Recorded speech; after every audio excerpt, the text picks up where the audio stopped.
What's going on? It's your boy H Money, Mr. DAZN. We in the building. Let's get it. Shout out to everybody in the chat. Shout out to everybody, that watched the big fights.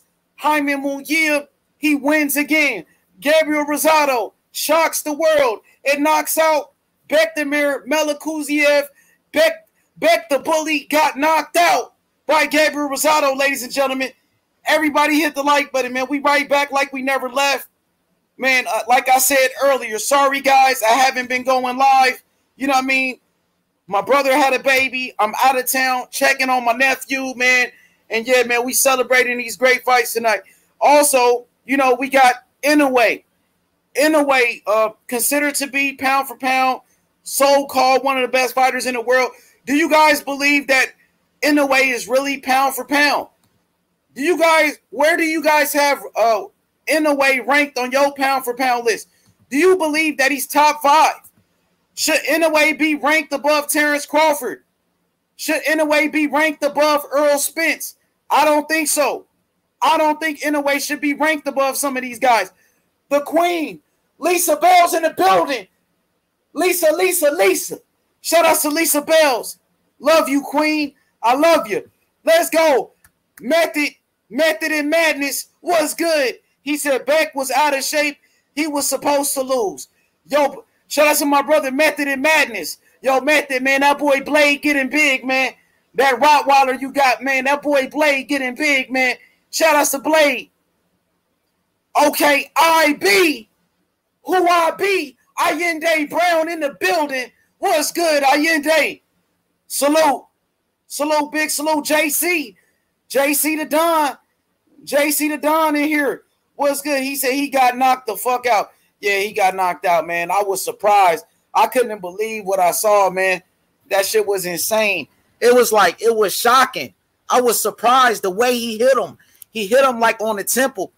That knockout was very similar to Marquez. When Marquez knocked out Manny Pacquiao, very similar. Beck the Bully, he went down face first.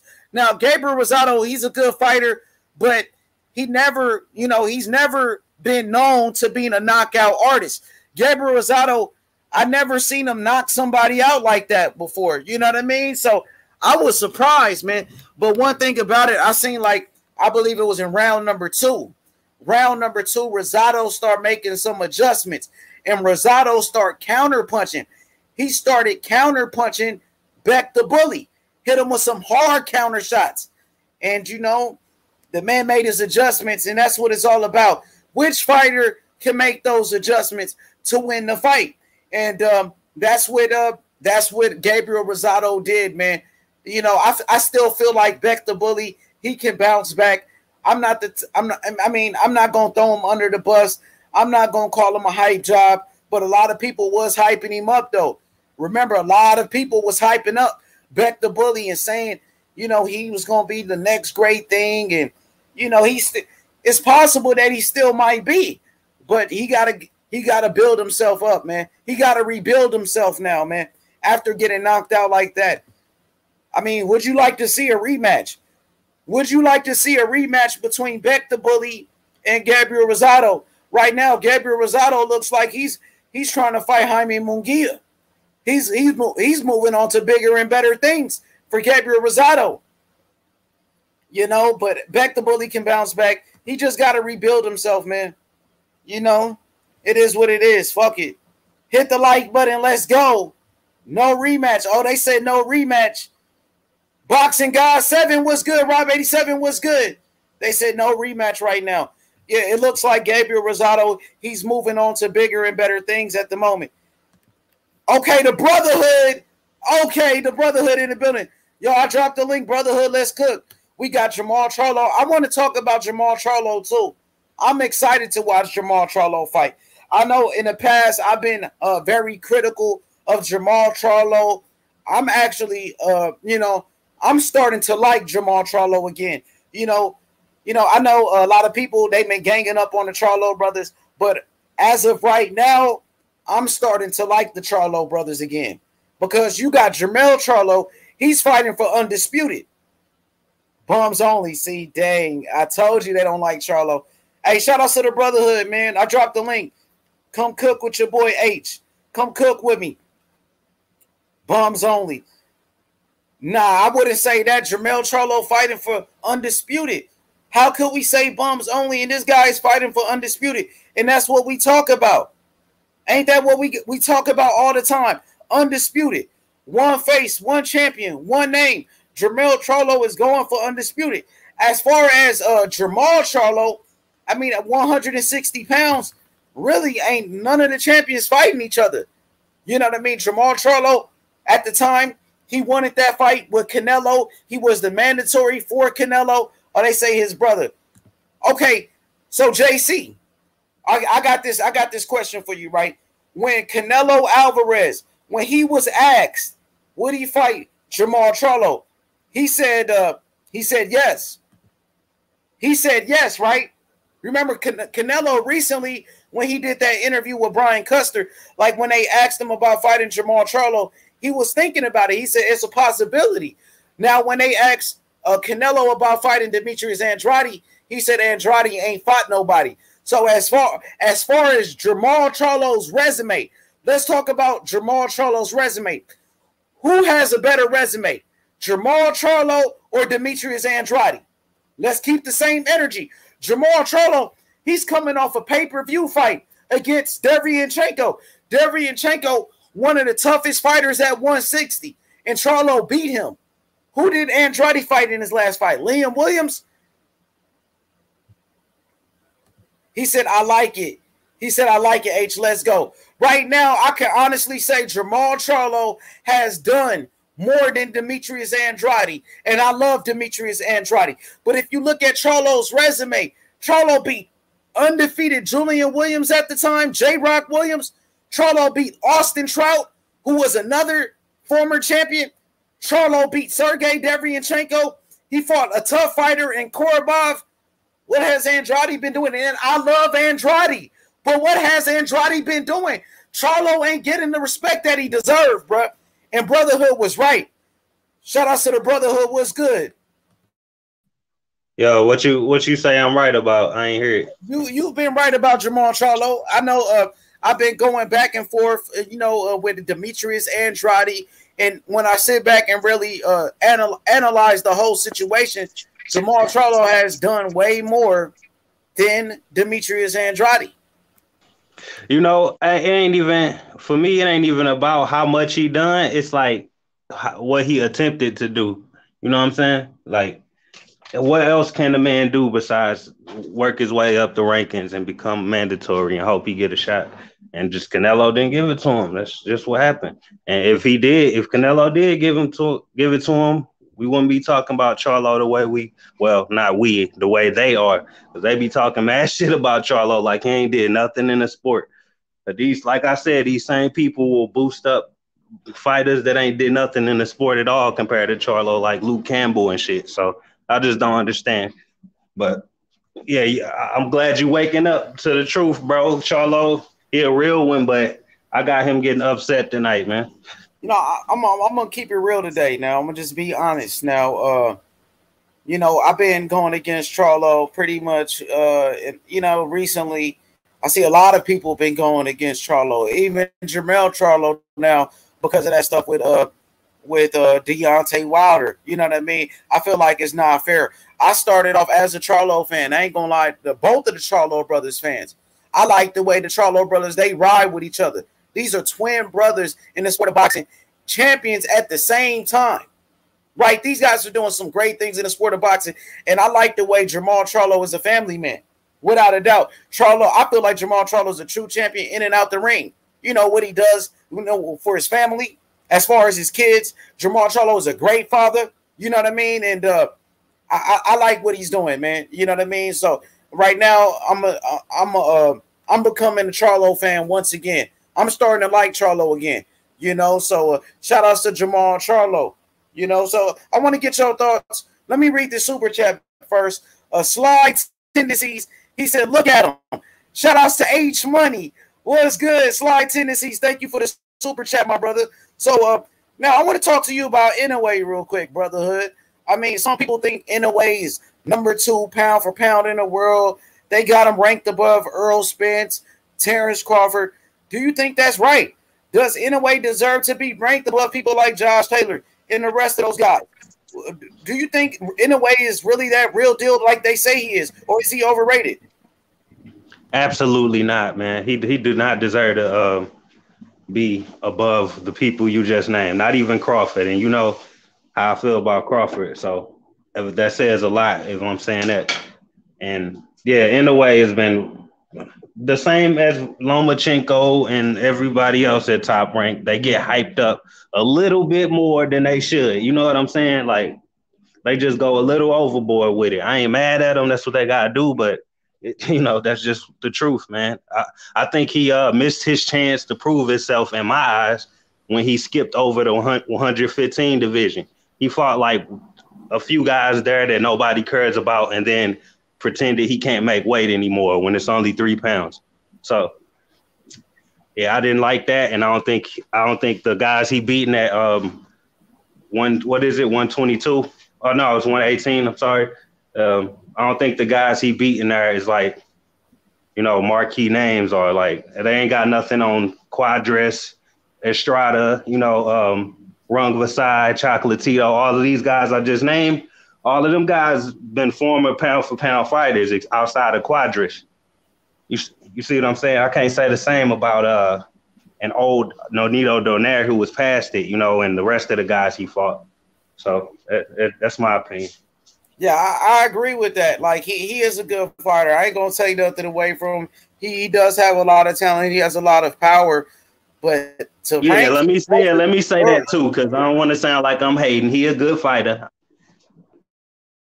Yeah, he's a good fighter for sure, but being ranked above Terrence Crawford beat way more champions than Inoue. Terrence Crawford is a champion in 3 different weight classes, just like Inoue is. You know what I mean? Terrence Crawford was undisputed. How could he be ranked above a Terrence Bud Crawford? I don't agree with that. Not even Earl Spence. Earl Spence beat way better opposition than the Inoue. Earl Spence got top guy. Go ahead. Crawford resume better than Inoue's, bro. I don't know. It's not even a comparison.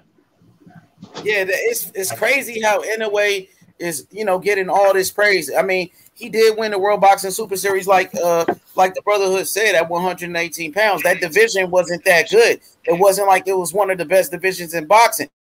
He did go like the guy that was supposed to be the biggest threat, bro, to Inoue at 118 was Tete, right? And he got upset. So, I just don't understand why he moved to that division when 115 was popping, bro. Remember HBO? HBO was behind it and he pulled out and just messed up the whole tournament. I blame him for that tournament being messed up. You feel me? Dang. Lisa Bell said, you remember Superfly. Go ahead. I'm sorry. No, I was just saying, I know you remember the Superfly fights on HBO. Yeah, I remember, but I wasn't really watching it like that, to be honest. Lisa Bell said he won the World Boxing Super Series tournament. That was a major triumph for Inoue. Yeah, it was. And also Colin Smith, right? Colin Smith, he won the World Boxing Super Series as well. But that's what I'm saying. People don't say Colin. Go ahead. Exactly. Go ahead. Go ahead. I want to hear what you got to say. No, that's exactly what I was about to say. We might as well say Callum Smith pound for pound if that's the, what I'm saying? If that's all it takes, bro. Shit, but matter of fact, Callum Smith probably got better names than Inoue. At least he got George Groves. I mean, exactly. George Groves was kind of old too, just like Inoue. You see what I'm saying, though? They comparable. There, right? Nonito Donaire was 36. Yeah, he 36, and George Groves was like 36 too, man. Come on. Like, man, it's the same shit. Inoue, Asian Callum Smith. We just came to a conclusion, bro. Yeah, I'm just being honest. Like, I look at the pound for pound rankings, and when I see Inoue above a Terrence Crawford or Earl Spence, I don't agree with it. He only got 20 fights, you know what I mean? And his best win is a Nonito Donaire, and I like Nonito Donaire. Shout out to pound for pound boxing. I like Nonito Donaire, though, right? but he was 36 years old. Now, Devin Haney just beat Linares. Linares was a 3-division world champion. Linares was 35 when Devin Haney beat Linares. And people said that Linares was washed up. Linares had 5 losses when Devin Haney beat him.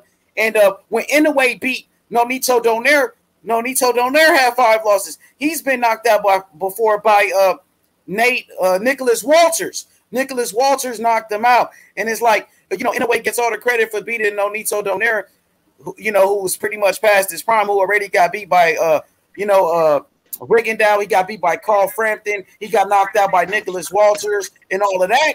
He gets all the credit for beating Nonito Donaire, but Devin Haney doesn't get no credit for beating Linares. Linares, who, beat Luke Campbell. Linares, who dropped Lomachenko. Lomachenko, who beat Nicholas Walters. Lomachenko, who beat Rigondeaux and stopped both of those dudes.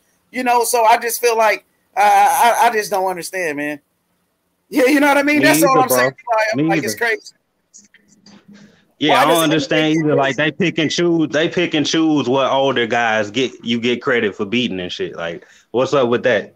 Like you beat Povetkin. You beat Povetkin, that's a good thing. But you beat Ortiz, that's a bad thing. Just for example. But I don't understand that either. But I mean, that's the ESPN machine pushing that. So I'm not gonna get too hung up on that. That's all that is.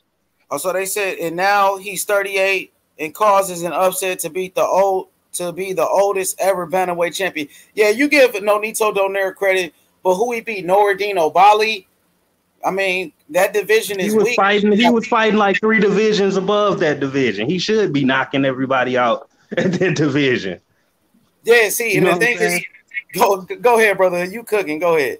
No, that's all I'm saying. Like, goddamn it, let's move Jamel Charlo to 140 and see if he don't fucking split everybody wig. That's basically what we dealing with Nonito Donaire. I don't know how the hell he got down to 118. Maybe he got Manny Pacquiao plug from the Philippines. No, I'm just playing. But yeah, bro, it don't make no sense, bro. I do give Donaire credit though for like still being a threat nowadays. So. Yeah. That's his best win easily. That's his best win easily. The thing with Linares is in one of the toughest divisions in boxing. Linares is at lightweight. Look at the champions at lightweight. You got people like Teofimo Lopez, Devin Haney. You had Lomachenko. You got killers at lightweight. You know what I mean? So Linares is going against way better competition, bro. Linares is fighting Lomachenko, Devin Haney, who is Nonito Donaire fighting. He's fighting, people like Inoue. Inoue is a good fighter. You know what I mean? But also in that fight between Inoue and Nonito Donaire, Nonito Donaire almost knocked out Inoue. He gave him a broken. Yeah, he went life and death with Donaire. That's what people ain't realizing. He got rocked. He got hurt. But nobody say, oh, he got hurt by an old man. Inoue got exposed. Yeah. What's up with that? Like when Haney what's up with that? When Haney get hurt, it's fucking news. And then when Inoue get hurt, he a pound for pound fighter right now. He was pound for pound when he got hurt. But damn, nobody say he got exposed, did they? Like, come on, bro. And look. One more thing. This gonna put the nail in the coffin. What's the toughest division? What's the toughest division Inoue been in? And once you answer that, I got a follow-up question. Man, to be honest, man, he was in those smaller weight classes, man. Some of those small weight classes, like the lower ones, I don't really know.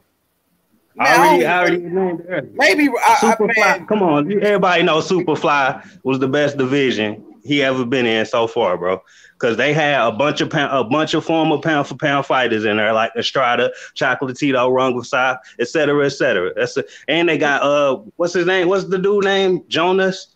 Not Jonas, but damn, the Filipino dude that fight on Top Rank. He been a champion at that weight. You talking about Casimiro?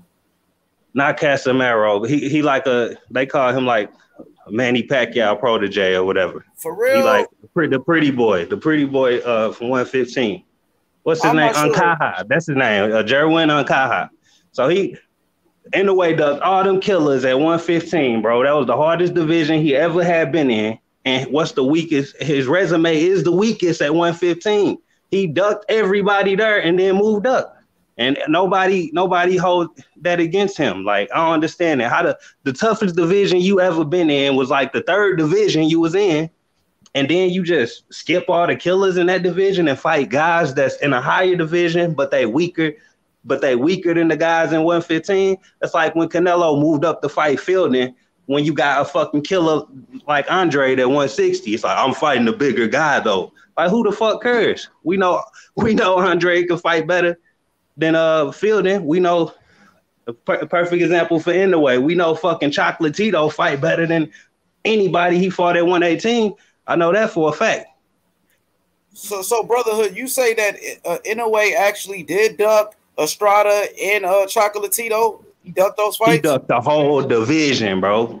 Look at who he fought at 115, and your jaw gonna drop. Like, why the fuck? How you in a whole HBO tournament? You listed with everybody, all the killers in your division was gonna have to meet up. They made a tournament, a Superfly HBO dedicated to goddamn Superfly division, bro. The whole card was super flyweights. And he fight one person and get to like the second step in the tournament and fucking pull out, bro. He pulled out and I think he moved up like one fight after or two fights after. He ain't want no fucking smoke when he seen Rung Vasai, do what he did to Chocolatito and Estrada. Come on, man. You know that everybody was mixing it up in that division. His bitch ass gonna move up. And we supposed to look forward to you fighting Tay over fucking Chocolatito and Estrada? Like, man, we don't get the fuck out of here, bro. He canceled, bro. I don't fuck was with that Inoue. On HBO? Was that on that flyweight tournament you was talking about on HBO that he pulled out of? Yeah, because look, Rung Vasai upset Chocolatito, and then they had another Superfly card all dedicated to them. They was putting money behind them super flyweights, bro. Big money. And Chocolatito and them was getting like $1 million a piece, bro. Them boys was eating, finally. And then this fucking idiot fuck up the whole thing. Chocolatito get upset, and then on the second round of the tournament, Inoue wasn't even in the motherfucker no more. So it's like, you the guy that's getting hyped up more than anybody, and you left, and then Chocolatito get upset. It's like, fuck it, the whole tournament fucked up now. For sure. Slide Tendency says, how is that any different than Earl Spence Jr. fighting dudes like Danny Garcia? He's always fighting dudes that smaller. You want to answer that question? How is what different? I guess with Inoue, I'm not sure. You talking about Donaire? Because if it's this different, Donaire moved up to like 126 after coming all the way, up from what was he at? He was at a super low weight, like 112 or something when he started. So he moved all the way up them divisions to like 126 and then go back down to 118. Come on, bro. You gotta have an advantage at that point. If you wasn't mixing it up at 126 like at all, then I would understand. But he was up there and he was competitive. Shit. It ain't like he was a terrible fighter at them higher weights. Okay, Gooner Season says cap. He got the cap emojis. Shout out to Shelton Moore. I want to just read this comment. That somebody tried to compare you to, they said you was the black Chris Mannix. Oh, here we go. Here we go. What do you think about this comment? They comparing you to Chris Mannix, the black Chris Mannix. What you got to say to that? I'll take that comparison. I mean, the man got a job for a reason. I like that. I like that answer right there. Brotherhood be cooking. Brotherhood one of the most popular people on the YouTube right now. You know what I mean? Because Brotherhood, he has his own opinion, and we respect everybody's opinion over here. And one thing with me, you don't have to agree with me, guys. We can agree to disagree. It's okay. You know what I mean? It's just a boxing opinion. Shelton Moore. Well, I had to come on. I see the Brotherhood. I've been waiting on you, Brotherhood. I ain't seen you in a minute. I'm getting off for now. I'm getting off now, bro. Shit, man. We celebrating the fight. We gonna watch Charlo tonight. Brotherhood, that's how you feel? Nah, I'm messing with you. But what's up? I called that Rosado fight, man. Y'all gonna give me my credit. I called Ace today. What you think about that possible fight, man? Haney and Gary Russell Jr.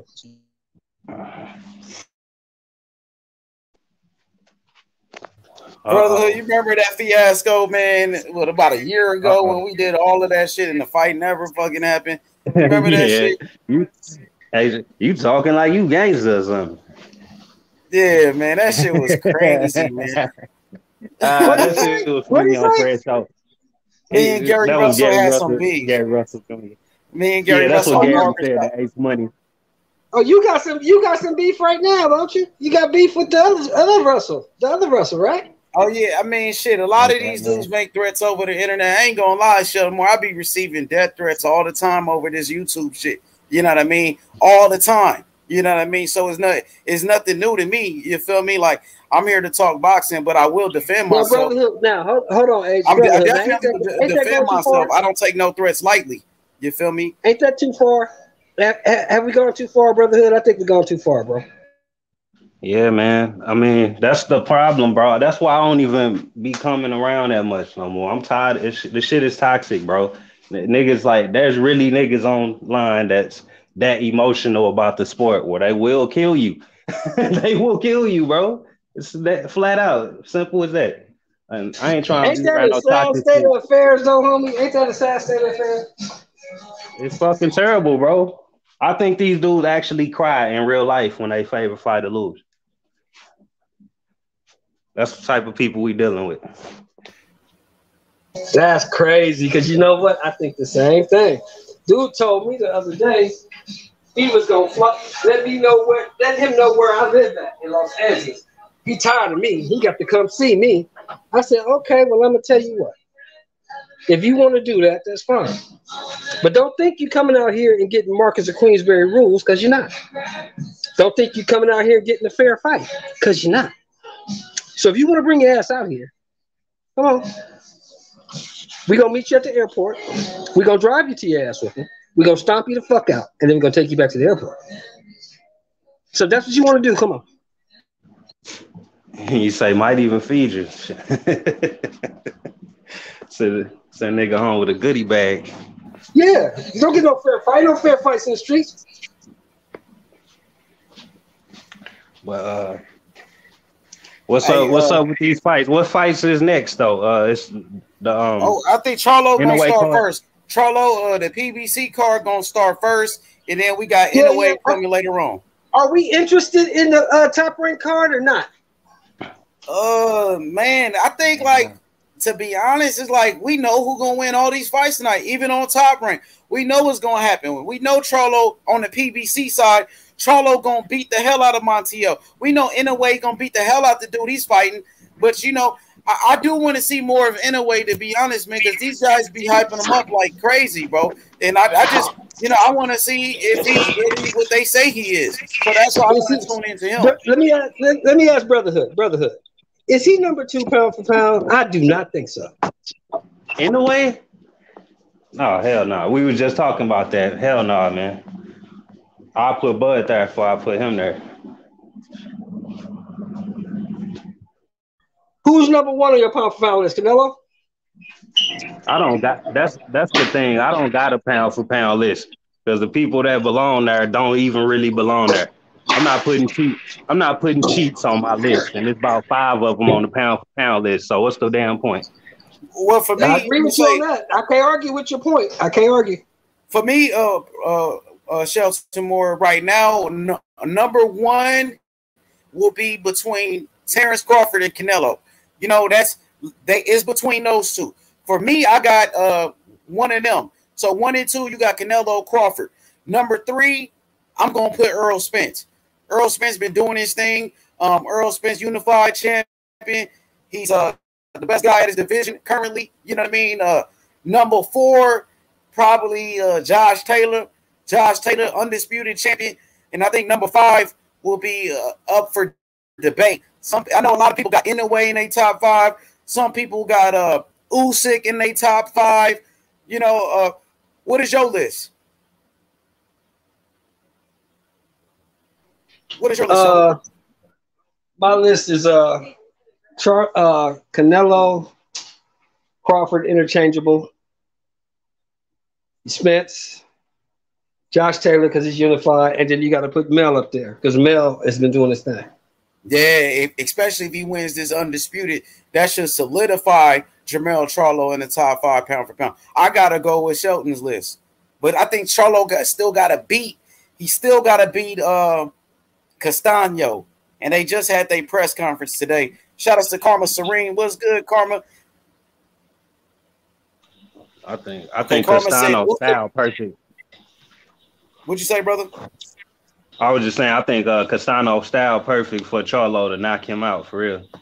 Man, Charlo looks focused. He got a chance to be a legend.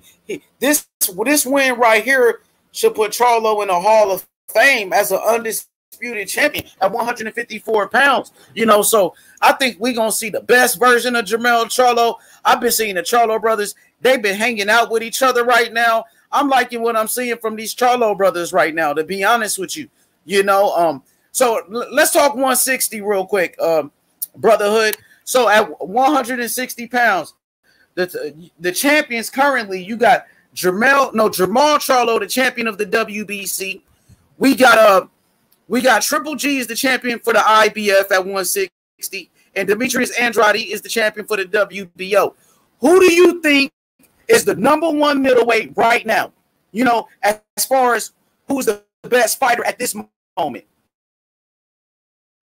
I don't even have an answer because, I mean, I don't like ranking people above each other unless they, you know, fight it out and prove it that way. So it's like, you know, 1A, 1B, 1C. But who do I think is got the most potential to become #1? I'd say Charlo for sure.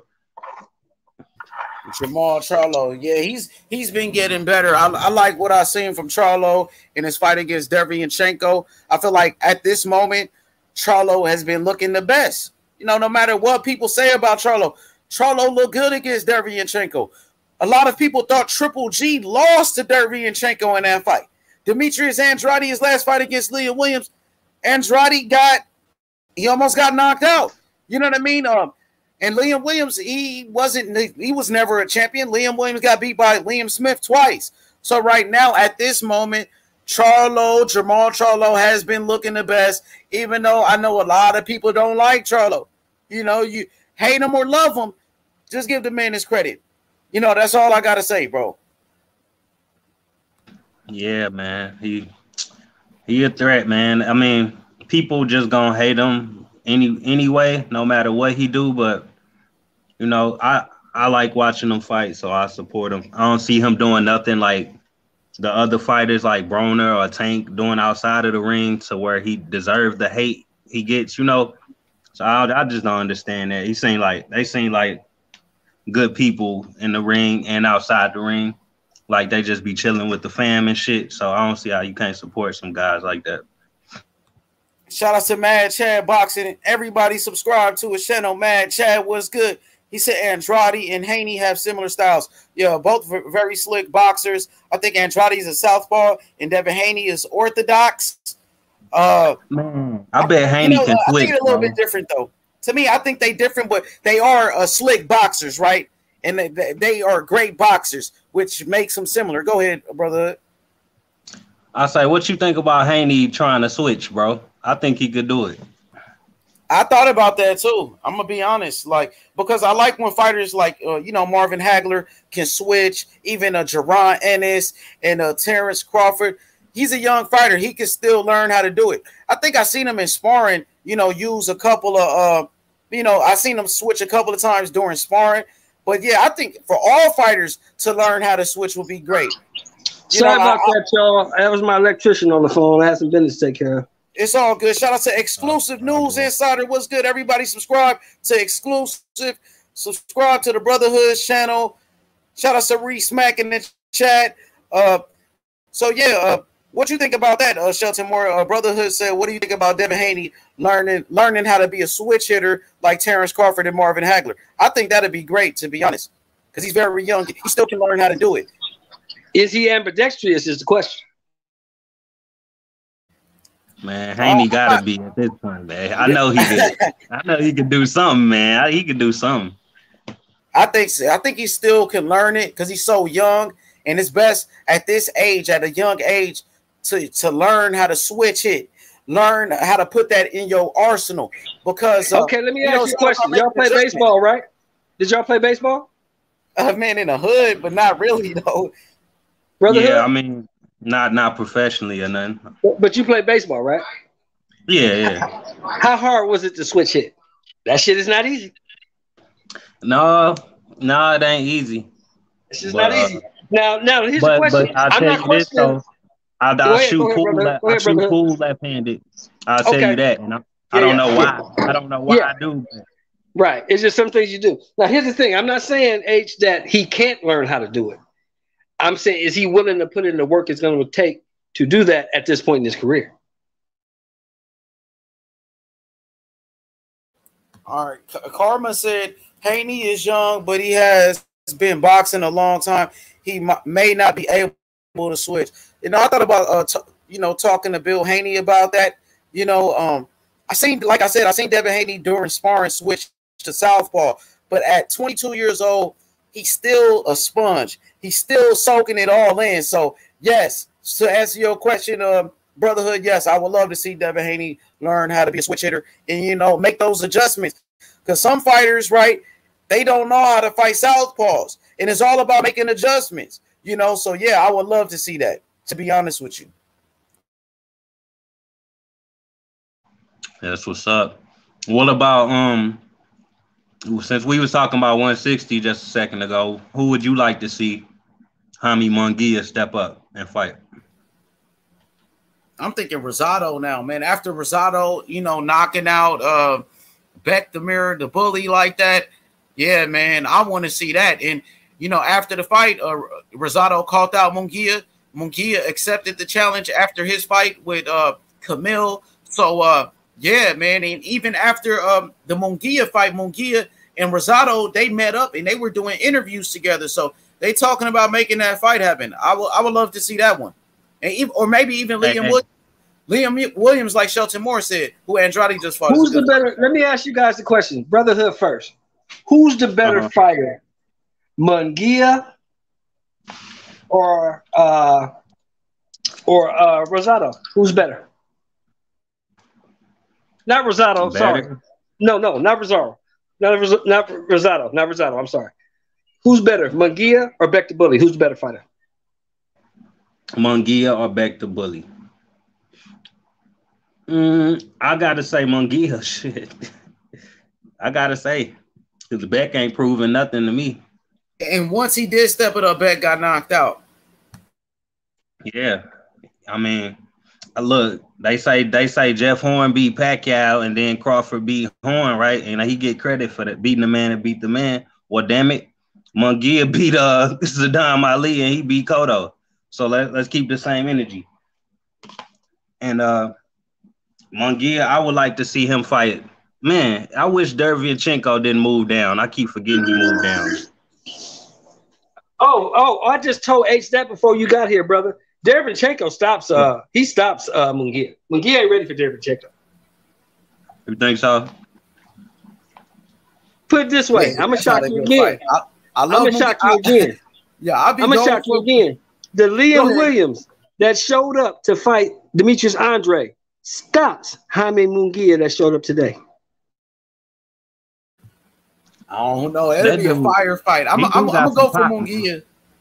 I'm gonna go with Munguia, but you never know what can happen. You're right, Sheldon. And Liam Williams does have power, And I don't know if Munguia been hit by somebody with that type of power. It's not like just crazy power, but I mean, Munguia at 160 has been having some easy touches so far, and that will be a step up for him. Yeah. Hey, I got a hot take, man. Rosado is top 10 at 168, bro. That's how weak the division is, bro.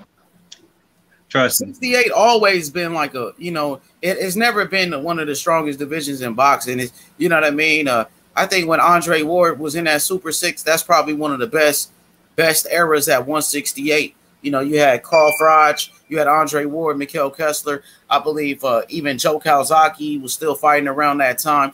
But 168 is, traditionally has never been like one of the best divisions in boxing. Middleweight 160 has always been like, that division where the killers was at. But right now, you got some good fighters. I mean, Caleb Plant, Canelo, Benavidez. It's pretty solid. But we got a question though. Tell me this though. Go ahead. Go ahead. My bad. No, go ahead. Just real quick. Do you think that back the bully win that Rosado got is better than any win Billy Joe got at 168? Because I do. Yes. And just that alone, that opened my eyes, bro. That opened my eyes to that division. That division is BS. Yeah, that division is like I said, it's never been like one of the strongest divisions. Never been like welterweight or heavyweight or middleweight like that, or the lightweight division. It's never been one of the best divisions like that. So let's go to this question real quick. Allende Brown, my brother IB, he said, who y'all got, Lubin or Rosario? Let's start off with Shelton Moore. I got Lubin. Why? Break it down for me. Lubin got stopped by Big Charlo, right? Or Little Charlo? He got stopped by Jermell Charlo. He got stopped by Mel, right? Lubin took his loss. Lubin went back to the lab. Lubin got better. Lubin fought his way back to the top. Rosario is just coming off the loss to Little Charlo, right? Yes, he's coming off a knockout loss. He should have took a tune-up before he jumped in there with Lubin. Lubin is hungry. I don't consider Lubin chinny because Charlo was the only one to catch him. And we all know Charlo is a dog. I don't think Lubin is chinny. And I think Lubin is probably going to stop Rosario. Rosado. I'll be there. I'll be at the fight. So I'm going to give you guys first-hand knowledge. Okay. What about you, Brother Hood? Who you pick? Erickson Lubin or Jason Rosario? Who you picking that one? I got former champion Jason Rosario winning that fight. I don't think Lubin going to make it, man. Lubin, I love Lubin. He was like one of my favorite prospects before Charlo got to him. I thought he was like one of the top 5 prospects, but this ain't a good fight for him. He's very chinny. I do consider him to be chinny, unlike Shelton, but I understand what you're saying. But I don't know if you noticed, Shelton, Terrell Goucher hurt that boy in his last fight, and Goucher cannot punch, man. Let's be honest. Did hurt him in the 12th. He stung him in the 12th.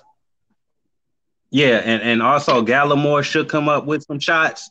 Not as bad as Goucher did, but I mean, I give you Gallimore. Gallimore can punch, and he knocked out Rosario, so I can't hold that against you. But the Goucher situation, that was eye opening, and I think Rosario is a fast starter.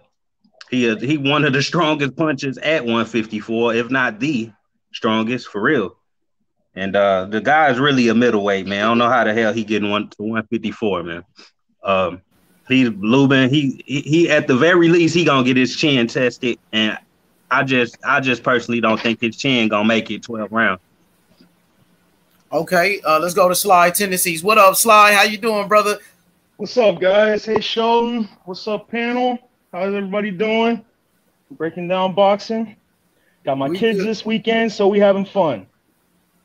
What's good, bro? What do you think about Erickson Lubin versus Jason Rosario? What's your prediction for that fight? I think Rosario. I haven't think he looked good since he last got hurt. I don't think he's chinny, but at the same time, what I've noticed with just boxing in general, it depends on how much time guys wait in between fights. If you look at somebody like Roy Jones Jr., when he got cracked by Magic Man, he took a fight 4 months later, and a lot of people thought that he might have gotten some permanent brain damage because he didn't wait enough time, didn't put, usually I think in the UFC, if you get knocked out, it's an automatic 6-month suspension. So I don't think his chin's going to hold up. I don't think he's chinny, but I don't think he's waited enough time either. So we'll see, though. So who did you pick? Lubin. Okay, Erickson Lubin. Yeah. So let me give my Lubin. prediction, man. I think this is a great fight right here. Erickson Lubin versus Jason Rosario on the undercard of a Gervonta Davis, Mario Barrios on pay-per-view. I think this is one of the best co-main events in a very long time in the sport of boxing, man. Two contenders, two powerful fighters. You know, some people question the chin of Jason Rosario because Jason Rosario, he's been stopped twice. Now, Lubin only got stopped once. Now, some people feel like Jason Rosario is chinny as well because he got stopped by Nathaniel Gallimore and Erickson Lubin. He pretty much beat the shit out of Nathaniel Gallimore in that fight, right? You know what I mean? So they have common opponents. They both fought Cota. Now, Lubin, I believe, stopped Cota, knocked him out, and Jason Rosario, he had a split decision with Cota, right? You know what I mean? They both got stopped by Charlo. At this point, you know, I think it's a 50-50 fight.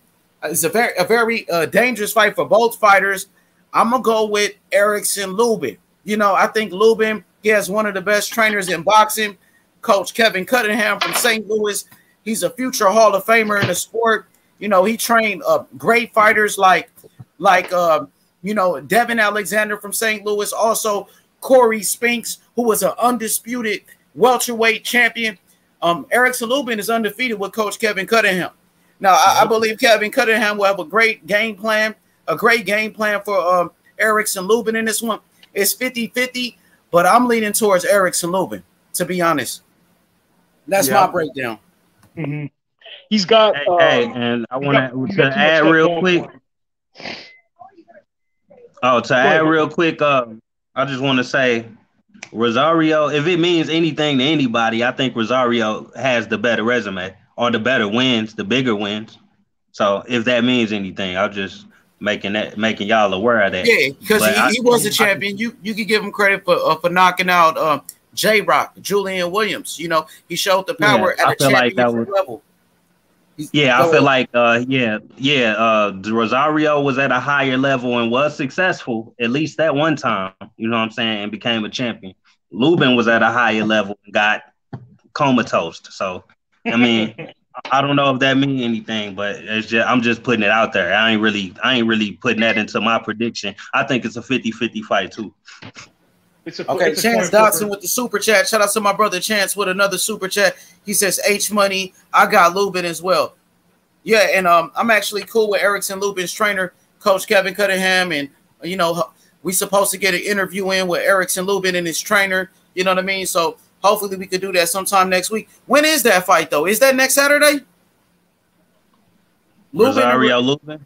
That's next Saturday. Tank Davis and Barrios. Yeah, I leave Thursday. Yeah. Damn, that motherfucker closed. God damn. Oh, I can't wait. Right around the corner. Oh, my goodness. It's Thursday. You gonna be sick? Yeah, I'll be sad. No, you're not. I'll be so sad. I'll be just as sad. Hey, Money, how you? Shut up. How you feel about these PBC cards, man? No, go ahead. How you feel about these PBC cards, man? Like not only did they drop a whole list of cards all the way up to September. They dropped Wilder vs. Fury 3 on top of us. They dropped Spence vs. Pacquiao on top of us. And it's something else they announced too that I'm missing. Bro, it's so many fights on the PBC. I'm talking about legacy fights, man. You got Mario Barrios, Tank Davis next Saturday. Jermell Charlo versus Brian Castano, undisputed. Tyson Fury versus Deontay Wilder, the trilogy. Earl Spence, Manny Pacquiao. Who else is? Oh, you got Porter versus Thurman, bro. Oh, is that announced? Well, I don't know if it's announced, but they talking about it. So let's talk about it. Hold on. Everybody stop. I gotta get this one. From the Brotherhood. You know I've been waiting for this. Who you got, Brotherhood? In that fight? In that fight, one time. Oh yeah, he loves one time. You like Porter too, though. Dang, you fuck with Porter too, though. That's crazy. I love Porter, bro, and that's how I feel about Thurman, bro. Thurman, the real deal, man. You think Thurman can get off the couch and smash Porter? Yes. And Thurman's still in his prime, believe it or not. He's 31 or 32 years old. He still got it. He can get off the couch. Too many injuries, he can get off the couch, whip himself back into shape. As long as he healthy, he gonna be Keith Thurman. And he gonna knock the rust off eventually in the fight. And when he do, you gonna see Porter getting hit with some fucking haymakers. It looked like some shit off Punch Out. Yo, I want to say this real quick. Also on PBC, that a fight that nobody really talking about is Stephon Fulton versus Brandon Figueroa in a unification fight with two undefeated champions. Cool boy Steph gonna stop him. It's gonna be a great fight, man. Figueroa showed a lot of heart against Neri too, man. He shocked a lot of people, man. Yeah, he looked real good. That's about to be a war, bro. Like that's some hardcore shit right there. We gotta have to watch that. Like, fuck the casual. That's one of those fights where everybody wins. Yeah. That's like, a great. Everybody won two of them. Spence Thurman. No, fellas, we win. We win in that fight. Yeah, exactly. There's so many great fights though in the sport. PBC is on fire right now, man. You got to give these guys credit. So I want to read this comment. Ben Israel said, Don King, the Brotherhood, Mr. Shelton. He said, Shalom, man down for life. Ben Israel. Hey, Ben Israel, you gave me that name, man. The next Don King. I like it now, man. At first, I was like, I don't like it. But now I'm looking back like, man, Don King was really the greatest promoter in the history of boxing. He made the Rumble in the Jungle. He made the Thriller Manila. He promoted Muhammad Ali. He promoted Joe Frazier. He promoted George Foreman. He promoted Mike Tyson, Felix Trinidad. So, yeah, man, I take that as a compliment, and I'm running with it right now. So, go ahead, Sly. Hey, Brotherhood. Go ahead. Hey, Brotherhood, let me ask you a question, B-Hood. What's going to happen if Manny pulls the upset? Is Ben going to jump off the bridge or what? Oh, man, Ben, we're going to have to put him in a mental institution or something. You know, he ain't going to be right after that. We're going to have to check Ben into some intervention or something. Yeah, buy him a lifetime supply of man down t-shirts or something. I don't see it happening, fellas, but you know, with Manny, you can never really count him out. Salute everybody. So what's good, Exclusive? How you feeling, brother? What you think about the fights tonight? What you thought about Gabriel Rosado knocking out Beck the Bully, Bektamir Melikuziev? What do you think about Charles? Go ahead. I got the little notification. I was trying to watch the fights, but something was happening on my TV or whatever. But I saw that Rosado knocked dude out, but I'm really not informed on who dude is. But yeah, congratulations to him. That was a spectacular knockout. And you asked me what I think about the fights. Yeah, the fights tonight, Jamal Charlo fighting. We got Inoue. Montiel been saying that Charlo doesn't want to trade with him and all of that. And I've seen Montiel. He got good power, but I don't think it's gonna be too much for Jamal to handle. Jamal. I don't think it's gonna be too much for him to handle. I think he beats that guy soundly, man. Like Jamal has to really separate himself in this fight because, like he said, he can't lose to a guy like this. He can't look bad or lose to a guy like this when he wants to fight guys like Triple G and Canelo. That's what he said out of his own mouth. So I'm expecting a spectacular knockout or just a dominant performance from Jamal Charlo. And with Inoue, who is he fighting? Inoue, he's fighting some dude I never heard of. What's his name? Michael? I don't even know this dude, man. What is it? Marinas, I think. Well, whoever he's fighting, hopefully he sparks him because they have an Inoue on a pound for pound list. I don't know what he's done in the sport of boxing. I wouldn't discredit him, but I don't know what he's done in the sport of boxing to be on the pound for pound list. Maybe at what does he fight? 118, 122? 118. I don't really look into Inoue like that. I know he's a fearsome puncher. He has really good skill, and he's supposed to get the knockout today because none of us really know who the dude is he's fighting. So that's just a statement over there. He's supposed to knock him out. And I think Isaac Dogbo is coming back for a fight too. Yeah, Dogbo was fighting. Yep, he's fighting former champion. Who's he fighting? Lopez. What's his name? He fight Adam Blue Nose Lopez. Yeah, I heard Lopez is pretty good. Buddy McGirt. He had a great fight with Oscar Valdez. Oh yeah, he did. He hurt Oscar Valdez, bro. He almost won. Yeah, that was a great fight. So that is a good fight on undercard. So we got a question. Jose, he says, H Money, who you got? Angelo Leo versus the guy he fight. Are you talking about Angelo Leo? I'm not sure Angelo Leo fighting, but I'm gonna go with Angelo Leo to be honest. Angelo Leo's coming off a loss. He stayed active. He's right back in the ring. I feel like they're gonna give him pretty much a tune-up fight after taking that loss against Stephon Fulton. That was a very tough fight. I feel like they're going to build him back up. He fighting the dude that Neri fought before Figueroa, and that dude gave Neri he gave Neri a tough ass fight. I don't remember his name, but he ain't no pushover. Yeah, it was on the Charlo undercard on the pay-per-view. The dude he had a good jab. He could box. So that is interesting. That's a good fight.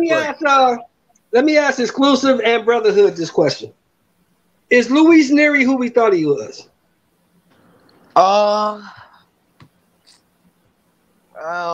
Luis Neri, I always thought that he was a great, a good puncher. He had good power.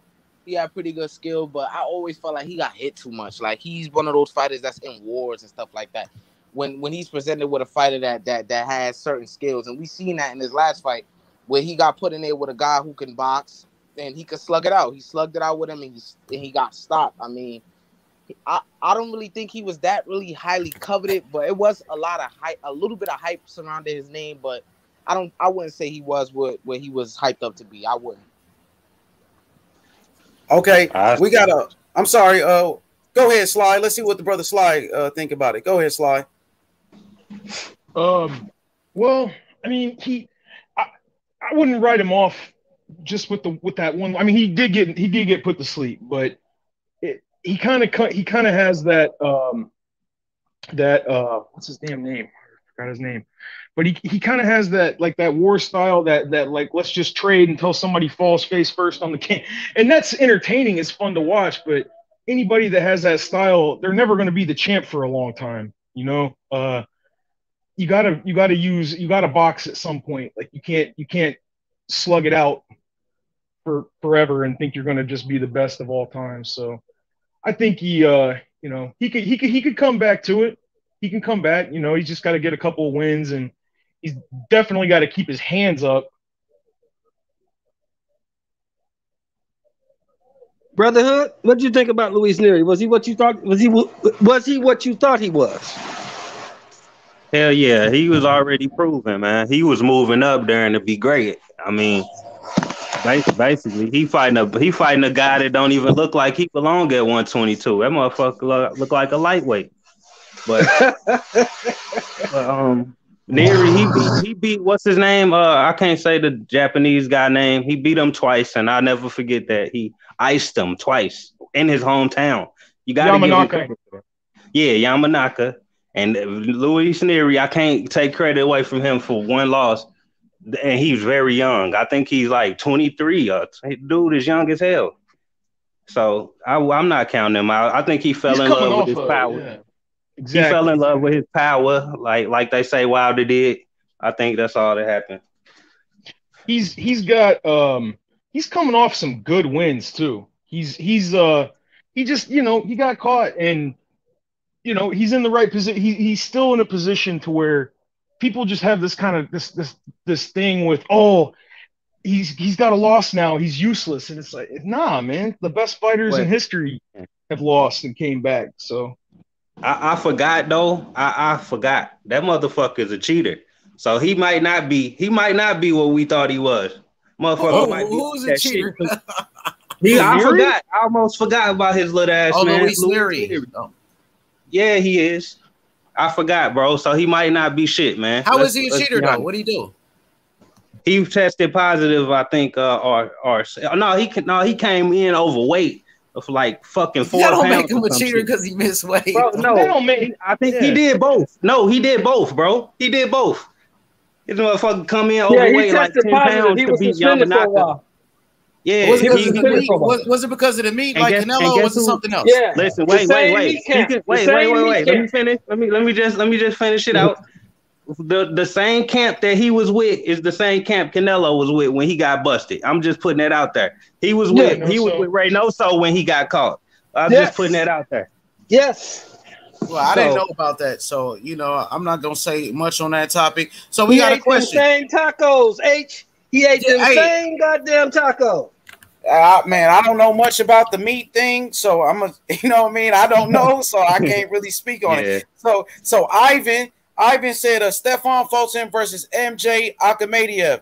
Who you guys pick? Starting with Shelton Moore, MJ or Stefan Fulton? Cool boy, Steph. He got Stephon Fulton. Okay, exclusive. Who you got?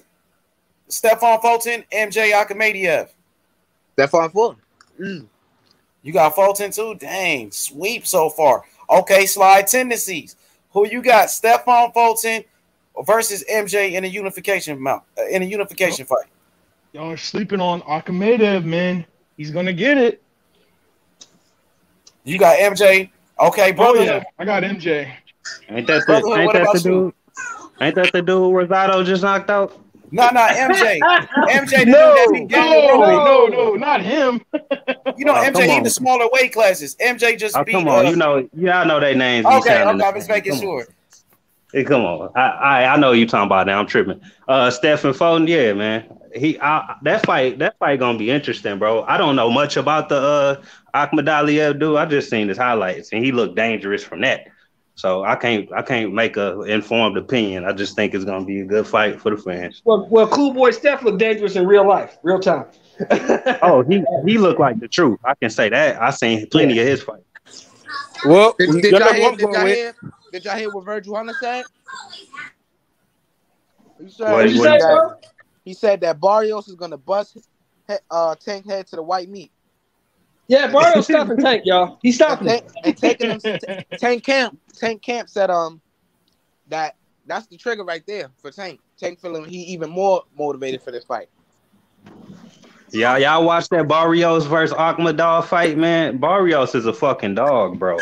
Barrios is a dog. And that dude Akhmadiev was a good fighter too. Like, thank you. That dude, hey, get that Akhmadiev dude down to lightweight. I bet he run through everybody, bro. Nah, I don't know about that.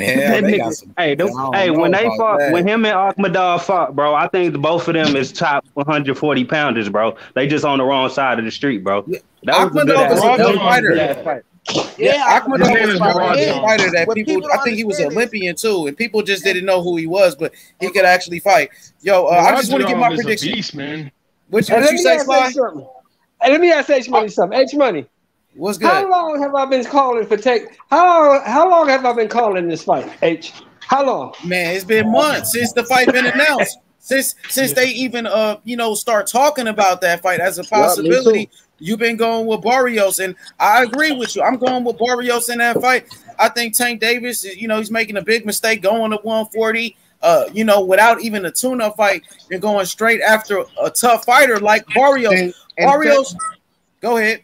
Respect his gangster though. And out of his last, I respect it, Kyle. And out of his last 10 fights, all his opponents been knocked out or stopped. The fight before this Ryan Call fight, his last fight, was the Akhmadiev fight, right?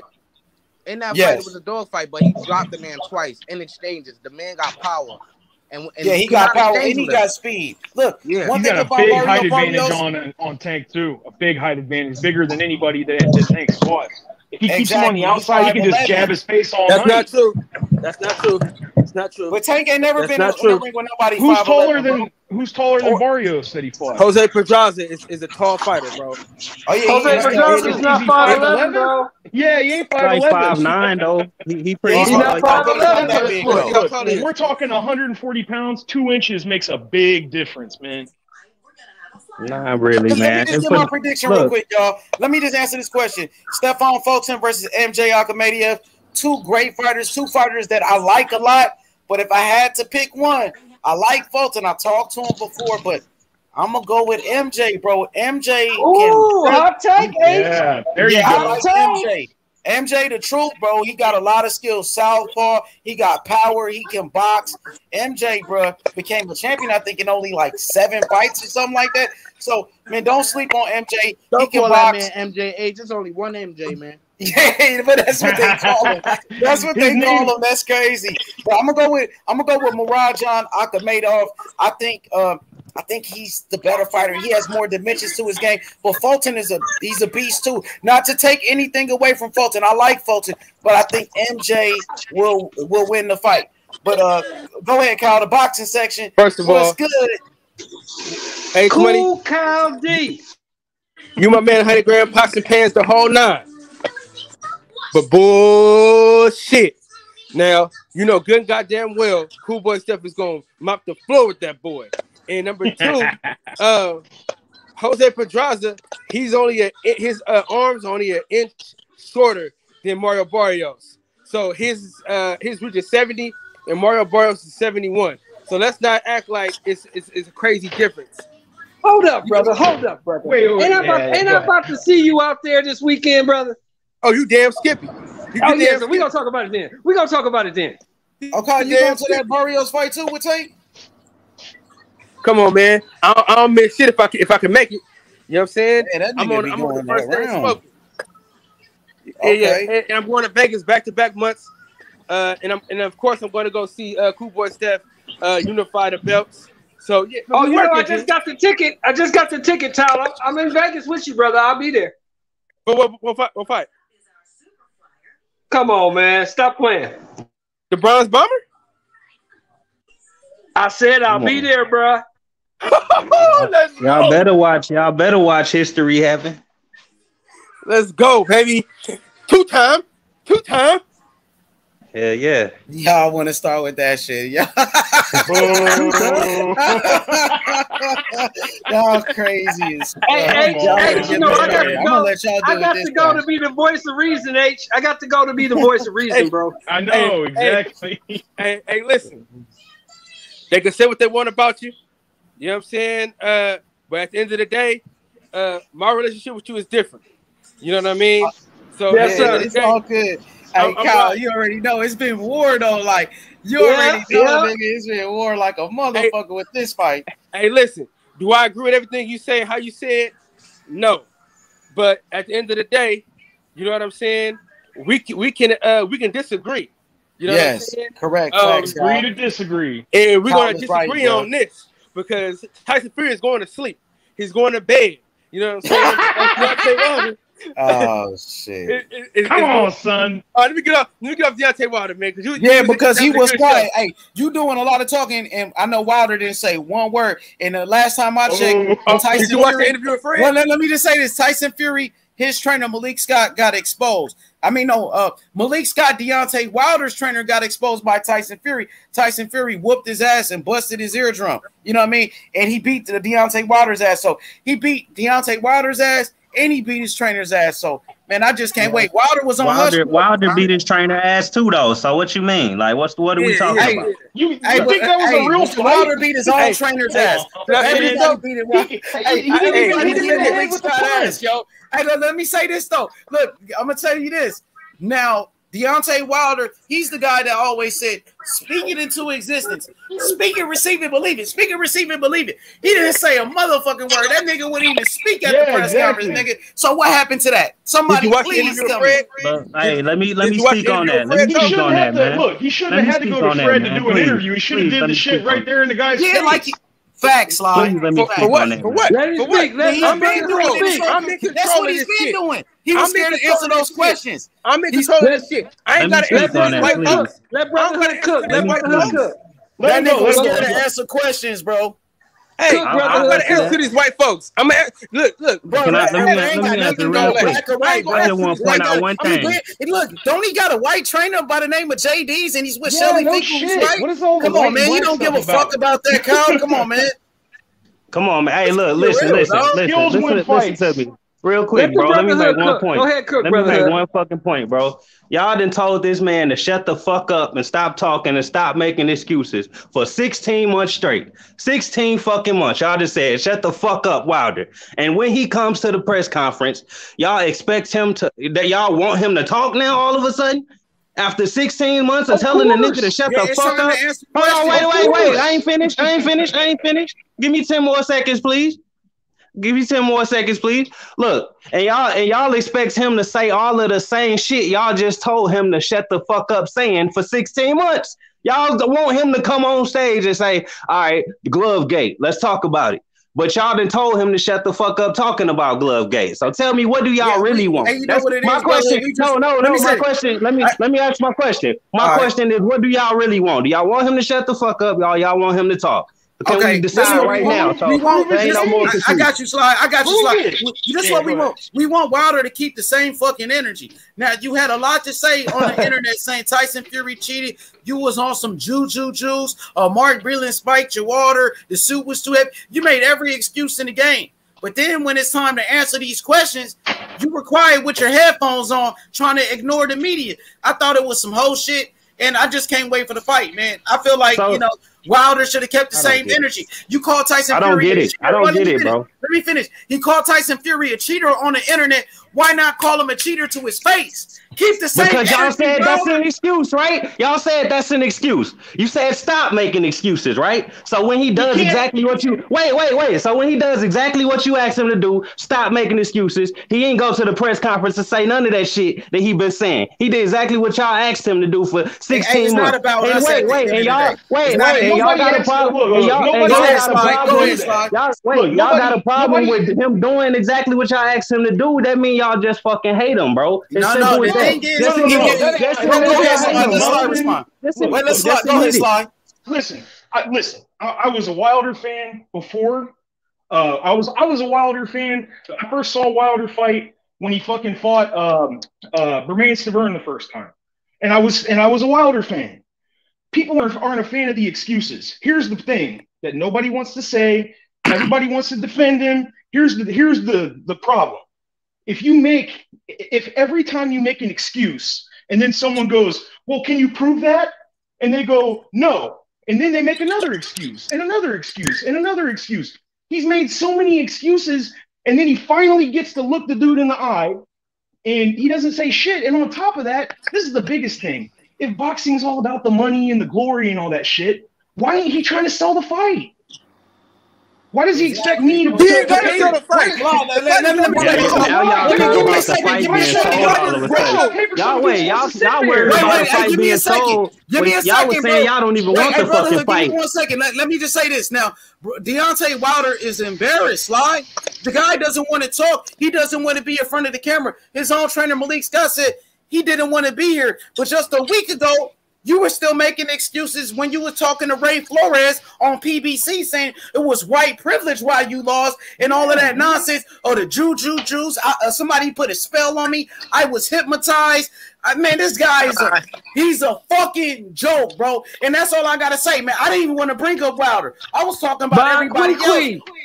My brother, Bon Quee in the chat. What's happening, man? What up, Bon Quee? Yeah, Wilder was fighting. It's the same guy that the the guy with the biggest mouth in boxing, Wilder, yelling and screaming, bomb squad, all of that lame ass shit. He had nothing to say this time. Hey, Wilder, I like it better when you like this. I like it better when you on hush mode, when you on mute. Be a good boy and shut your fucking mouth, Wilder, in the presence of a true boss like Tyson Fury, nigga. Stay quiet. That's what I want to say. Fury ain't no boss. Hey, that's kind of far now. H, you done went a little bit far with that one now. Yo, so I got a question. Hey, that's how he was acting. He was acting like he was in front of his. Hey, what up, X? What up, X? Go ahead. A lot of people been apologizing to Tyson Fury lately. Not Tyson Fury, Deontay Wilder, because I guess he was misunderstood for he was talking about something about allegate. I don't know what it was, but everybody just apologized. Oh, it's talking about the mix up between the Povetkin case and the Tyson Fury. Yeah. Oh, okay. Yeah. But what was he referring to? That's the thing. People keep saying he was talking about Povetkin, but what was that whole thing him and Ellie were talking about? I don't know, man. You know, I'm not gonna put the words in the man's mouth. I heard what he said. He was talking about the Povetkin case. Then he transitioned, in my opinion, to the Fury case, and he said we have no evidence. That's what I heard. Now I could be wrong, but that's what I heard. Yeah, he did. But say I want to say this. His interview, he admitted he has no proof. But Sly knows this. Me and Sly talk all the time. Sly, you know I'm pulling for Wilder. I want Wilder to win. I know. I just don't know if Wilder has the skill set to pull the shit off. Yeah, I agree. You can't look, man. It's not that like people made this shit so tribal, and I get it. But if it just makes me sad because if Wilder, he just can't accept defeat. Like I've seen all the evidence. Look, man. If Tyson Fury cheated him with all the shit evidence that they have, all he had to do was go to court and put in front of a judge and say, this guy cheated me. Here's the proof. They break the evidence down.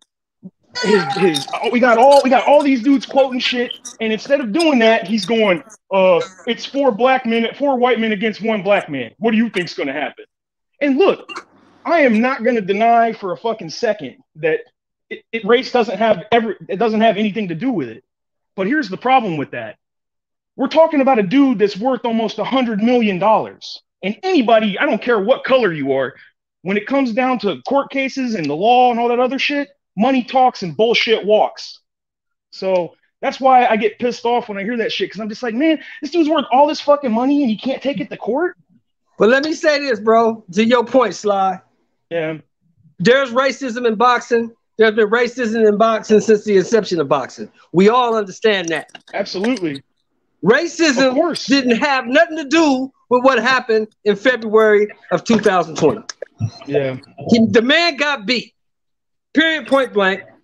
The man got beat, and he should have accepted his loss. He chose not to. Cheated. That's his right. The man was cheated. That's his right. So That's his right.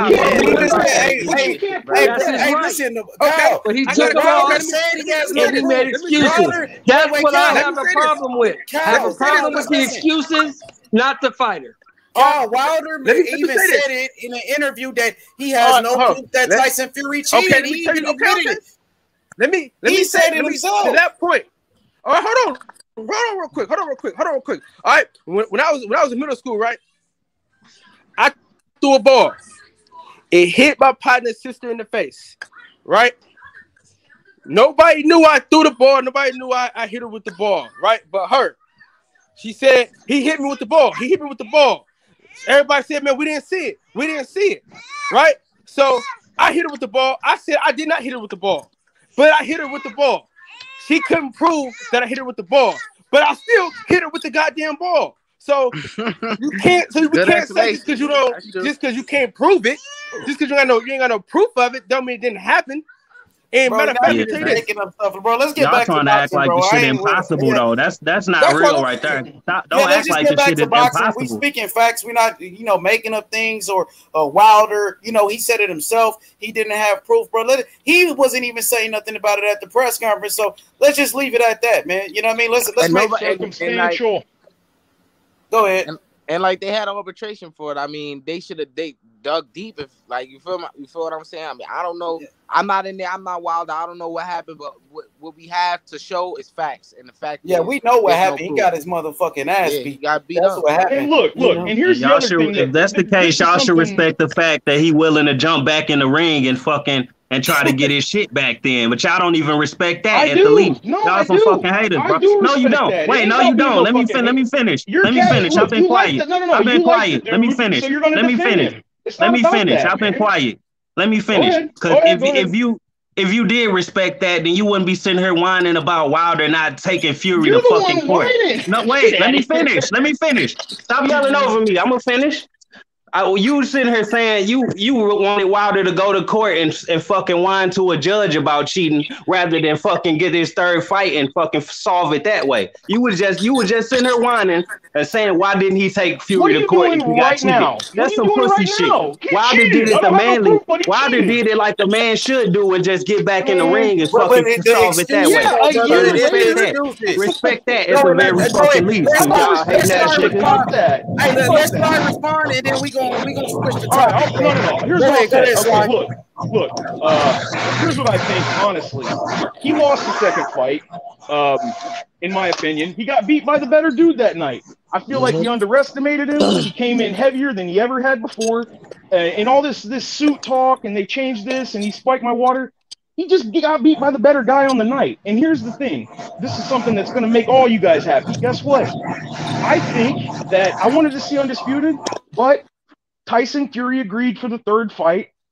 The time expired because of the coronavirus, and the judge saw it in his favor. So let's have the third fight. But here's a question I got for you. If he loses again, are you gonna make more excuses, or are you just gonna accept it? What kind of stupid fucking question is that? I'm asking you. If he loses again, if Tyson loses. I got you, Sly. Go ahead. Yeah, now, he just asked a simple question. He didn't disrespect anybody. He just said, if Tyson Fury wins in his third fight, Will there be more excuses? That's all he asks, and we can move from there. Let's get back to the other topic. Yeah, Nah, bro. don't ask me no dumb shit like that. Now I just answered the that. question, That's so dumb. you ain't got to answer. I don't think it was a dumb question, brotherhood. It's not a dumb question, man. It's not a because dumb half question. the that's shit that. they're That's calling the that. That's cheater that. for I is want from to the know if first you. fight. I want to know if you gonna be a fanboy. And nigga, what the Yeah, fuck? how- Can I how predict? on earth Nigga, can do you I look be like? a Wait. So you Do I ain't look got to like a answer. That's mother? not Do I look like a You ain't got to answer the motherfucking That's question, not brother. You ain't consistency. got to answer the questions Do I like look like a Wilder. It's cool, motherfucking brother. You fortune ain't got teller? to answer questions Do like I look Wilder. like a Getting interfered motherfucking with because I fortune don't like teller, bro? Deontay Wilder. Niggas Brother, asking me Because he's these making questions just from the excuses. future and shit, nigga. Nigga, Yeah, when the let's fight get happened, some that back. You're the one We that's ain't gonna getting get mad. am I nowhere. gonna make excuses? Hey, guess what? Am I gonna make Guess what, excuses? Don't guys? We ask ain't me gonna no get dumb shit nowhere. like that, nigga. Let me just say this: we ain't gonna get nowhere on this Wilder conversation until he gets his fucking skull cracked again, bro. So let's just wait until this third fight and Tyson Fury puts another Wishful dent in his thinking. head. You know, he That's puts just another wishful dent in his thinking. head, and that's that, bro. But Yeah, that's real cute. That's real Yeah, cute let's and move real on to funny. boxing, man, because Hey, this shit is hey, going let's get around in a some more. circle. This It's shit's all going good. on in a circle, man. hey, So we got a question now. Okay, so let's start off with the Brotherhood, since he's on fire right now. Brotherhood, Demetrius Andrade versus Jamal Charlo in a potential unification fight. Who you picking that one? Andre versus Charlo, you said? Unification. Two undefeated champions. Who you pick right now if that fight was to happen? Charlo by KO. Charlo by knockout. Okay, slide tendencies. Jamal Charlo versus Demetrius Andrade. If the fight happens now, who do you think wins? I really think Andrade is a lot more technical than Charlo is, but I think that Charlo is a lot more willing to take risk in the ring. And everybody that's ever taken risk against Andrade, they haven't necessarily won, but he got hurt in the last fight. And I know for a fact that if Charlo can hurt him, he can win. But I don't know, though, man. It's really hard to call. For me, it's really hard to call. I think Andrade's got the skill. If you had to pick one, what would you pick today? Man. I guess I'd pick Andrade. Okay, Andrade. One for Andrade, one for Charlo. Okay, exclusive news. Demetrius Andrade versus Jamal Charlo. Who do you pick in this fight? Jamal by decision. I think he'll drop. Jamal. I think he'll hurt him a couple times, but I don't think he'll stop him. I think Andre has the skill not to. I think he has the skill to be able to stay in there with Charlo. I don't think Charlo will get him out of there. I think that his pressure will be it'll prove to be too much for Andre. Okay, 2 for Charlo, 1 for Andrade. Shelton Moore, Demetrius Andrade versus Jamal Charlo. Shelton, who you got in that one? I think Demetrius Andrade is in Charlo's head. I think he has the psychological advantage. I think Charlo is the more aggressive fighter, the stronger puncher, but I think Andre beats him on points. Okay, there you go. So Andrade, so right now is it 2-2? Is it tied? Yeah, we got a tie. 2-2. 2-2. Okay, the boxing section. Kyle, Demetrius Andrade versus Jamal Charlo, unification, 2 undefeated champions. Who you got in that one? Neither, because it's never gonna happen. Because they both some pansies. Come on. Hey, come on, man. You fuck with Charlo, bro. You got the line. You hating on Jamal now?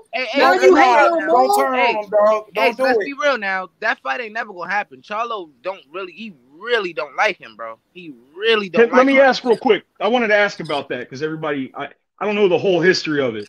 What I had read and what I had heard was two different things, but what I believed in was Andrade and him were going to fight, but it was like a week before the fight, and Andrade pulled out. It was his brother. It had nothing to do with him. It was his brother. Okay. So I was going to say, can somebody clarify that? Is that why they hate each other? You know, the reason why I called Charlo a pansy was because of the whole Benavidez thing, bro. And I'm just, I don't know, I'm just disgusted with their decision making these last couple of months. I still got love for him and stuff like that, so I'm probably gonna eventually forgive him. But I'm just upset, man. You know what I'm saying? They both need to make that fight happen. You know what I'm saying? They both full of shit. And they need to both make that fight happen, bro. Right. They're talking about money fights. the unification bout is the money fight because people want to see that shit and they'll pay for it. I'll pay for it. Give me 1 second, yo. Let me welcome Big Two Hands the Reaper. What's good? What's poppin' though? Reaper? What's poppin' though? What's good with the gang though? What's goody? What's poppin'? What's good, 2 Hands? My brother. My dog. 2 Hands. What's happening, baby? 2 Hands all day, man. What's up, dude? What's poppin', man? What's good with y'all, man? I see what y'all boys up here doing. I like the convo. Yo, Reaper, YouTube is crazy with the notifications. I'll be getting notifications for your shit, man. Man, the motherfuckers don't like me, man. They want to stop the boy, man. Reaper was going in this morning. I was driving to get the kids donuts, and Reaper was going off. they hate that motherfucking truth, man. Game 7 on. Make sure I don't miss it, man. Hey, I'm gonna turn that on right now. Reaper, there's a lot going on. Reaper, we got motherfucking Charlo and motherfucking Andre in the unification fight. Give it to us. I got Andre. I'm gonna tell you why. Jamal Charlo was a streamlined fighter. Yeah, he got popped, but Demetrius Andre got popped too. People just underrated. Every time Demetrius Andre touched something, he dropped it in the early rounds.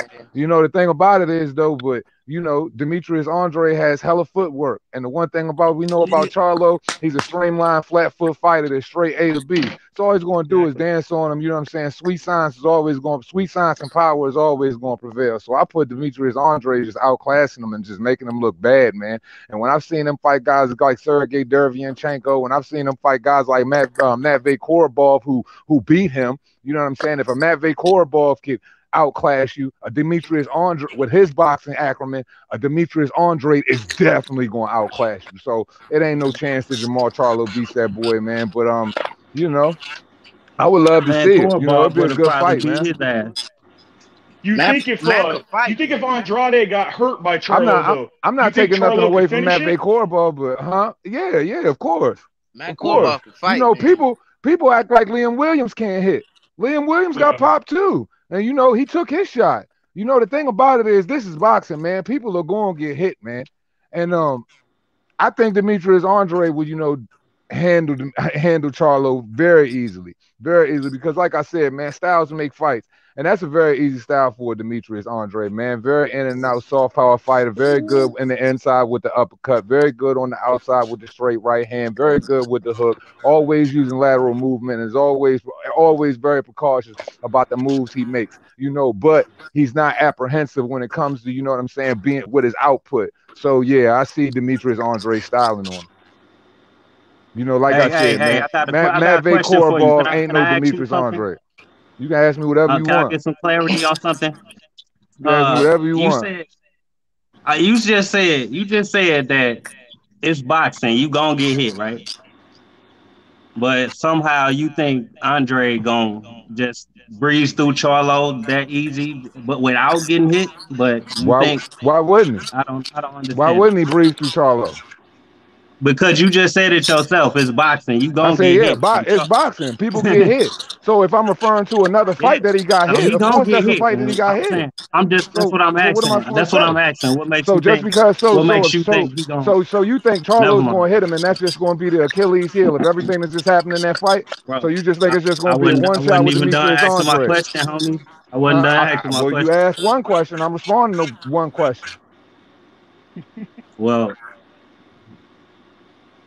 I mean, let me ask. I mean, you just asked me one thing. Never mind, bro. Never mind. No, I'm just saying you just asked me one question. I responded to it, and you just said you're not done answering your question. So I'm waiting for the other question. Ask or not, bro? There was a healthy pause there for a second. I was waiting for you to speak. No, never mind, bro. It's too difficult. Okay, great. The net's out of here, man. They out of here, bro. Oh yeah, I'm watching right now. They going home, baby. They going home. What's the score? It's just funny. It's just funny to me when everybody. It's just funny to me when everybody get their opinion. You know what I'm saying? Like mine got to get the flack though. But it's impossible to ask me questions, man. It's not impossible to answer me a question, man. You're not dealing with it. It ain't that difficult, man. All you gotta do is ask it. There you go. There you go. Yeah, I'm watching the energy of the game right now, man, and this don't look good for New York, man. Brooklyn look like they're in trouble. Yeah, man. Without Kyrie and Harden, bro. Hey, James started though. James playing today. James started. He playing? Yeah, but he ain't Okay, right. He ain't right. He ain't right. Yeah, he probably playing hurt though. Yeah, he ain't right. Yeah. He hasn't taken off enough time. Hey, But it would Reaper, say check this out now. good, though? Reaper. Now you know my plane leave Thursday night, right? At 6:30, right? Okay. I'll be in Atlanta Friday morning about 1 a.m. What's poppin'? So hopefully I can speed my ass over to Blagic City and catch it for a close. Give me some wings. Hey, listen. Atlanta flourishes in that nightlife when it come to them poles, man. When it come to them stripper poles, you gonna find your way to it. It's gonna be open for you. Okay. So now I'll be there Saturday to watch my man Mario Barrios drop that overhead right on Tank and put him to sleep. What you think about that? Yeah, Reed, what's going on with that? What do you think about Barrios versus think about Tank, that, man? Reed? Let me hear that. Barrios versus Tank. Here's the deal, right? Barrios is a big fighter, but here's the thing. Did we all watch the Batyar Akhmedov fight? I knew you was gonna bring that. Yes, we did. Isn't Akhmedov a small fighter just like Tank Davis? Right. Yes, he is. So if Batyar Akhmedov can catch him like that, I would see Tank Davis being able to slide in that uppercut. My thing is Tank is very defensively efficient, but here's the deal though. I do not see Leonard Ellerbe nor Floyd Mayweather putting Tank in that position if they feel as though Tank could get beat. It wouldn't happen. I don't agree with that because they said that Tank chose this fight, and they could switch the words and make it seem like they did or didn't. Maybe they just pulling our leg on this one, but Leonard Ellerbe said I was on my Tank chose this fight. I mean, the guy was on his undercard, Gamboa was on his undercard. I mean, it adds up. Hey, but peep game though. I could tell you the sky's purple, but you can look outside and tell me it's blue, right? Right. Let me ask you one question, Reaper. Let me ask you one question. What's good? We know that Floyd, and we know that Ellerbe have a wealth of boxing knowledge. We admit that, right? Absolutely. We admit that. Now, just because they think that Tank can beat this guy, does that mean Tank can beat this guy? Yeah, that's not necessarily. But see, here's the thing, though.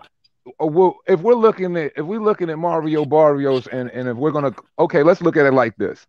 Let's just forget the weight class right now, and let's just look at the styles here. Let's compare Mario Barrios' offensive attack to Leo Santa Cruz' offensive attack. Who we feel as though has the more healthy offensive attack here? Santa Cruz. Santa Cruz throws more punches. So Mario. Has bad defense. Wait, I don't get the question. Repeat it. So I said, so let's compare two fighters, Mario Barrios and Leo Santa Cruz, and let's compare their offensive attack. Who we feel as though has the better offensive attack here? Barrios. Santa Cruz. Barrios is way more calculated than Santa Cruz. Santa Cruz just be throwing any damn thing. Barrios is tricky. He know how to set up punches. He know how to counter punch. He know how to do a lot of shit in the ring. Yeah, that's true. I'll give you that, brother. But the reason why the reason why I said that Leo has because of the volume. That's why. But it's just volume. Yeah, that's what I go with. The volume. Volume. Honestly, when you look at both of them, I mean, they're kind of the same in comparison. But when you compare the volume, Leo Santa Cruz throws way more volume, and Leo Santa Cruz has been in there with way better fighters. I mean, who has Barrios been in the ring with? I'd have hit 26 fights. That's not a valid argument, cuz. In what way? With Gary Rosado, he got 13 losses and put Cuz away. So yeah, just because Gabe Rosado, but Gabe Rosado has been in the ring with everyone. He's seen several looks. So I take in consideration level of opposition. I take in consideration look, and I take in consideration the way a fighter looks in the ring with certain fighters. And once again, when I go back to that Akhmedov fight, Barrios was highly exposed. Regardless of whether he put him on the ground a couple times or not, he was getting his ass whooped on. One was getting his ass whooped by Leo Santa Cruz. One fight. This is what I'm trying to say. This is basically what I'm trying to say when I was asking that. there's more volume with a Leo Santa Cruz. There's not as much volume with a Mario Barrios. So I feel like there's going to be much more openings, and Tank is going to be able to see him better and find him better in the pocket. Yeah, now, am I saying that Tank Davis is going to win that fight? No, it's the fight that we're going to have to watch. But if I'm going to bet my bottom dollar down on it, and if I'm going to bet on what my eyes have already seen, I have to put that on Tank Davis. And I'm basing it on what I've seen from previous fights, and I'm basing it on what I've seen from Tank in previous fights. And like I said, Tank does have leaky defense, and he's moving up in weight. So does that, does that mean Tank is in more trouble? Absolutely. He's getting hit by a more heavy-handed fighter.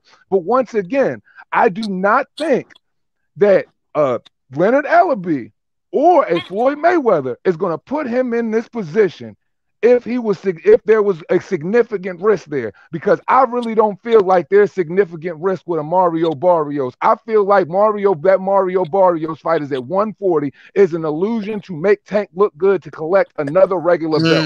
That is it. I like that. Wow, wait, Let me ask you this, Reaper. Are you saying that you think Floyd ain't gonna put him in the ring with a risk, so that makes you think less of Barrios? I mean, if you're going to look at, let's look at the recent history here. Tank Davis went up to 135 pounds, not because he was going up there to be great. He fought a Yuriorkis Gamboa at 135 pounds because he couldn't make the weight at 130. Then he just fought literally a 120 to 126 pound fighter in Leo Santa Cruz. Now he's jumping up to 140 to fight Mario Barrios after we just seen Mario Barrios look weak against Abatiel Akhmedov. What I'm saying is, did you respect Barrios before Tank was about to fight? I was never high on Barrios. Okay, so well that makes sense then. Now that makes more sense. It has nothing. I'm not. Hold on. I'm not one of them dudes. I'm not one of them dudes that's just going to single out any fighter. I take a look at both guys on both sides. I don't think you're familiar with me, homie, but at the end of the day, what you talking about? I'm just asking you a simple question, trying to get clarity. Yeah, I'm giving simple answers. I was wondering if the Tank fight with Barrios being announced had an effect on what you thought about Barrios. That's what I thought you were saying, but you said you was never high on Barrios, so that's different. No. So now I get you.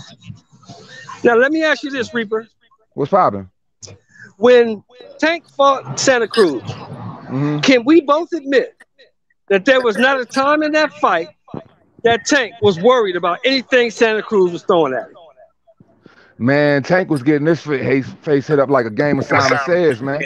He was, but that's what I'm saying. Listen to my question, brother. Listen to my question. Can we both admit he was getting hit, but he was not worried about what he was getting hit with? Because there ain't no power behind them punches. Exactly. I'm saying in this fight, I'm saying in this fight with Barrios, it's going to be different. Gamboa got power though. He walked through Gamboa's punches. Gamboa damn near Gamboa got a freaking power off of one leg. Gamboa had a torn Achilles. Yeah, a torn Achilles. That's what I heard too. This Bama hit Tank Davis literally with his hands down by his side, caught him with a flush hook and didn't drop. Power in boxing comes from your legs. Let's give Tank credit though. He made the fight harder for himself. Look, Tank made the fight harder for himself. He the one who made Gamboa leg like that. The nigga hit him so hard he broke his Achilles, bro. Let's not forget. See, absolutely. You just made the point right there, my G. You just said Tank made the fight harder on himself. That fight was never meant to be difficult for Tank. That fight was meant to be a showcase on a guy who already has credible mention. But see, a lot of casual fans aren't going to understand the journey that Yuriorkis Gamboa took prior to Tank. They see him as Yuriorkis Gamboa, the guy that was that beast who had to fight Terrence Crawford, the Yuriorkis Gamboa that was champion prior to. They're not looking at it like, yo, this is Yuriorkis Gamboa coming downhill now. You know what I mean? I remember Gamboa was called the next Mayweather. They even did a video about him on Boxing Legends TV. That's what I'm saying. That's what I'm saying, Reaper. Now, in my opinion, this is just my opinion now. That's why I bought the tickets, the plane fare, and the room. In my opinion, this fight's going to be different. Because he ain't going to be able to take them shots he took from Santa Cruz from Barrios. It's a great fight. So I don't want anybody to get that twisted. It's a great fight because you want to know why it's a great fight for me? Because of the Mexican style that Barrios is bringing to the table. The size factor is always something to take in consideration because I tell people this on my channel all of the time. There is a point in time to where all of the technical ability does not matter. Technical ability hits a ceiling where it can't even help you when it comes to size. So when you look at a Tank Davis and his size and you look at Mario Barrios and his size and what you've seen from him against Leo Santa Cruz, how you seen him get touched up, that leaves a level of apprehension for when you have to mention Tank in this environment. But yet and still, that boy's got a firecracker. So I would have to see, him get exposed in that area visually before I say, okay, you know what I mean? Barrios got it. I got to see Barrios get it before I say Barrios got it. So right now for me, it's still Tank. Okay. Yeah, and I don't see Tank fighting Barrios like he fought Santa Cruz. He gonna respect Barrios' power, so he gonna be more defensively responsible. So it's not gonna be the same type of fight. Who that Brotherhood that said that? I know you hoping that, Sheldon. Who that Brotherhood that said that? If that was Brotherhood, I agree with you. I think that we're probably going to see the best Tank, probably the most fluent Tank, and I think we're probably going to see the lightest Tank on his feet that we've ever seen before. Like, it might be the best Tank we've seen. Probably like that Jose Pedraza Tank. Yeah, that's what I was about to say. I was gonna say real quick too. There's something about Tank when he gets in trouble and he's like kind of locked in, where like he can't go out and do shit like he normally does because he got in trouble. And I'm not hating on him when I say that, but every time that shit happens, we get the best Tank in the ring that we're ever gonna get. So if he could find a way to just, because that's the thing that you said it a second ago, kind of, but he kind of beats himself, if he can keep himself focused. And I was gonna say, I just saw an interview he did, and he looked real loose and he looks real, he don't look real stiff at all. He looks like he's ready to just go in there and fight. So I'm real excited for him this time. I don't think we haven't seen the best of Tank in a while. I think the last fight, to me, leading up to the knockout, before the knockout, I think he wasn't doing well in the Leo Santa Cruz fight. He was losing that fight up until the 5th and 6th round. I don't really think he was, but that fight, he ended it in the 6th round, so I really can't look at it as an overall performance. But I mean, I don't think he was doing well in that Leo fight. And the fight before that, we all know he absolutely did not do well, despite him getting a knockout in the 12th round. But we haven't seen the best of him in a while. The Pedraza fight, I think, was his best performance. Other than the Jesus Quayshaw fight, I'm not looking at it from him fighting Jesus Quayshaw. I'm looking at what he did in the ring against Jesus Quayshaw. He looked amazing. I feel like in that fight, he was in the best shape I've ever seen him in, besides the Pedraza fight. And I'm just looking to see the best Tank come next week. Yeah, that's because he was with Kevin Cunningham. When he was with Kevin Cunningham, them boys him and Broner was sharp as fuck. Yeah, they was in shape. That's when they was at their best. Yeah, if anything, Cunningham kept them in damn good shape. For real. Well, let me ask the panel. Starting with the Brotherhood. Unbelievable conditioning, and that seems to be one of the biggest things with Broner right now. I mean, he's been on the downslide for a while, but when he was in good condition, his conditioning bailed him out of a couple of fights. Go ahead, Sean. I'm sorry. This is what I want to ask the panel. Starting with the Brotherhood. Tank Barrios, who you got? I got Tank.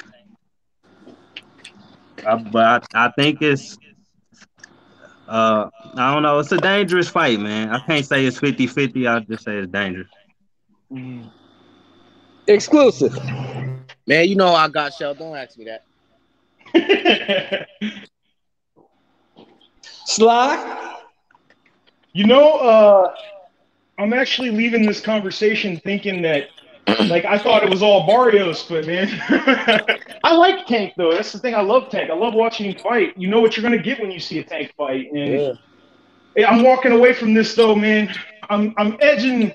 It's to me, I can flip a coin, but I want to see Tank win. I'll say that. I don't know if I can pick. I'll pick Tank. Fuck it. Let's go Tank.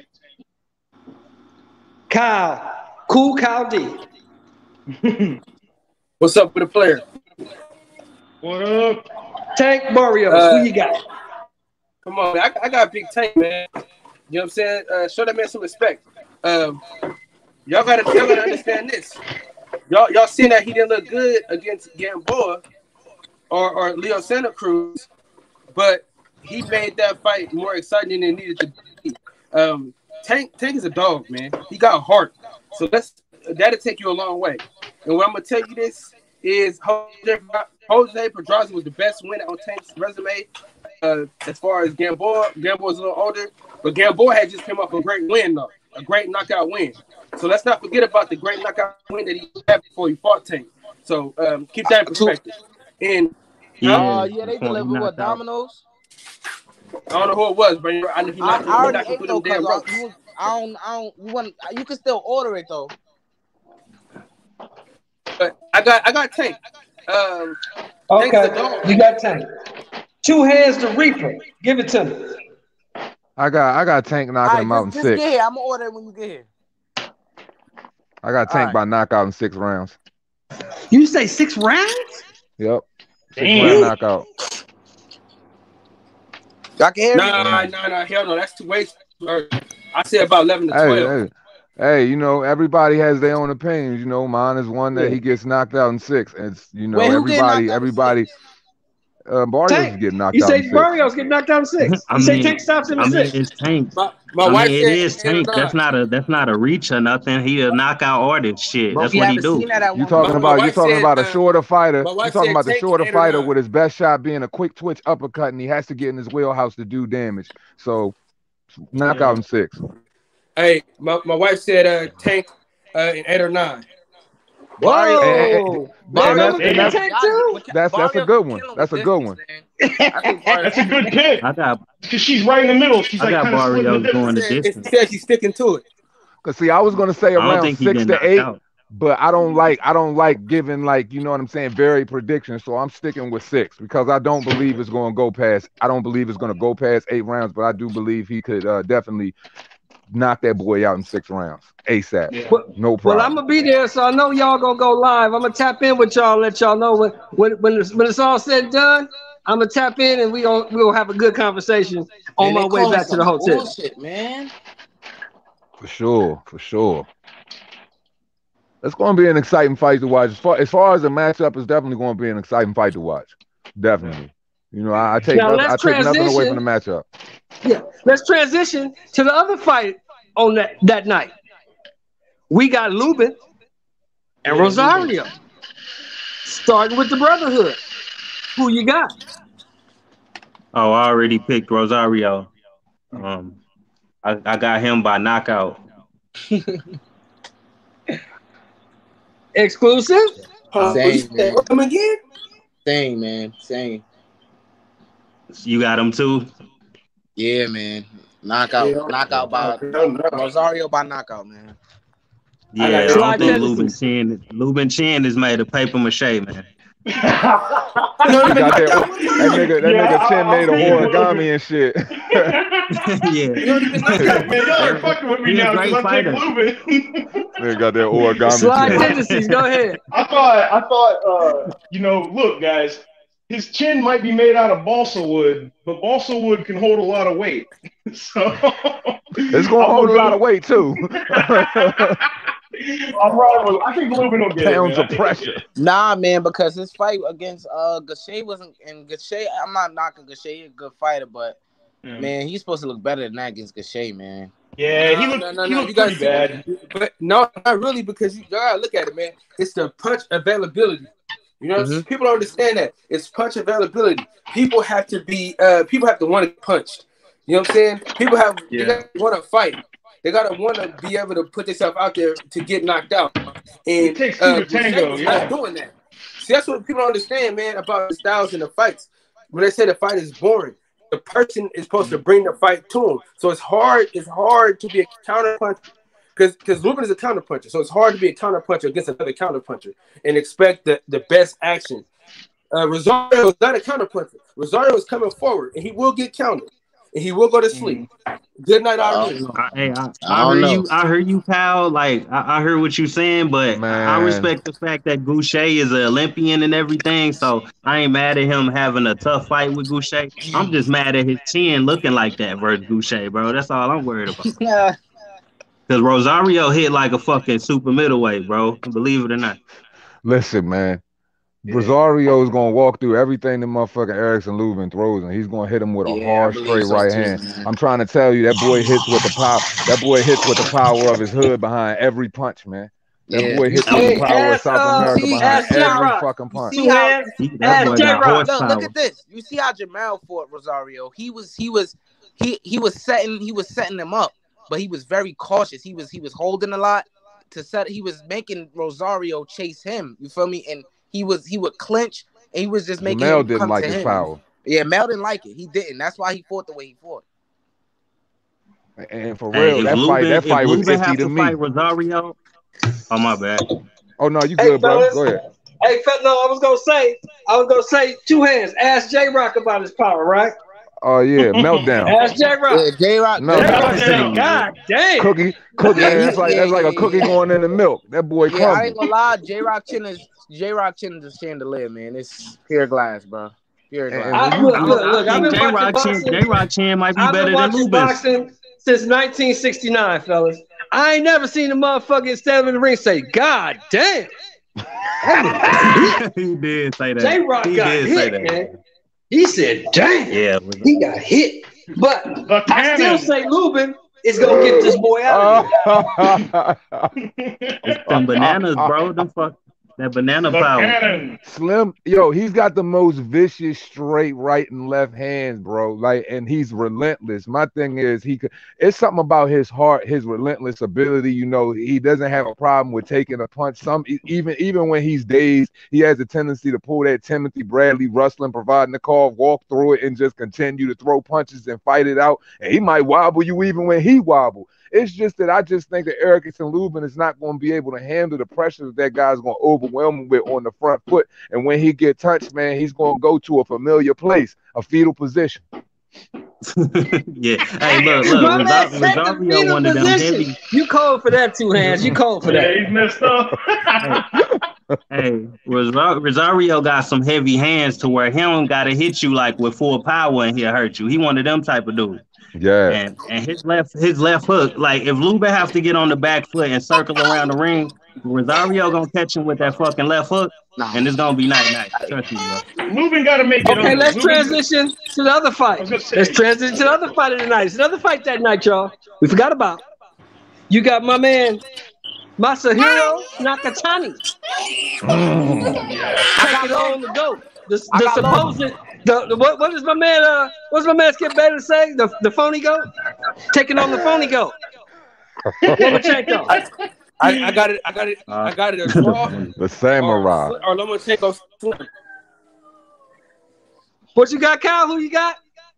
Got it either a draw or Lomachenko in a slim margin.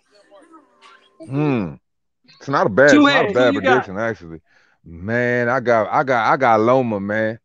But I'm not acting like, Masa Roshi can't win that fight if he comes in there like Orlando Salido did and just say fuck it, just fights him, hits him wherever he can hit him, make it rough and tumble, just stay on him and just like really hit him with some true dirty boxing. He can make it real rough for Loma because he just overwhelms him in size, and we know he got knockout power from watching him fight Felix Verdejo. So Tio went 12 with him.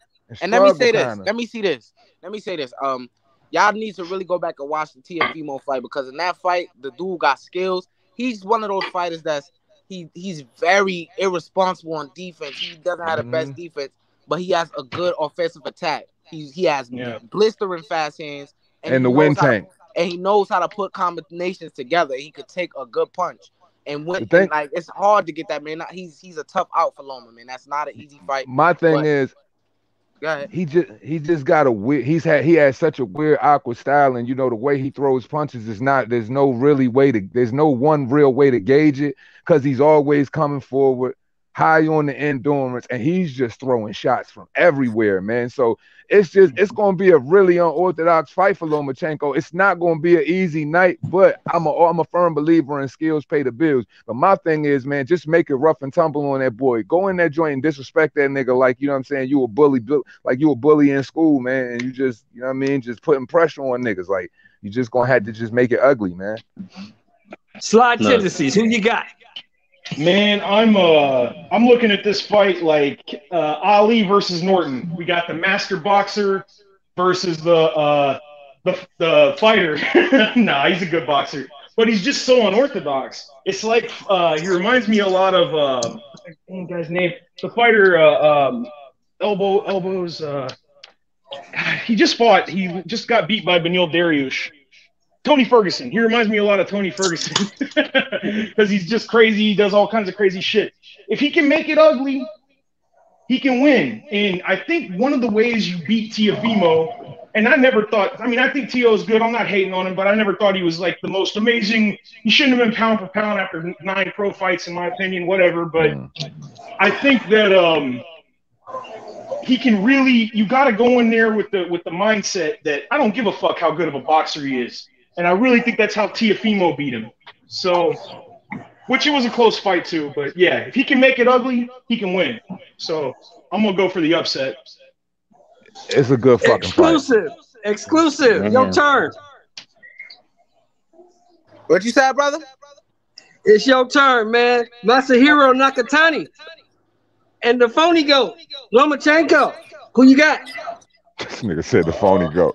The phony goat. Who made that shit up, bro? That shit funny. With crap, man. No, show They me. was calling that Buster the GOAT. They were saying that Buster was the greatest of all time. He's a phony. He I'm ain't not nothing. hating on you. But go I'm ahead. not hating Exclusive. on you. I got Loma, man. I don't know how it's gonna take everything he got to beat that boy. Honestly, it's gonna take everything he got to beat Nakatani. Yeah, Nakatani looks good, but I was gonna say real quick too. I don't know who said it. I think it was it don't matter. Nakatani. It's like he said, which Nakatani's coming in? You know, he's inconsistent sometimes, and he's either on or he's not. So I'm pretty sure though, if Loma can't get you out of bed to fight, man, who the hell can though? Also, we got to remember, too, Loma's coming off of a couple of surgeries. That's something, and I'm not saying that's not an excuse or anything. But you building one up, though. Well, but you building one up. But no, I was just going to say, sometimes you can come off of a surgery and dominate, and sometimes you can come off a surgery and look like shit. I know that. I get you. Go ahead. Brotherhood, it's your turn, brother. Man, I think this is the perfect fight to make Lomachenko look like everything they said he was. I promise you, bro. I got this going down as one of the worst ass whoopings like in history, like ever, bro. I'm not even. No, seriously, I'm not even kidding, bro. I think Lomachenko about to fuck him up so bad it's going down to history, and I'm going to put it up there with the fucking Arturo Gotti versus Floyd fight. That's how bad it's going to be. Damn, that's a beatdown. Or if y'all seen Benavidez versus Porky Medina or something like that. At least. Lomachenko about to put his foot up his ass, bro. He about to fuck that boy up. And I don't even like Lomachenko like that. I think he overrated, but this is the perfect fight to make him look like everything they said he was. Nakatani is a fucking body. He a body, bro. Did y'all see what fucking what's his name? The dude that Nakatani ended up knocking out? Verdejo. Felix Verdejo. Yeah. Verdejo. Come on. Offensively, Verdejo is good, but he's no Lomachenko. And he was fucking Nakatani up. So Lomachenko just gone, bro. It's about to be ugly, bro. Okay, it's my turn. Yeah, I think Nakatani is sloppy as hell, but he's strong as a fucking ox. Strong, bro. That's why I said it's gonna be slim. The reason why I say it's even more tough because Verdell got more power than Loma, and Loma really gonna have to get this guy out of there to the body or something, man. He's not going. I don't know, man. Anything can happen in boxing. He could, but. Now here's my take, and y'all finna trip off of this one. I'm telling you this right now. On the 21st, this is the 19th? On the 19th of June, I'm telling you this right now. Nakatani stops Lomachenko. Round 9 or 10. I think Nakatani's gonna win, but I don't think he's gonna win. I don't know, man. It's a good fight. Loma is too small for Nakatani. Nakatani's gonna knock his fucking head off. You can't start slow. Man, with he gonna chop that tree down easy. Loma, you cannot. He starts too slow too. That's another thing. And if Nakatani can get his respect early, he can hit him. Maybe not rock him, but if he can clip him a little bit early, he might do what he did in the Teofimo fight and turn it on late. But who knows? I don't understand. What kills me about these fans sometimes, or most, it's just me. I'm different, I guess. I'm gonna ask the whole panel: when does Loma had all this serious power? Loma ain't no power puncher. Don't, man. He just makes people make mistakes. It's accumulative. See, this is the thing. Yeah. Lomachenko does the same thing. Sugar Ray, Loma does the same thing Sugar Ray did to Tommy Hitman Hearns. It's the cumulative punches and punches that breaks you down round by round, and you eventually fall with accuracy and precision. But see, here's the thing, though. When it comes to that Nakatani fight, I look at it like this. The same reason why I picked Teofimo Lopez to beat Lomachenko when everybody had Loma. It gets to a point in a fighter's career where you can have all the technical prowess in the world. You just not big enough.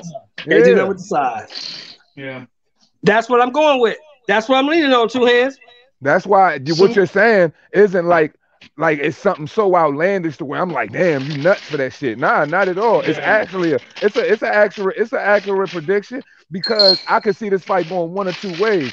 Nagatani is the type of fighter to where all of that pivoting and shit that you did with Jason Sosa, you did with all of the smaller fighters, that shit not gonna work with his tall ass. He's gonna walk you down and consistently cut off the ring. Like he ain't give a fuck about your offense. He's gonna keep treading forward, and you're gonna have to deal with this guy's size. You're gonna have to deal with that pressure. My thing is, how are you gonna be able to deal with it for 12 rounds? Are you gonna be able to put punches together, pivot him all night, be able to get him up off of you, so you can have that precision, so you can put together those punches to where you can make him wilt? That's something I don't know. That's why this fight for me is like, it's really a 50-50 fight. It's just like Nagatani is just like, he's a sloppy dude, man, but Loma's a natural 130-pound fighter, man. He's not a big guy, That's my point. Exactly. Damn, no. That's a lie. That's a lie.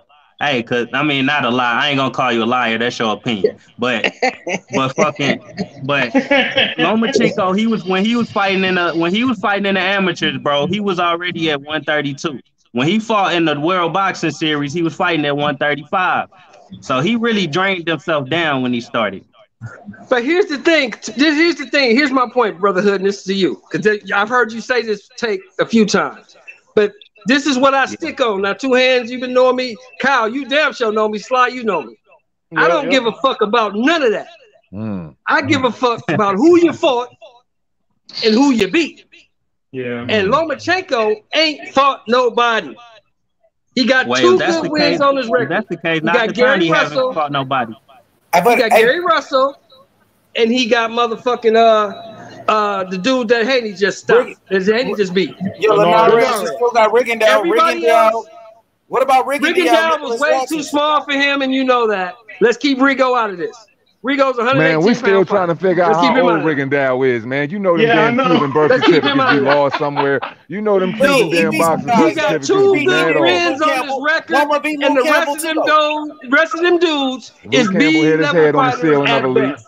Tell me I'm wrong. Remember too, Salido, he came in, exactly. But Salido came in heavy against Loma, and he was able to bully him. He was able to make the fight ugly, grabbing him. Sly, he got two good wins on his record, Sly, and the rest of them dudes is B-level fighters. Tell me I'm wrong. No, I'm agreeing with you. Let's keep it a buck. Can bully him. Let's keep it a buck. Okay, is there a catch weight? Is there a catch weight in this fight? They're both coming in at 135. Yeah, they're gonna weigh in at 135, but when they hit that ring, what they gonna be weighing in at though? Nakatani be about 160. So when Nagatani come in that ring, okay, I'm saying this. This is basically the point I'm trying to make. Lomachenko versus Orlando Salido, he got overwhelmed with Orlando Salido's size, and he was sloppy. And what I'm saying is, I make my predictions based off what I've seen stylistically. I try to draw my predictions from what I've seen, and if I can put that in comparison with the fight that's going to come up, I try to, hypothetically do it based off of that. So what I'm saying is this dude is just naturally way bigger than Loma. He's naturally way bigger than Tio, where Tio said after the fight, no more tall fighters. So, and he's known for being overwhelming on the front foot. So if Loma can't pivot, if Loma can't find space to get his shit off, man, this dude can come in there and bully him and run him over. We can't just act like this dude don't got a chance because, like I said, Loma is French fries compared to this dude's size, man. So if he goes in there with that brawler, smasher style, it can be a problem for this guy. And he does have a smack in his right hand. So, yeah, it's a good fucking fight. It's one of the better fights. Hold on, y'all. Let me address something right quick. Lee Adams, nobody is racist and hating on Lomachenko because he's white. Lomachenko is an excellent fighter. He's an excellent fighter. He just ain't fought nobody. And you can't make an argument that he has. He got two good wins on his record. Gary Russell and Linares. That's a racist dude. That's a racist dude just by saying that shit. At best. He identifies racist saying that dumb shit. Can I say something as a white guy? Can I say something as a white guy? Yeah, go ahead, brother. No, I was going to tell him, the guy in the chat. I picked Nakatani, okay? I ain't hating on Loma either, but I'm going to tell you something right now. If Lomachenko was black and he had 9 fights on his resume and he was ranked pound for pound #1 in the world, you'd be in the comments saying that we're racist right now. So get the fuck out of here. Right. It's just crazy to me how when you critique Lomachenko, you know what I'm saying, these Lomosexuals just come out of the woodworks and try to call you racist. But the thing about it is, there's nothing racist about critique. We've sat here and gave, you know what I'm saying, hypothetical breakdowns of our opinions of what we feel is going to happen. Now, when a motherfucker try to say we being racist in our critique, that just lets you know his real outlook on the motherfucking world. So miss us with that bullshit because we ain't on that. So just stop it. If you can't deal with that shit is crazy to me, man. That shit is crazy to me. And it just devalues what racism actually is. That's the thing that the people That's the problem with boxing right now, man. Yeah, you keep calling people racist every time they do something. It ain't gonna mean shit anymore, dumbass. That toxic ass fandom, man. Go ahead. Yeah, that's go ahead. exactly Probably what it is, bro. fucking Loma farts they out can't his ass stand to and hear shit. something bad said about that fighter. Like I hear people talk shit about Wilder every day, and everybody know I fuck with Wilder, but I don't motherfucking threaten and send death threats to everybody I fucking say something about him though. These motherfuckers want to blow my it. house up and everything. Right, nigga. Car bombing your shit about the H Money Cook. Yeah, we're H-back. Don King is busy signing contracts. Well, go ahead and cook, man. Go ahead and cook, brother. Tell that motherfucker about himself, because I don't like that shit, man. Anybody who know me know I grade fighters on what they've done, who they fought, and who they beat. That's all I use. I ain't never met. Yeah, go ahead. I swear, it really infuriates me because I run a community, you know what I'm saying, we're an open platform to where, you know what I'm saying, we don't acknowledge racism on no level. And when that shit gets presented, you know what I'm saying, all that shit reminds me of is a motherfucker who keep that shit on the front of his mind like that's going to be his first offense and defense in his personal life. So all I can say is a person who brings that shit to the attention of individuals who hasn't even made one critique about white, Japanese, or black. Is anybody Japanese in here saying, you know what I'm saying, that we're being racist towards Nakatani? Is anybody in here saying we being racist towards Tank Davis? Were we being racist towards Tank Davis when we were talking about Mario Barrios? I ain't see you commenting on that shit. But when it came to you and your skin color and what you identify as, and when your little butt hurt Lomosexual ass motherfucker has a problem with it, you know what I'm saying, you want to bring that shit up. So, man, look, man, miss me with that bullshit, because I know what it really is. Marion G. Marion G. Hold on, y'all. Marion G. and Lee Adams. What better wins? What other two wins, good wins, does Lomachenko have besides Gary Russell and motherfucking Linares? Who has Lomachenko fought that is better than Gary Russell and Linares? Put it in the chat, please. Go ahead, Kyle Cook. I think Pedraza better than Linares, to be honest, but I mean, Nicholas Walters wasn't a bad win. Well, we know Nicholas Walters was never a boxer. He was a slugger that knocked everybody the fuck out. Right. I'm just saying when it come down to his wins and stuff like that, me personally, because the type of boxing I might have necessarily grew up on and the way I watch it or y'all watch it, you know what I'm saying? We might feel completely different about Lomachenko, but we got these new dudes that might be fans of boxing or whatever, but they might see these dudes as threats because based on what, you know what I'm saying, they're presented as in the media, however they market it, based on their belts and shit. Like I said, it's a lot of motherfuckers with belts. Don't mean they nice though. You know what I'm saying? Like for real, just because Cornelius Brunder's got a couple belts. So at the end of the day, that's facts. That's facts right there. Okay, so you said Pedraza, Walters, Campbell, and some other dude. Will any of those dudes that you just named have a chance against Richard Comey at 35? Because we know Pedraza fights at 40 now. Comey cleans up Loma's whole resume. Except T.O., obviously, but... Yeah. So that ends your argument. Kyle, you still here, Kyle D? Come on now. You know I'm here. Go ahead and cook on this racist motherfucker, man. Cook on him. Which one's crazy? Y'all back on the race. Y'all back on the race. Man, what do you mean? Well, I don't know. I just came back, but I know somebody know. The thing is, though, I'm gonna be honest now. Hey, listen. I would say, go ahead, bro. Go ahead, Kyle. That shit just pissed me off, man. Because you know what? The face of boxing does not approve, man. Miss me with that shit. I love when you be doing that. The face of boxing does not approve, man. I love when you be doing that shit. That shit be so funny, dog. Stop that shit, man. The face of boxing does not approve, man. Miss me with that shit, man. Talking that racist shit, man. The face of boxing does not approve. You coming around here talking about because we critiquing Loma, we racist or something like that. Man, that's maybe something you identify. Do you have one of these in your closet? Do you? The face of boxing doesn't approve, man. Miss me with that bullshit, man. This is that dude. This is the guy that, like, if BET has a channel, how come there isn't a WET? One of those dumbasses. Yeah, one of them side So what happened? Our problem was the dude said racists hate Lomachenko because we was saying that Nakatani may beat him because of the style clash and the fact that Lomachenko only has 2 real good wins on his record. And he said we racist because we said that. Yeah, fucking he has a half a good win. I want to give my opinion real quick. Bro, it don't matter who we pick. I got you. I want to give my opinion, my brothers. Now, as far as Lomachenko, I think he's a very good fighter. I felt like he was a great fighter in the smaller weight classes, like when he fought I think Gary Russell and those dudes. That's when he really was at his best, when he beat up Nicholas Walters and Rigondeaux. Now, as far as his resume, I felt like at lightweight, his resume is solid. He beat Linares, Luke Campbell. He got some good wins, but he doesn't have any great wins at lightweight.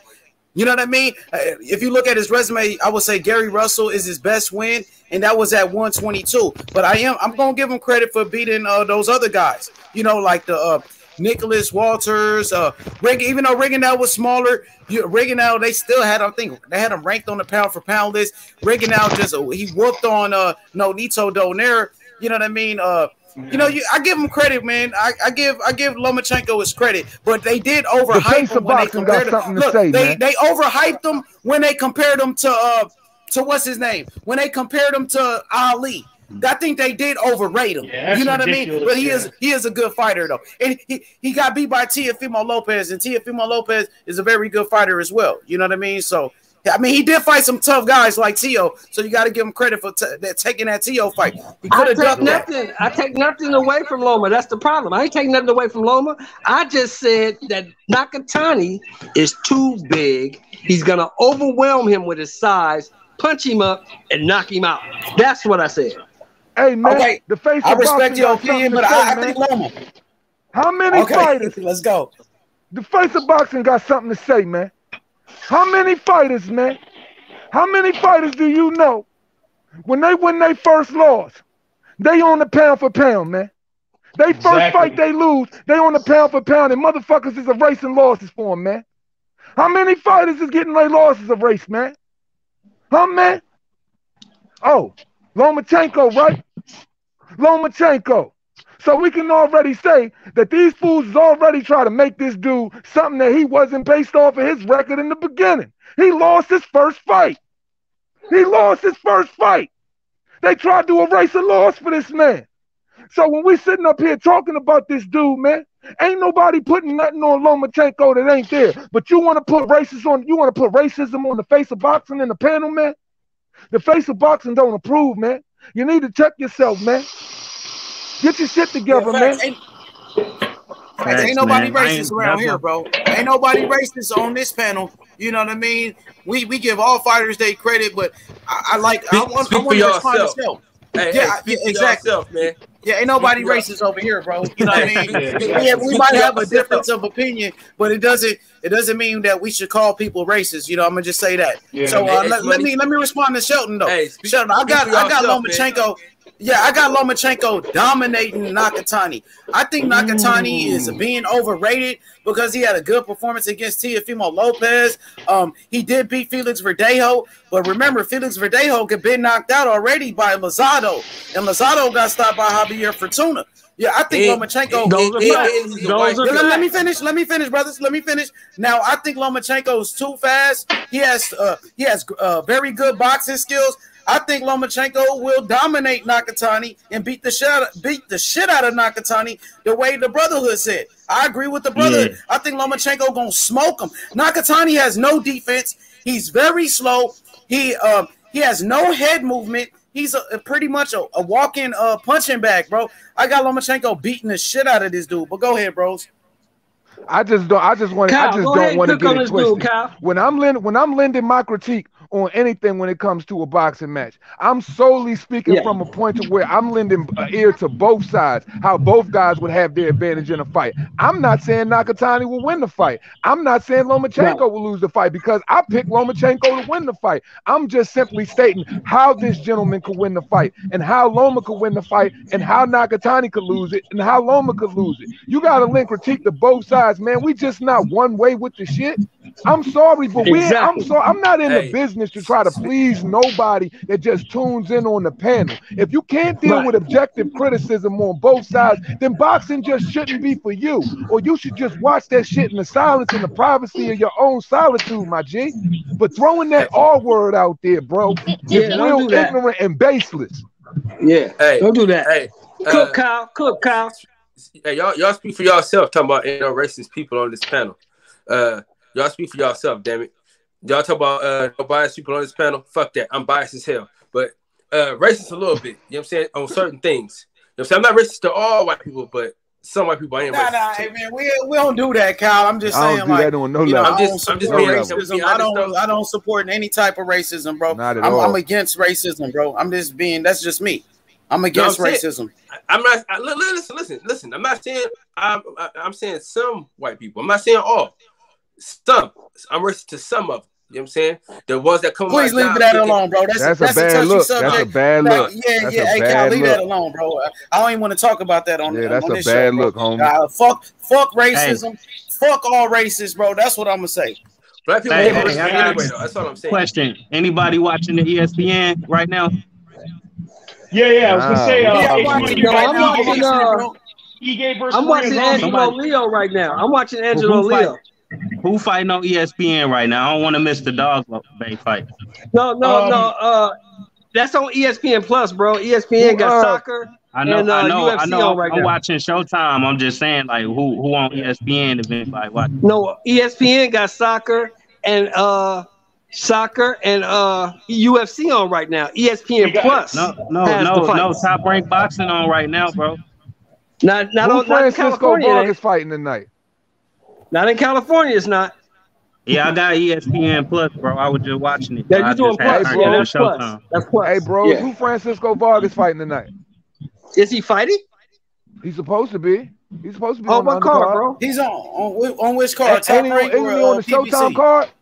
I'm watching Showtime right now. We got Angelo Leo and Almeida fighting. I think he fight after Angelo Leo, right? He the co-main, right? Yeah, he's the co-main then. He's after this Angelo Leo fight. Yeah, Francisco Vargas the co-main, I believe. Yeah, I thought isn't it Anderson Silva? What's his name? Damn. It's in Mexico right now. Sly, you by yourself on that one. Ain't nobody finna pay for much of 50-year-old. No, I'm not paying for it. I thought that's what you're talking about. You said Vargas. 50 and 60. 50 and 60. Ain't nobody watching that shit. I was going to ask y'all, though. I don't want to get too far off boxing, but what do y'all think of the main event tonight, Ige versus Korean Zombie? Ige's now that's a good fight right now. Yeah, that's a good fight. The Korean Zombie, man. I got to roll with Ige on that one. Korean Zombie kind of long in the tooth, ain't he? He is long in the tooth, but he just smashed on. Who Korean Zombie just smashed on? He lost his last fight against. But he it's had not a bad loss. He had a knockout win, didn't he? Didn't he have a knockout before that? Yeah. He had. I'm trying to remember. His last fight was against Brian Ortega. And Brian, you can't take anything away. Brian was coming off of a 3-year layoff, and he came in there and he made Zombie look kind of average. But it's Brian Ortega, though. So Ortega nice, though. Yeah, Ortega's a beast. He came off of a 3-year layoff. Everybody was counting him out, and he came in there and rocked. He rocked Zombie, I think, 3 times. He controlled the whole fight. I'm trying to remember who Korean Zombie got knocked out, too, at the end of the Pantera fight, too. But he was coming off of a winning streak. I'm trying to remember. Man, Max Holloway gave that boy the worst boxing lesson in motherfucking UFC history, man. Hey, Two Hands. What up? What you know about this Almeida kid, man? He looking kind of nice against Leo. Yo. He whooping Leo ass. Yeah, man, I said Angelo Leo get touched up in that motherfucker. That's the dude that just fought against Luis Neri on that undercard against the Charlo undercard against Rosario. Remember? Yeah, remember he just fought against Luis Neri. Yeah. Oh yeah, that is him. Okay. Yep. He whooping his ass. Man, he giving Angelo Leo the business, homie. He giving him the business right now. Oh my god. I was gonna tell you, Reaper. Reaper, the one that Korean Zombie knocked out was Frankie Edgar. Okay, yeah, Frankie long in the tooth too, though. Yeah, he's long in the tooth. But that was his first. That was before Frankie got knocked out by that one Corey dude, the one that hit him with the flying knee. Didn't Frankie retire? I heard that he wants another fight, but Dana's trying to. They're like he went on his Instagram talking about it. They're trying to force him to stop. He's I mean, I love Frankie Edgar, but you know everybody's got their damn limit. He's gonna get hurt real bad if you don't cut it out. Dang, Alameda's on his ass. Leo on the ropes and shit. He walking him down. Oh my god. He going to the body. Man, Angelo Leo's in trouble, bro. They gave him a tough fight. I think these guys slept on I think they slept on Alameda, man. Yeah. Hey, do I gotta echo y'all? Hey. Aaron Alameda waking his ass up though. Dang. He got him on. He better step on the gas real quick. You better step on the gas real quick because Almeida's giving him the business right now. Well, Leo coming back strong from what I'm seeing. I watched the debut fight for Juan Alvarez, man. That nigga motherfucking he looked good, bro. He looked good coming out that Canelo Alvarez camp. Man, Slim caught this nigga with a nasty check hook, bro. Finished him in the first round. He hit this bam with this check hook, man. This nigga was so dizzy, he didn't know whether to sit down or stand up. Then when he sat down, he got back up, rocked him again. Boom, with another straight and then a check hook. Put that nigga to sleep in the first round in 30 seconds. But within that time, in that 2 minutes he was in the ring, Slim had poise, beautiful footwork, nice hands. Man, I'm excited to watch this kid's pro career, man. He only 17 years old, man, showing pop, showing good footwork and everything. He on that Julio Cesar Chavez, you know what I'm saying? Fight card tonight. Hey, Anderson Silva, I believe. Hey, isn't he a disgrace though? Julio Cesar Chavez is a piece of crap, dude. How could he not make weight, bro? How could he not make weight? Chavez Jr. always does this. He's got, and I don't want to sound like I'm just hating on him and shitting on him. Nah, fuck him. And I can't even imagine having to fill those shoes, but at the same time, yeah, plenty of time. He's done this shit before. He's quit on the stool so many times. And imagine being his dad. Y'all forget he's the perfect front runner. That motherfucker was 48-0 with 45 knockouts at one time and was a world champion. Hey, listen. Well, it's easy to have a record that good when you're knocking over taco stand makers. makers. His fucking name. Listen, if I was his dad, I would tell him to change his name. Take my fucking name off your fucking birth certificate, you piece of shit. I mean, he makes his dad look bad every single chance. That's he gets. Juan Chavez right there. That ain't Julio. Yeah. That's Juan. He even said after he missed weight, he said, I wasn't contracted to come in at 82 kilos. He had to give $100,000 to Anderson Silva for missing weight, and he tried to say, it doesn't say anywhere in my contract that I have to. Plus, he looks like a crackhead right now, too. The dude is a damn disgrace. He fought Danny Jacobs. He basically came in there at the size of a freaking light heavyweight, you know what I'm saying, by not making weight for that fight. Danny Jacobs basically breaks the kid's freaking nose, and this dude goes back to the corner and says he don't want to come out. When the ref asked him, he said, no. You want to continue? No. No. He pushed out big time, man. Like, it's one thing when you're just a regular dude doing that shit, but when you're Julio Cesar Chavez's kid, come on, man. His dad had his hands in his lap, You said it right, though. You said it right, though. Look, man, that got to be so much pressure, bro. That's the thing. I don't want to sound like I'm just hating, but and those are fucking big shoes to fill. But at the same time, it's not like he was born in the street. You know, one of the reasons Julio Cesar Chavez is so revered is because he grew up like Roberto Duran, like eating garbage and shit. And his son, I'd imagine, you know, was probably born into a lap of luxury. Facts. So that's what softened him up. That's what worked him. He never had to struggle for anything. It's hard to do road work when you wait. It's hard to get up when you know what I'm saying. It's hard to get up and do road work when you're waking in silk sheets, man. Yep, it's hard, and I can't hate, but even still, said by the greatest middleweight of all time, Marvin Hagler. Mm-hmm. Yep, there's still rich kids that became decent. I don't want to say rich kids, but if you look at people like Oscar, Conor Benn, Oscar De La Hoya, what the hell is his name? I can't remember his name, but there's a lot of them. Gene Tunney. I mean, there's a ton of guys that they weren't necessarily born with a silver spoon. I mean, but they didn't have the Roberto Duran. He ain't the worst, but he ain't this motherfucker. Oh, damn. I'm sorry, man. Hey, Sugar, man, I love you, bro. Your son, I give it to your son. He be trying, man. He be trying. Hey, Rick, at least the nigga be trying. This motherfucker don't even try. You know what I'm saying? Yeah. He don't even try to look good. At least Sugar Shay's son be trying to make his daddy proud. This motherfucker just be like, you know what? Fuck you, dad.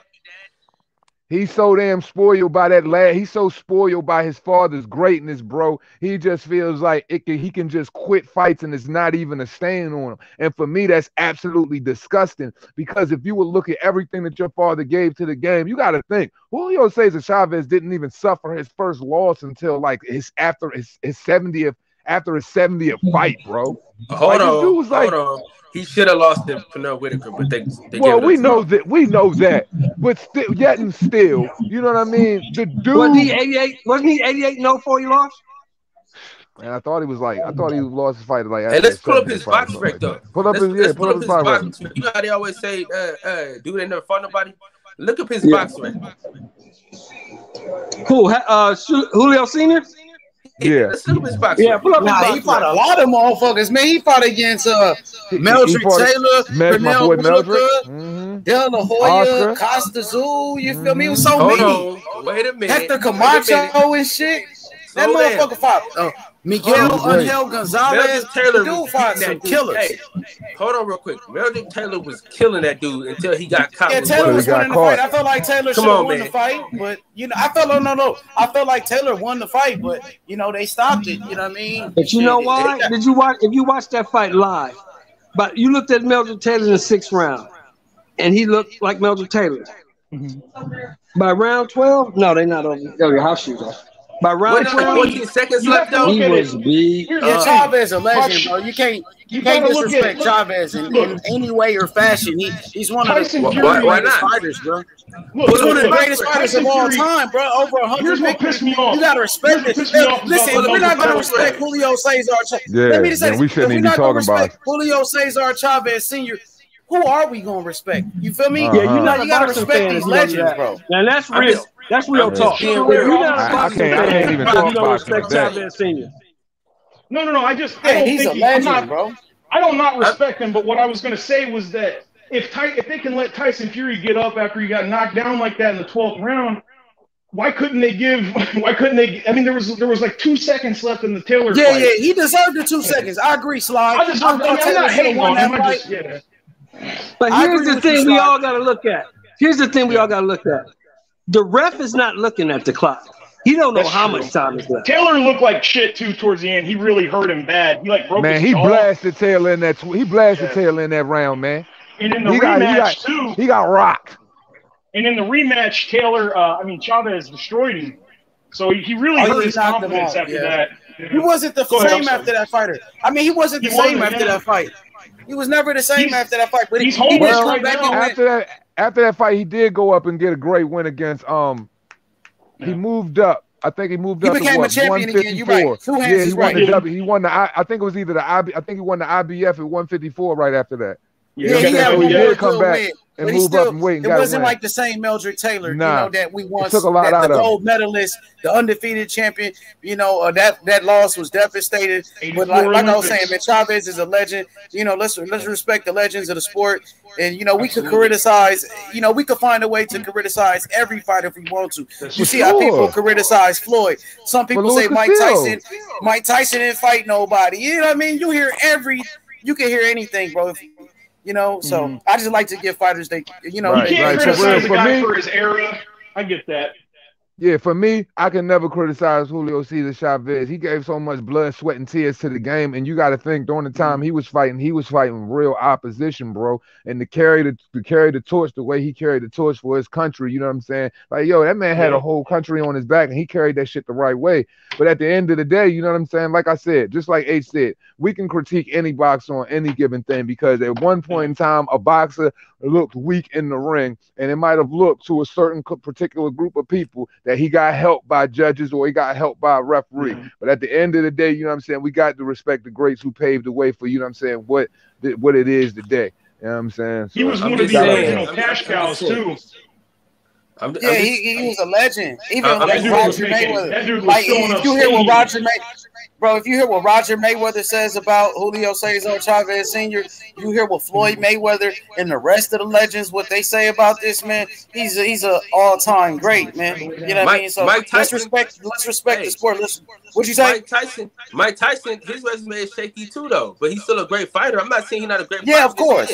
His resume is a little shaky. Mike Tyson resume shaky after he got a janky fucking rape charge and they fucking put him away for 5 years doing his fucking crime because because we all know that Lennox Lewis chose to go, you know what I'm saying, from the UK to the Canadian route to avoid Mike Tyson. You know what I'm saying? A lot of them dudes avoided Mike Tyson when he was in his prime as a knockout king, knocking these dudes out. Unfortunately, he got taken out of the game, but we probably could have seen him do much greater things, you know what I'm saying, than what he already did. But even then, if you look at his career and his undisputed run at 21, he still had a lot of credible names underneath his record. So we can't take nothing away from Mike.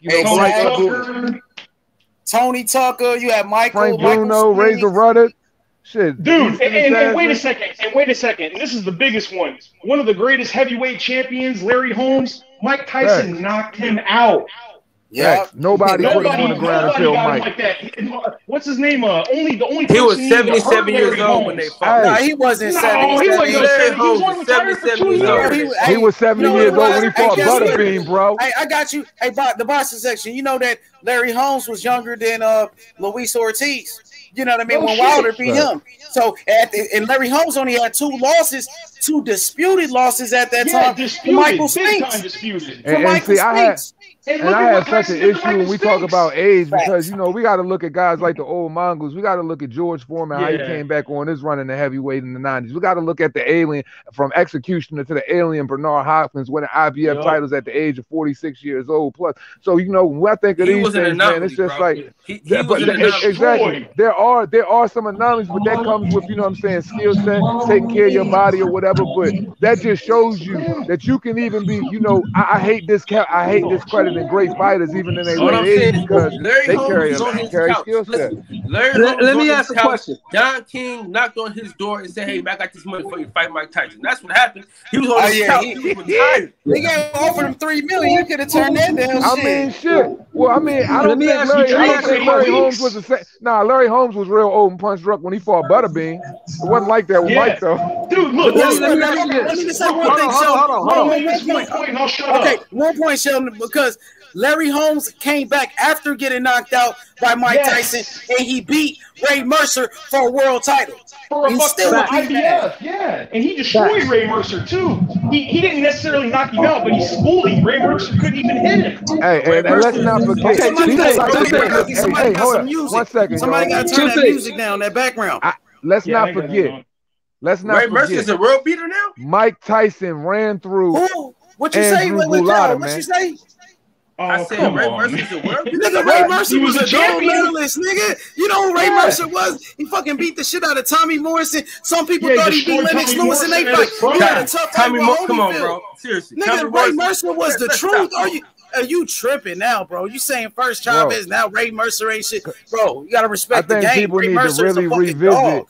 You know what I'm saying? Because Mike Tyson got some great wins underneath his records. You know, guys like Bruce Seldon, you know, former champion. Yeah. He got guys like Andrew Gulata was a straight dog. Riddick Bowe couldn't do shit with him. But Andrew Gulata took himself out of that fight by hitting him in the nuts consistently and just not stopping going blow that guy. You know what I'm saying? And Mike Tyson went in there and emasculated that dude. So when I think about Mike Tyson at 21 doing what he did at, you know what I'm saying, the height of 5'9", 5'10", or whatever the case may be, man, Mike Tyson was a special fighter. 21 years old, undisputed, man. Like, man, that dude, and he did it the right way, man. He was a champion, I believe, at 20 years old. He became Hey, you want to know what's crazy, H?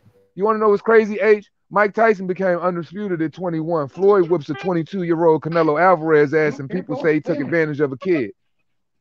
Facts. Mike Tyson. Remember, too. Go ahead. Remember, I was going to say, remember this shit, too. Cus had already died before he became undisputed. So imagine if he had him for another 10 years. Like, if he could really get the people. I mean, imagine that shit, dude. I can agree with that. Yeah, go ahead. Let me ask this to everybody here. Now, two hands, I know you kind of a historian. You know, I go all the way back. I'm a historian. I love the sport. Kyle, you on the new school shit. Sly, you go back. What we gonna do is go back. Sly, you go back a little bit. So I'm going to ask this question to the whole panel. Yeah. Prime Larry Holmes. I'm talking about Ernie Shavers Larry Holmes, Ken Norton Larry Holmes. Prime Larry Holmes. That's Deontay Wilder. Who wins? Are you kidding me? Is this really a question? Yeah, this ain't even fair, I'm dead ass. This really a question? Will beat the shit out of Deontay Wilder. He beat the dog shit, beat the fuck out of Deontay Wilder. Deontay Wilder couldn't even get past Ike Abiabuchi. Wow. Hey, Abiabuchi was a dog, man. He couldn't get past David Tua. So if we're gonna bring up Prime, I would have the only reason I said that, and that's no disrespect to Ike Abiabuchi because he's my favorite fighter. He's my favorite fighter of, you know what I'm saying, one of my favorite fighters of the 90s era that just unfortunately, you know, something unfortunate happened. He got taken out of the game and in the, you know what I'm saying, in the midst of his greatness. You know, I just say that because Larry Holmes is such an esteemed fighter with the best jab I've ever fucking seen. To think about Deontay Wilder going up against him is almost a disrespect to Larry Holmes because, you know what I'm saying, like he couldn't even get past the Ike Abiabuchis of the world. He couldn't get past the David Tuas of the world, the Ray Mercers of the world. Deontay Wilder, man, that dude the is Razor Ruddocks. Let me defend Wilder real quick. I know it's me. I know normally. Let me defend Wilder, though, in this respect. One of the reasons that Mike Tyson was able to handle Larry Holmes, obviously. I mean, you can make the argument about he wasn't in shape and all this other shit. But here's one of the reasons he beat him. The peekaboo style was tailor-made to beat people like Larry Holmes. People with a great jab, people that had that good, that lean back style. It was designed. Yeah, exactly. It was designed for guys that like to sit on the outside and throw that jab. So here's what I think with Wilder. And people, you know, have their opinions about him. I certainly have mine. But here's what I can't take away from Wilder. First of all, his speed is unbelievable.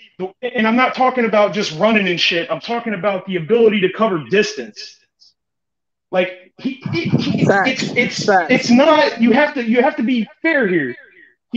He's when he's on, like when he aims and he hits, and it might not even look good, but he can still hit. And if he hit Larry, man, I think he'd knock Larry out. But I'm not saying he would win. No. One of Wilder's biggest problems is that he hold on. Let me get I don't this even know if Can he I would say knock one Larry thing? out. Let me get this. Can I Let me say get this. one thing, though? Hey, I think Larry Holmes would beat the shit out of Deontay Wilder, and not just Deontay Wilder, bro. I'm just I think playing Larry devil's Holmes advocate, would. man. Larry Holmes in his prime. Larry Holmes in his prime would. I think would beat Mike Tyson. Sure. Like Larry Holmes, Hey, is one of the greatest people heavyweights forget- of all time.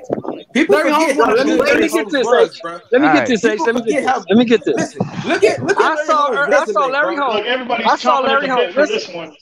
Listen. I saw Larry Holmes get hit by Ernie Shavers. Yep. That motherfucker went down so hard he bounced off the canvas. Yep. And he got up And he got up and and won. stopped Ernie Shavers. Yep. That's all I need to see. That's true. Wilder's And not Muhammad knocking him out. Ali said. Hey, Yeah, listen. Muhammad Yeah, he don't Ali hit like said Ernie Ernie Shavers hit him the hardest he's ever been hit before. Go ahead, too. Hey, Yeah, hey, he's listen. He not don't hit like stopping. Ernie Shavers. See, people here's the He's not deal. stopping Larry Here's Holmes, the bro. deal. When we talk He hits about hard. I'll Deontay give it to Wilder, him. He hits when we hard. talk about He's not Deontay stopping Wilder, Larry Holmes. how great is Deontay Wilder's power really when we put this thing real truly in perspective? Because if you sleeping nothing but tomato cans out of Campbell's soup catalog, and all you knocking is freaking soda cans off of the back of a wedding van, I don't know how much power you truly possess. Because when you went up against a 260-pound Tyson Fury in the second fight, you hit him with a solid right hand in the second round, and he just looked at you like you stupid. No, that was he the did only not, time bro. when you fought an elite Come fighter, the you fuck couldn't on. stop See, him. man, So I this could never that see. bullshit. I don't even know if his that power was bullshit. Hey, real. let me respond to one thing. comment. I'm sorry. Get that. Hey, can I just bring this comment, man? He Get who that. crucified Get that. said Larry Holmes. Yeah, Larry Holmes that went life and death with Jerry Cooney. LOL. Yeah, he beats Wilder. Hey, he who crucified, man, you lost your mind, bro. Jerry First of all, Cooney Larry Holmes beats watched Wilder. this. Jerry Cooney. I think Jerry Cooney and Larry Tyson Holmes and knocked Wilder out are the Cooney same. beats Bro, Wilder. Larry Holmes knocked out Jerry Cooney and beat the shit out of him. Why are you lying to cap for Deontay Wilder, bro? Hey, Stop listen, it, let me bro. say this. Please. Let me say this. As a Deontay Wilder fan, let me say this. As a Deontay Wilder fan, and everybody in here know, I ride with Deontay Wilder like crazy. Now, could he beat Larry Holmes? Yeah. Do I see him beat Larry Holmes in his prime? Hell no. Bro, Larry Holmes is one of the best heavyweights of all time, dude. Like, there's only a few heavyweights that can hold a candlelight to Larry Holmes, bro. Larry Holmes in his prime, look at his resume. When you talk about a resume, go back and look at his resume. Compared to Ernie Shavers, he beat Ken Norton. Then we He talking beat about Ernie Shavers great twice. fights. He beat Ken Norton. And he beat Tim Weatherspoon, bro. Real killers. Challengers ducked Larry Holmes. Challengers. They didn't even want to fight. The problem with that is when I think about an everybody was running individual from who him. can't even when I think about an individual who can't pivot, an individual who can't fight on the inside, an individual who literally lives off one windmill shot on the outside. How are we even going to even try to put him in the realm with people like Larry Holmes? This is absolutely crazy to me when I watch Tyson Fury put this man on the front foot, beat him on the back foot and on the front foot, dominated him on the back foot, then beat him on the front foot. That first fight was a lot closer than what people give him No, credit for, bro. no. Hold on. Let me finish. First of all, hold on. Let me finish. If we're going to talk about 12 rounds in the first fight, we got to talk about the fact that Deontay Wilder didn't win one round outside of those knockdown rounds. And even in the last night, and even in the 12th, he got knocked down. Even in the 12th. Hold on, let me look. You can talk after I'm finished. Even in the 12th round, when Tyson Fury got knocked on the ground, he got back up and he stunned Deontay Wilder. And you could arguably say he even got it back in that 12th round. And then in the second fight, he goes on the front foot and knocks this man out. This is a guy who's supposed to have pillow fists, no power in his hand, who literally stood square, threw a right hook at his body and knocked him on his ass and had him sliding on the back of the floor. He had flamingo legs and couldn't do nothing with him. Where's his power coming from? Where's all this greatness we supposed to be seeing from Deontay Wilder? Because he clearly got whipped in the first fight. He clearly got whipped in the second fight. Bro, there was nothing he could do with that man. Look, I'm sorry. So if he got emasculated in two fights in two different styles, how can he win? H-Money hates Deontay Wilder right now. Listen, H-Money hates Deontay Wilder right now. I don't care who hates him. Like the whole world Exactly. can hate him and have an opinion.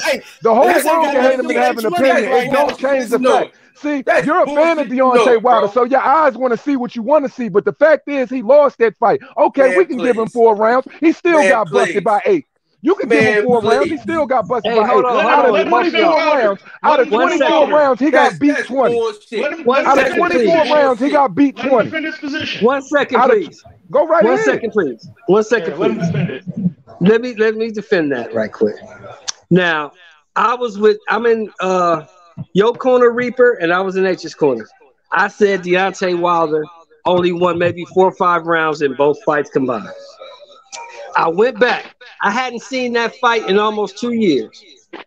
I went back and looked at the first fight between Wilder and Fury.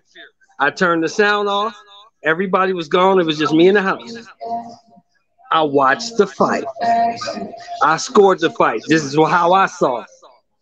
After watching that fight, I had it on rounds, 6 rounds to 6 even.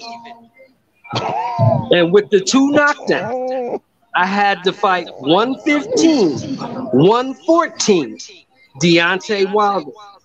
Because a lot of those rounds, neither one of them did shit. Yeah, I was gonna say. But Wilder was coming forward, bringing the fight. I have to admit that. So wait, real quick. Okay, well, let me hold on. This is a me and him thing right now. Sheldon, we got music on, Sheldon. But listen, if somebody got some music on, I'm gonna turn my mute. My wife got music on. You're talking about watching fights with the sound off. Every fight I watch with the sound off because I don't want no crowd trying to sway my opinion. I don't want no judges in their biased commentary. I watch every fight with the sound off. And even when I watch the fight with the sound off, nothing can change my opinion. The only thing that I can give him is the 2 knockdown rounds. And even to be nice, we could probably even I'll throw an extra round in there for you to be nice. And I'm still only giving him the 2 knockdown rounds and the extra one. So what? He got 5 rounds. That's 5 rounds, 7-5. So even when he still lost 19 rounds, 19 out of 24 rounds. Look, Deontay Wilder always fights on his front foot because he's simply windmilling because he has no technique. Hold on, bro. Let me finish. Bro, let him finish. I let you talk and didn't say a word. I let you talk and didn't say a word, bro. I didn't say a word while you were speaking. You know what? I'm good because I don't even like arguing with Deontay Wilder fans because they delusional. You just sat there and watched this man get his ass whooped in 2 freaking fights, and you can't even own up to it. He got his ass whooped on the back foot. He got his ass whooped on the front foot. It doesn't change the fact he got beat.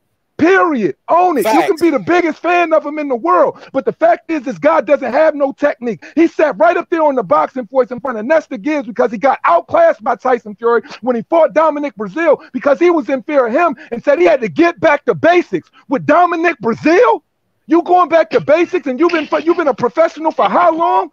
He's sitting there with Malik Scott right now, working on combinations, trying to throw a 1-2-1, 2 up top and 1 to the body, and he can't even keep his feet together properly.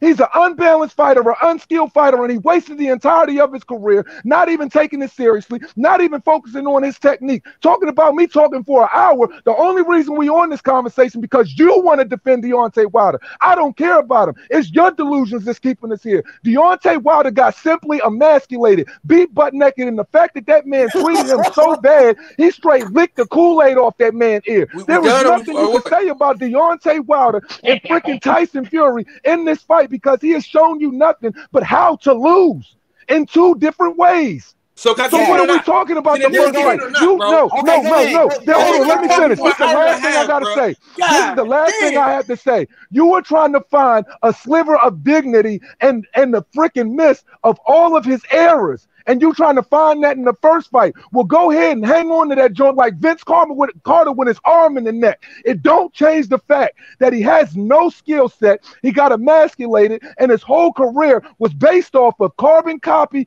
freaking tomato soup opponents that they put in front of him to make him look good. False advertisement. That's it. That's all I gotta say. Oh, let me hop to this. Let me hop to this shit, because what you said was bullshit. Okay, because the nigga that was refereeing the fucking fight thought Deontay Wilder won the fight. The motherfucker that was refereeing the goddamn fight thought he won the fight. That's number 1. And number 2, if you said he didn't win no rounds in that second fight, that's bullshit too. Because he caught in that second round. I'm out of here. I'm gone. I'm gone. Delusions of the grandeur have simply fried this man's brain. Yeah, that's this crazy. Is your Right there. He didn't win no rounds in the second fight. Let me finish what I'm saying. This is I let you say your bullshit. Let me finish what I'm saying. because the motherfucker that was refereeing the fight said the nigga won the fight. The nigga that was refereeing the fight that he's a referee. He's a referee, not a judge. Didn't you just say you watched the fight with the sound off? Didn't you just say you watched the fight with the sound off? No, I got it. Andre Ward said Tyson Fury won the first fight. Then Wilder Didn't you just say you watched the fight with the sound off? Floyd Mayweather said that no, that was me, Reaper. That was me, bro. My bad. My bad. You let me finish. You two niggas let me finish. So you niggas want me to let y'all finish, but then I can't even finish. I never heard anybody say the referee said this guy won the fight before, bro. It's like you reaching, but go ahead, bro. Bro, ain't nobody reaching for shit, nigga. Vince Carter shit. Hold on, nigga. Let a nigga talk, bro. God damn, bro. Go ahead, Cal. Do your thing. Let a nigga talk, bro. God damn. Get him real. Go ahead, Cal. Let's keep it real, bro.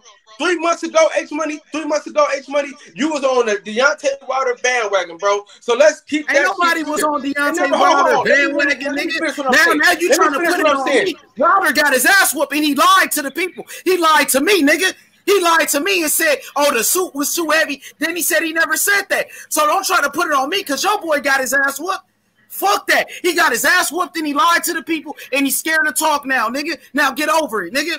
Get over it. And we're going to keep cooking this bitch ass. We're going to keep cooking Tay Jones bitch ass too. Every last one of them that lied, nigga. Point blank, period. So, hey, it don't matter what I think, nigga. Where's the lie? And now you talking about a referee said that he won the fight. Nobody give a fuck about what a referee said, nigga. He's a referee. No, he's a referee and a judge. That was just one of my points. He's a referee and not a judge. No, he's a Kenny referee and Bayless not a tried to judge. hold that man up when he got knocked down in the second fight. All he got was help in the first and second fight from referees. Get off his dick now, bro, for real. Let him defend him. Hey, hold on. I'm just sick of I don't like having this conversation because niggas is so delusional. They try to find a sliver of dignity like they got in a fist fight on the street and they got their ass whooped and they go back to their mans and say, oh, it was a draw. Get the fuck out of here with that shit. I'm not going to lie for Wilder like you, Kyle. That's the difference between me and you. I'm not going to push the false narrative. I ain't going to sit here and cap for Deontay Wilder, bro. You can do it. I'm done doing that. How about that, nigga? I'm done with it. I'll keep it up. I'll keep it up. For sure. Talking about he's a referee. He's a referee and not a judge, bro. He's not a judge. He's a referee for a reason. Can I finish these? Now we talk. But ain't you the same one that said Jack Reese gave him a long count? Now you want to say Jack Reese said he won the fight, but y'all just saying he did give him a long count. It's every excuse in the game. Long counts, water, fucking suits, and everything. White privilege. Every excuse you could think of with this nigga. Is you finished or is you done? Can I go? I'm been done with this shit. You keep talking about water. Let him go. Let's get it. So let me finish. Hey, I think Angelo Leo pulled this fight out, y'all. Don't put me in the same conversation with Wilder. I know Wilder personally. He know me. Wilder said, I love H Money and turned around and lied to me, nigga. So fuck Wilder, nigga. I don't want no interview from the nigga. None of that shit, nigga. I don't want none of that. I don't want to be cool with him. I don't give a fuck about Tay Jones, bum ass, who got knocked out. And he had nothing to say in front of Tyson Fury, but he talked all that shit about Sugar Hill on Fresh Show on Barbershop Conversation. Say he was going to do this and that at Sugar Hill. But then, in person, he didn't keep the same energy. So fuck all of that shit. Them niggas some hoes. Fuck Bomb Squad like I've been saying, nigga. It's fuck Bomb Squad around here. I don't even mention it, nigga, no more. They gave Leo the fight, y'all. He pulled it out. You know he with Mayweather Promotions. You know they gonna give it to him. Yeah, they gave it to him. He outlanded him though. He probably could have won that fight. 211 punches by Leo. They gave him that fight, bro. 191. One called it a draw. Hey, but you know how that PBC CompuBox worked though. Yeah. They gave him that fight, dude. His face swollen like a motherfucker though. Dude, he was getting his ass beat. Yeah. Exactly, bro. But yeah, man, Kyle, I'm done lying for Deontay Wilder. It's like all of these niggas. It's like Deontay Wilder got all these niggas smoking K2 and their brains is fried. You want to know what this shit sound like to me? This shit sound like this shit. No, real shit though, y'all. No bullshit. Hear me real quick. This sounds like an individual who literally just got in a fist fight on the street. He gets his ass whooped on another side of the street. Then he comes back home and his man hear about it. He was like, yo, did you fight so-and-so? He was like, oh, man, it was just a draw. And he know he got his ass whooped. Charlie Z. He know he got his ass whooped. Why am I sitting here arguing about something that you have visually seen with your own eyes? A dude that has made so many excuses about eggs weight, head getting cracked, freaking all types of shit. It's just like, it's crazy to me that people just can't own it. You're trying to find rounds in a first fight where clearly this man got demolished. You living off yesterday when yesterday and on February 22nd, he got his ass whooped and on. He went out there and said exactly how he was going to do it and the way he was going to do it. I have never seen a heavyweight get dropped and damn near stopped with a body shot. Slid on his ass like this dude was about to go down the hill sledding and shit. Exactly. Hey, let me just say one thing now. These guys, I'm not talking about the boxing section, but it was certain people in the community was telling me, H Money, this is bigger than boxing. This is, this is bigger than boxing. This has to do with being black. Now, you have to say this about Deontay Wilder, bullshit. Or you're not black. This shit is not bigger than boxing. Bullshit. Niggas told me, like, H, this pretty much, if you're black, you got to be pushing this shit. If you one of us. That's the type of shit. It wasn't even nothing to do with boxing at this point.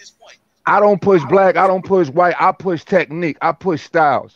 So if a dude is inefficient, he is clearly inefficient. It's not my fault that dude decided to take his brain and his whole style on vacation when it came to his boxing skill his whole career. He's the one who said he only needs 2 seconds, not 12 rounds, because he has an equalizer. Well, that equalizer failed you. I don't know where your power went. I guess, you know what I'm saying? Exactly. You didn't pay the bill or something because it just left you, dog. You should have paid the bill. I'm going to just say this real quick. Now, Deontay Wilder fired Mark Brilliant. He claimed that Mark Brilliant spiked his water, but he has no evidence. He can't even prove that. But he kept JD's, the guy that checked the gloves. You kept the white guy that checked the gloves, but yet you're so pro-black. You fired your black trainer for no reason. And the guy that checked the gloves, and according to Wilder, the gloves were loaded and all of that shit. But you kept the white guy, and you made all type of excuses for the white dude. Hey, hold up. Peep game. And that's the same white guy that was holding the water bottle. Exactly. But he made all those excuses for JD. I'm gonna give you another hot take. JD is his master. He ain't got nothing to say about Master JD. Son's the boxing section. You can't give me a hot take when it comes to Wilder. You can only give me a hot take. I'm gonna give you another hot take. Larry Holmes beats Tyson Fury's ass too. Of course he does. Yeah, I'm in full agreement with you, man. I love Fury. I'm going with Holmes, bro. I can't go against Holmes unless it's Ali. That's how good Larry Holmes was. Man, Fury going to jab and touch that. Man, look, the Eastern Assassin go jab and touch that boy all the way up, man. Look, once again, man, like he perfected the style and he did it in such a profound, prolific way, man. You can't take nothing away from the Eastern Assassin career. When we talk about Tyson Fury, we're talking about an individual who has never defended a heavyweight title before. We're talking about an individual who has only beat Vladimir Klitschko, didn't rematch him, and his significant win is Vladimir Klitschko didn't rematch him, and a guy who basically had his hands tied behind his back in the first fight. And we're talking about another individual who beat a guy who we know stylistically is 1,000% hot dumpster juice. Okay, hey, I'm gonna let JFL on the panel. Hey, do y'all want to talk about something else? Because I know we could talk about this Wilder shit forever, and we know that Wilder is a liar. We know that Wilder's a liar. Nigga, fuck Wilder. Wilder don't give a fuck about black people. You seen what he did with Mark Breland. You see he kept the white guy JD's. Fuck Deontay Wilder. He's a bitch. What's up, shout out to H Money Boxing. Free smoke. Yeah. First and foremost, shout out to Team Haney. You know what I mean? Let's go. And yep. Look, I'm gonna say I'm finna go to the hood real quick. Y'all keep cooking. Do y'all try to don't let's get not too wild. If y'all want to switch the Wilder topic, please do.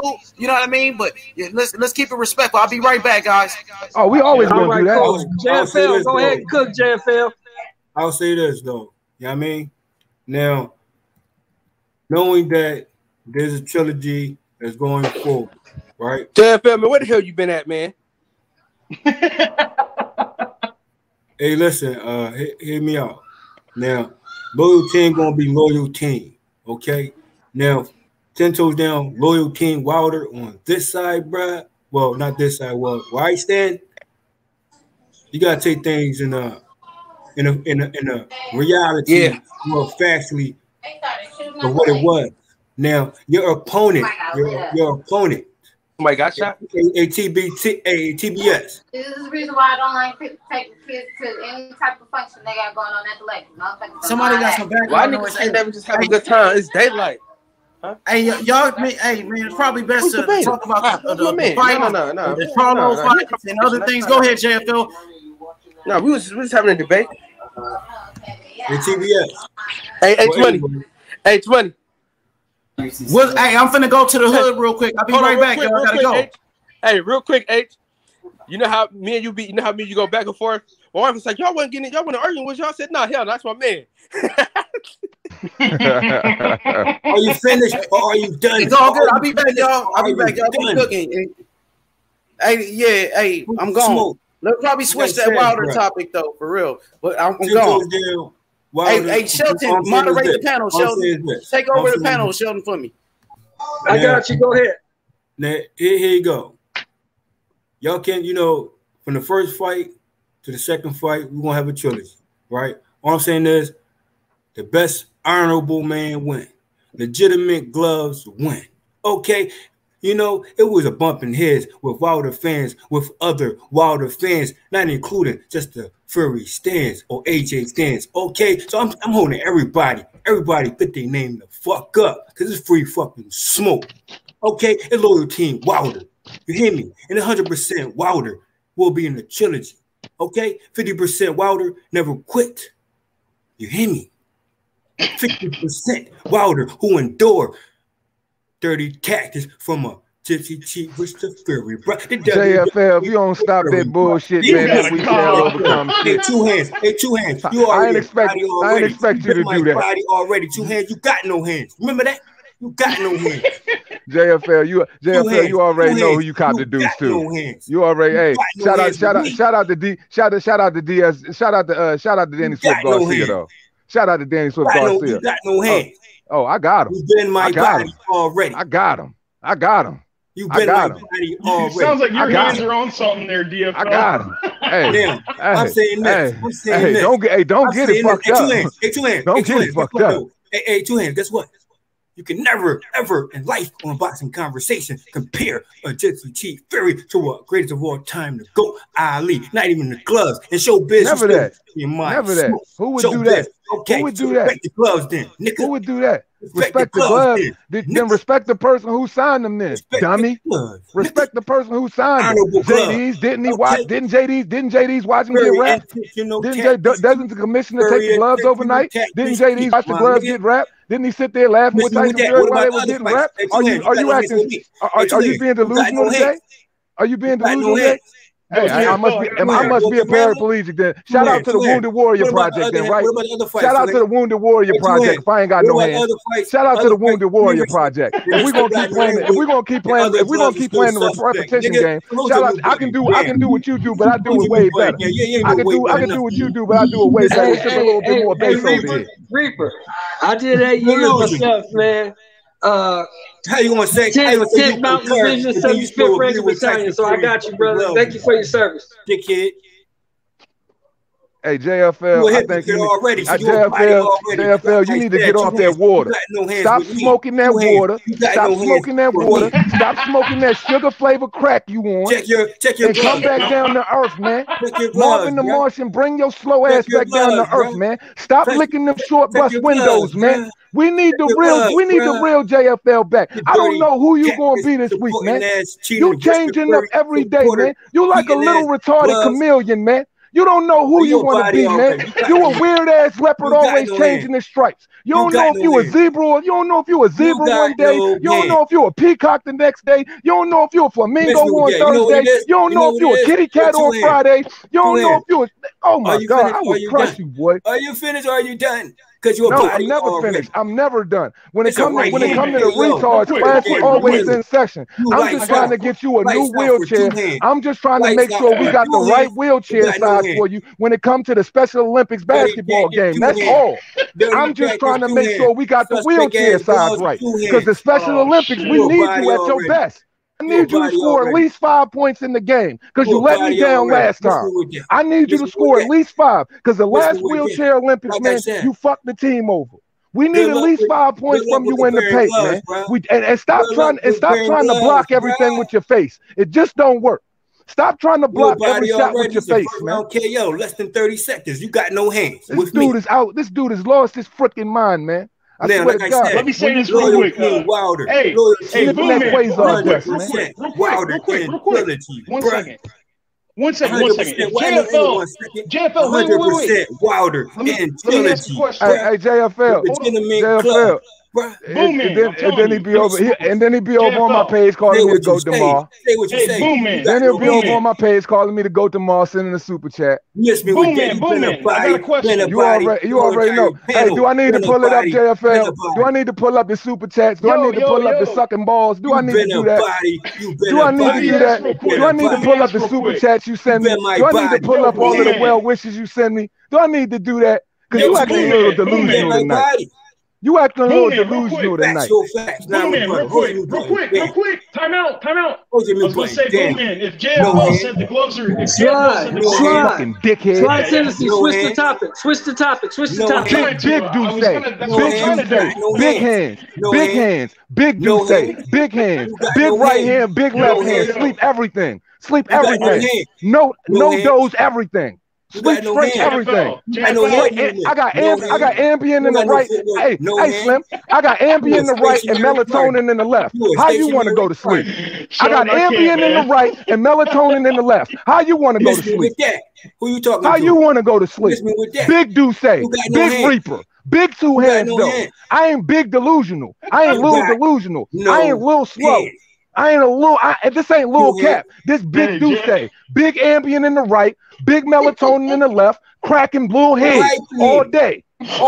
How you want to carry it? But that's all right. You just gonna be sucking balls again next week on my page, sending me super chats like you always do. You know what you do. Do I need to fuck you up too? Do I need to fuck your life up too? Let's go down memory lane because you know what you do. You know what you do. You know who you up underneath Big Duce, Big Reaper. You already know what time it is. Don't think Monster's gonna get it? Your entire channel is my body already. You got no hands with me. You got no hands. 2 hands. That's all right, man. Your teacher looking for you, man. How about your teacher looking for you, man. Your own face. Okay, take your hands. Switch the topic, bro. Switch the topic. Inoue, JFL. You think Inoue's gonna win tonight? You think he's gonna knock this dude out real quick? What do you think's gonna happen, man? That's all right. Thanks for the super chat, JFL. Thanks for the super chat, JFL. I'll be looking for you calling me the greatest again tomorrow. Never, ever, bruh. Never? Okay. I'm gonna put that up for you since you forget. Since you forgot, I'm gonna post that for you. Lake, you duck off smoke. You put my body. I'm gonna post that for you, duck ass nigga. You'll be a body in the trilogy, bro. You'll be a fucking weird ass, retarded ass motherfucker. I'm sorry, but I'm loving this. That's why I can't do this. Hey man, look, I could do this all day with this nigga, man. But I know. It's so funny. It's so funny, man. It's like playing with Isaac Cruz, Francisco Vargas. Yeah, pull that shit in perspective. Pull that shit back in perspective, Shell. Wilder. And guess what? JFL just called. You can never say TKO for Tyson Fury or KO. And never official 2 knockdowns, bro. So miss me with that. So Fury box record is a complete lie. Factual facts, fucking rebuttal, nigga. And the 50% Wilder never played. Catch the Wilder right didn't talk at the press conference. What happened? He looked shook at the press conference, man. He looked shook at the press conference, JFL. Hey, Sly, when Dave Chappelle said cocaine, when Rick James said cocaine is a hell of a drug, he was not lying. Because I swear to God, this nigga lawnmower going crazy right now. Oh my God. Was Lomachenko and Gary He's on that butter, man. Yes, sir. That nigga's on, he's smoking straight squares. Hey, big blocks. He's smoking Legos. Hey, 2 hands. Hey, 2 hands. He's smoking Lego blocks. Get rebodied again. 2 hands. Get rebodied again. JFL, we got it. We know you want to deep throw Wilder. We got it. Let's go on to the next topic. And Gary Russell, was it an official knockdown? Was it a trick? What? Was it a official knockdown or was it a trick? We fucks with Gary Russell, so what are you trying to say, man? Knockdown or was it a trick? Okay, Tyson Fury quips and chips. See, you know this nigga stupid as fuck because we were just talking about this earlier, and I clearly said if they would have counted the Gary Russell knockdown, that fight would have possibly been a tie. Yeah, he's trying to switch. You know, retarded niggas, dyslexic niggas, weird niggas always try to switch topics and run different narratives into one another and shit like that. He's just doing a whole lot of talking fast. He's doing a whole lot of talking fast and not making no sense. Rabbit punch. Just talking fast. How you gonna all right, roll runner, handle your business. Huh? God bless the dead, man. God bless the motherfucking dead. These motherfuckers walking. God bless the motherfucking dead. I swear to God. Hands. Get bodied again. Where your hands at, bro? You got no hands, bro. You got no hands to give, bro. Dude, take your hands off Wilder's dick and let's change the topic. No hands. That nigga sucking the skin off Wilder right now. L with no hands. He's giving Wilder that crucial fluke dome. Yes, sir. I mean, he's sucking. He done sucked all the color. Why niggas gotta be gay? Because they don't agree with what other niggas is talking about. Oh, that's crazy. Why you sucking nigga dick? Because he don't agree with what y'all talking about. Oh my God. He won't stop. I'm trying to get him to quit.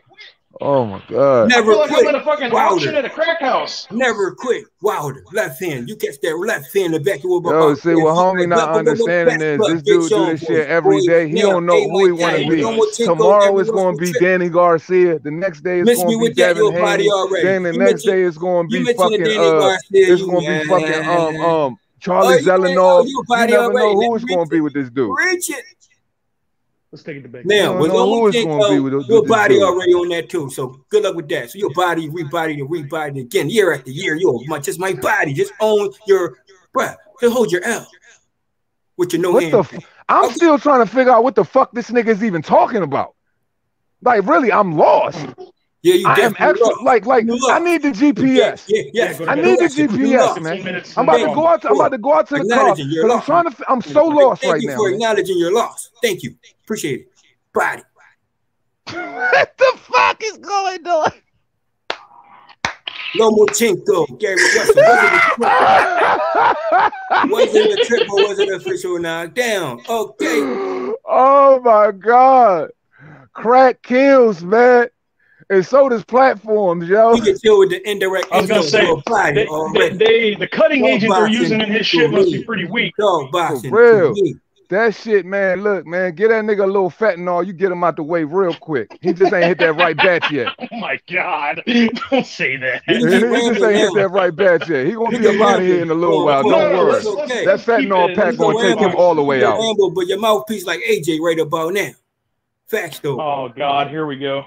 JFL, who you think's gonna take it tonight, man? That's what we've been trying to ask you for the past 20 minutes, bro.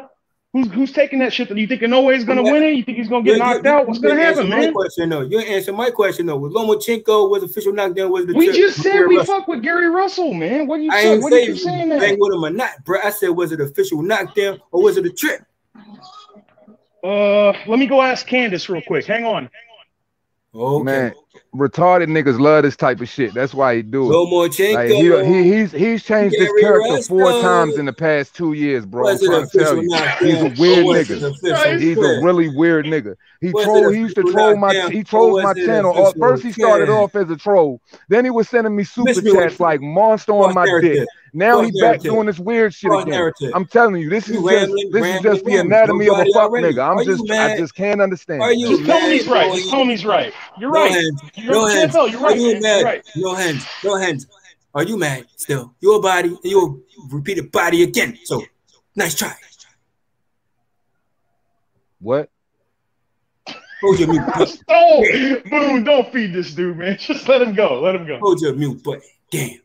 Go it out. Go it out. Come on, let it all out, man. I got Lomachenko, Washington, Nakatani, all 12 rounds. What about tonight? And no, we're talking about tonight, man. You think Inoue's gonna take it? Nakatani. No, that fight's later, man. This is what I'm saying. I'm saying. Motherfuckers like this wild shit, man. I'm saying what y'all saying. You saying what you saying. I'm saying Lomachenko, Nakatani. Was that not no, I know. We're trying to stay on topic though. That's that not, being fight's not said, even announced yet. I'm gonna catch y'all. I'm gonna catch y'all in a minute, big dog. I'm gonna catch y'all in a minute. All right, famo. Yeah, go ahead, man. I'll see you in a bit, man. Be good. Don't dip. Don't dip. Don't dip. What? You can't even say nothing. What you need somebody? You need somebody? You need a hug, nigga? Just shit together, man. Hold your mute button down. Just shit together, man. You're a corpse already.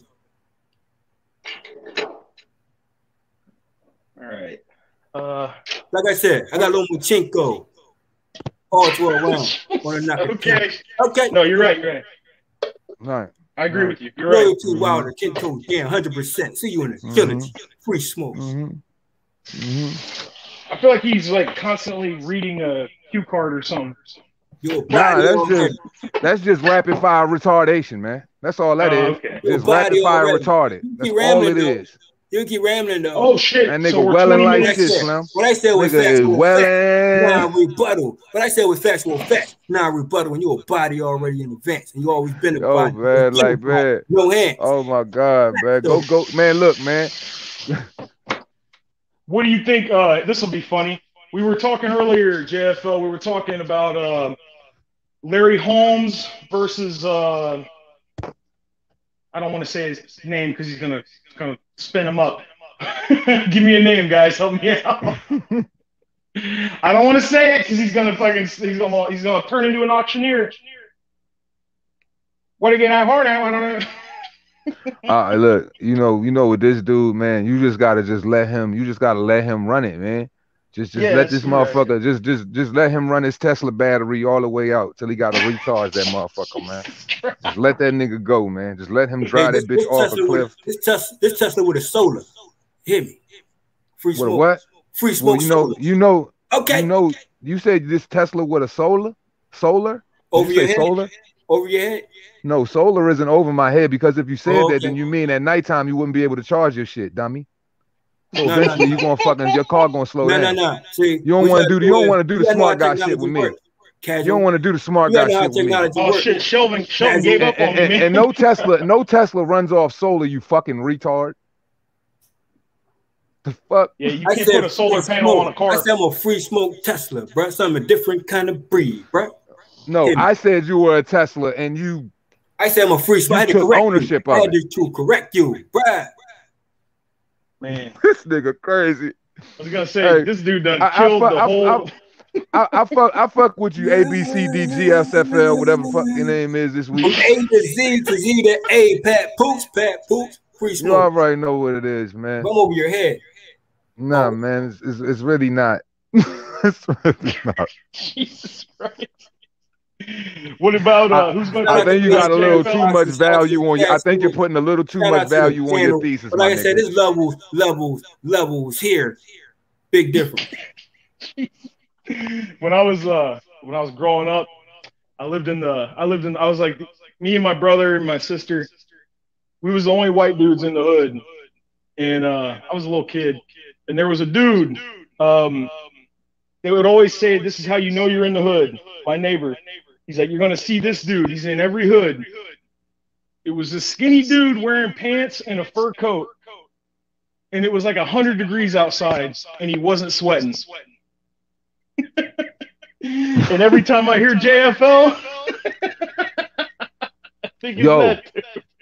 When I had to do my time or whatever, JFL is that nigga that we put in the turtle suit and put him in the suicide room with the rubber fucking tray with the rubber spoon and shit and have him shitting in the floor, like in the hole in the floor, because this or put him in the fucking chair. If anybody know about the chair, you try to wiggle that shit, just tighten you down. Like, yeah, he's a turtle suit type nigga. So you gotta let turtle suit niggas do what they do, man. Just throw that nigga up in a motherfucker on, put him on suicide watch, throw him up front in observation by booking, man. Yeah, he left. He's that's true. This nigga's like full on like retarded, man. Like he'll talk this shit one day, but the nigga be said to be super chats and everything, man, bigging up the channel and everything. Now today he's just a whole new level of retarded. I told these young dudes about smoking that fucking K2, man. That shit fucks your brain up, man. God bless he that was child, in here man. when we was watching. I think we were watching. Me and Ace were watching MMA. And he tried to say that, and I know you fuck with MMA. But we were talking about the Clarissa Shields fight, and he came in and he said, if Clarissa Shields wins tonight, she should fight Juliana Pena. And I was like, what? I was like, that's insane. Like, she's number 2 in the world. Like, you can't. And this dude, I'm not kidding. He went at it for like an hour. Like, what are you talking about? You don't know shit about MMA. He goes, like, man. He's a special character, man. He definitely goes, man. But shit, man. I'm about to hop off here my damn self and watch these freaking fights, man. Cut this sound off real quick so I can give it an honest critique. I'll be back on in a little bit. Yeah, me too. I'll see you back in a little bit. All right, bro. Peace. Peace out to the chat. Hey, yo, oh yeah, before I leave, man, shout out to everybody in the motherfucking chat, though, man. Gotta show love to all the people, though, man. Shout out to everybody where the fuck y'all at, man. Everybody in this motherfucker stars, man. So y'all motherfuckers shine like one, you dig? I say that shit on my channel, so you know what I'm saying? I gotta spread that shit on this one, man. Respect. Oh yeah, Marianne, Sargent, Jeezy, Stefan, Cappy, everybody. Shout out to everybody. Lisa, there she is. What's up, Lisa? I'm gonna hop out too for a little bit. We gotta take a damn break. It's going wild in here.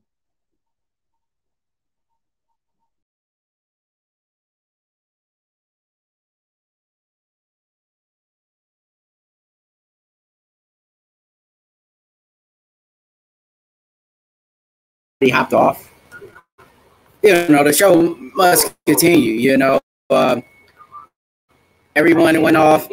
So, you know, the show got to continue. And I'm that guy once again, cleaning up all the work here. But a great night. You know, boxing. Let's talk about Tyson Fury. You know, one of the best heavyweights. You know, in the game. We just can't wait for the fight to actually happen. Tyson Fury and Deontay Wilder 3, the biggest fight in boxing, you know. And I'm just glad to be able to watch this fight again. I could watch these guys fight 100 times. It would make no difference. I mean, the lead up to the fight, the way these guys, you know, carried themselves at the press conference. Shout outs to the Inoues in the chat. You know, and I just, you know, I can't wait for the fight to happen. You know, it's a tough fight. Some people say Wilder, you know, was cheating. Do they have the proof? You know, that's what I want to know. You know, Tyson Fury, he's undefeated. He's the bigger fighter. He's 6'9". What man have you seen at 6'9" move the way Tyson Fury moves? You know, he's bigger. He's younger. You know, better footwork, better head movement. You know, Tyson Fury, I feel like he's going to dominate this fight here. You know, but you can't count on Deontay Wilder. You know, he has the power. He has that knockout power. One shot, you know, it could be it. And, you know, this is the best fight in boxing at the heavyweight division. You know, I've never seen a great build-up in a heavyweight bout. You know, you had your Ali, you had the Joe Frazier fights, you know, those were great fights. Ali was a great heavyweight. You know, the way that, you know, he, you know, interact with the fans, you know, he really did a great job of, you know, selling the fight. And I feel like Tyson Fury and Deontay Wilder is just doing just a tad bit better here, you know, just a tad bit. And, you know, I just can't wait for the fight, you know. Tank Davis coming up. You know, the money team. We're happy here in boxing right now. You know, you got great fights coming up, man. I just can't wait to see Tank Davis get it done once again. You know, another win for the money team. And that's just how it goes. You know, the money team, the best in the game. And that's just how it goes. You know, Tank Davis will get the job done. You know, I would love to see, you know, in the future, Devin Haney and Tank Davis go at it. I feel like that's going to be the biggest fight in boxing. You know, a lot of people, you know, say Tank Davis, you know, is overhyped. He's not really that good. You know, but the man shows power in his hands. What man have you seen at that weight class deliver with knockout one-shot knockout in boxing, you know, at that weight class. I haven't seen a man produce that much damage on another man in that division. He must be the heaviest hitter of all time in that division. You know, Tank Davis. I just can't wait for the fight. You know, it was just a great night of boxing. You know, besides the whole Jake Paul and these guys, you know, with Floyd, which was a joke, but you know, Floyd got to get paid. That's just the part of the game. And Tyson Fury, Wilder. This is going to be another big night in boxing. Everyone can't wait for this fight. When you think about boxing, you know, you have your Anthony Joshua's, but where did Anthony Joshua finally decide to fight Wilder or Fury? He's been ducking those guys for a while now. You know, make those fights happen. You know, Joshua's over there fighting against, you know, guys like Andy Ruiz, for crying out loud. Okay, a guy who could barely get past Chris Areola. So I mean, you can't say Joshua's the best heavyweight right now. You just can't. Why would anyone say Joshua's the best when he's beat no one? You know, Fury beat Wilder. Wilder won 6 rounds in the first fight. He's getting out jab and beat him to the punch. Yeah, you know, I got to agree with you.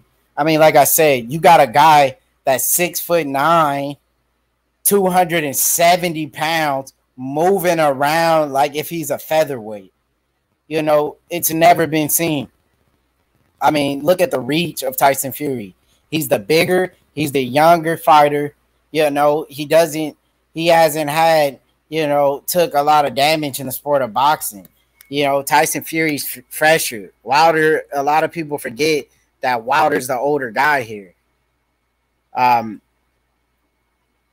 You know, you guys, you know, in the chat going back at it, let's just, you know, can we all get along? You know, that's just what we need to do here. You know, come together, stop the fight and stop the arguing. And, you know, but Tyson Fury, I feel like, is going to get it done. AJ beat the top 5 current top 10 fighters at that division. He beat, you know, top 5 current heavyweights that, you know, no one, you know, really seen go far in the heavyweight division. The only, when you think about heavyweights in boxing, is only 3 names that come to mind: Tyson Fury, Anthony Joshua, and Deontay Wilder. Besides those 3 guys, you know, the rest of these guys ain't really making a lot of noise in the heavyweight division. You know, that's just my opinion. It's 3 names in boxing in the heavyweight division: AJ, Tyson Fury, and Wilder, and the rest are jokes. You know, they're great fighters, but when it comes to those 3, they make those guys look like jokes. And I'm just being honest here. That's my opinion. You know, you have a few guys in the heavyweight division, but, you know, they're not making noise in the heavyweight division. You know, let's just be real here. What do you mean Joshua beat no one? That's ridiculous, bro. Be real. I mean, Joshua, when you think of, like I said, when you think about the heavyweight division, it's only 3 names that come to mind. The rest of those guys, they're nobodies really, man. Let's just be honest here. It's Anthony Joshua, Tyson Fury, and Deontay Wilder. Those are the only guys in the heavyweight division. If you want to say Andy Ruiz, you should laugh at yourself, okay?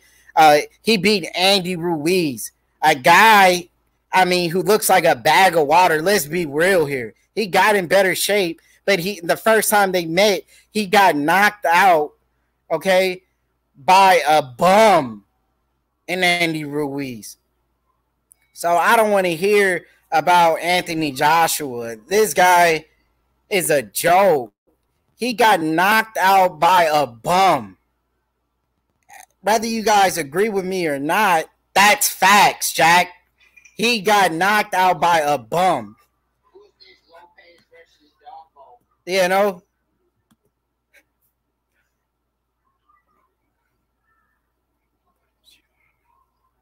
Okay. You know. Glad to make some people laugh and smile in here. Joshua has the best resume. This guy. He beat Klitschko after Tyson Fury soften them up for him. Okay? Have you seen the Tyson Fury sauna story? Yes or no? Tyson Fury is a man who sit in the sauna for 40 minutes, for crying out loud, and he would have died in that sauna before he got out, before Klitschko did. Now you tell me that ain't heart. You got disrespect Tyson Fury and sit here and say Anthony Joshua's the best? Please. He got knocked out by a bum and Andy Ruiz. And that's all I got to say. You get knocked out by Andy Ruiz, you're a joke. Tyson Fury and Deontay Wilder are the two best heavyweights in the game right now. You know why? Because they didn't duck each other from fighting each other. They had enough balls to sign the paperwork and to make the fight happen. Joshua, he's ducking guys left and right. Make the fight happen. Why didn't he fight Fury? Why didn't he fight Wilder? Maybe because his chin is just a tad bit weaker than the rest. Just a tad bit. You seen what happened when Andy Ruiz did to him. You know?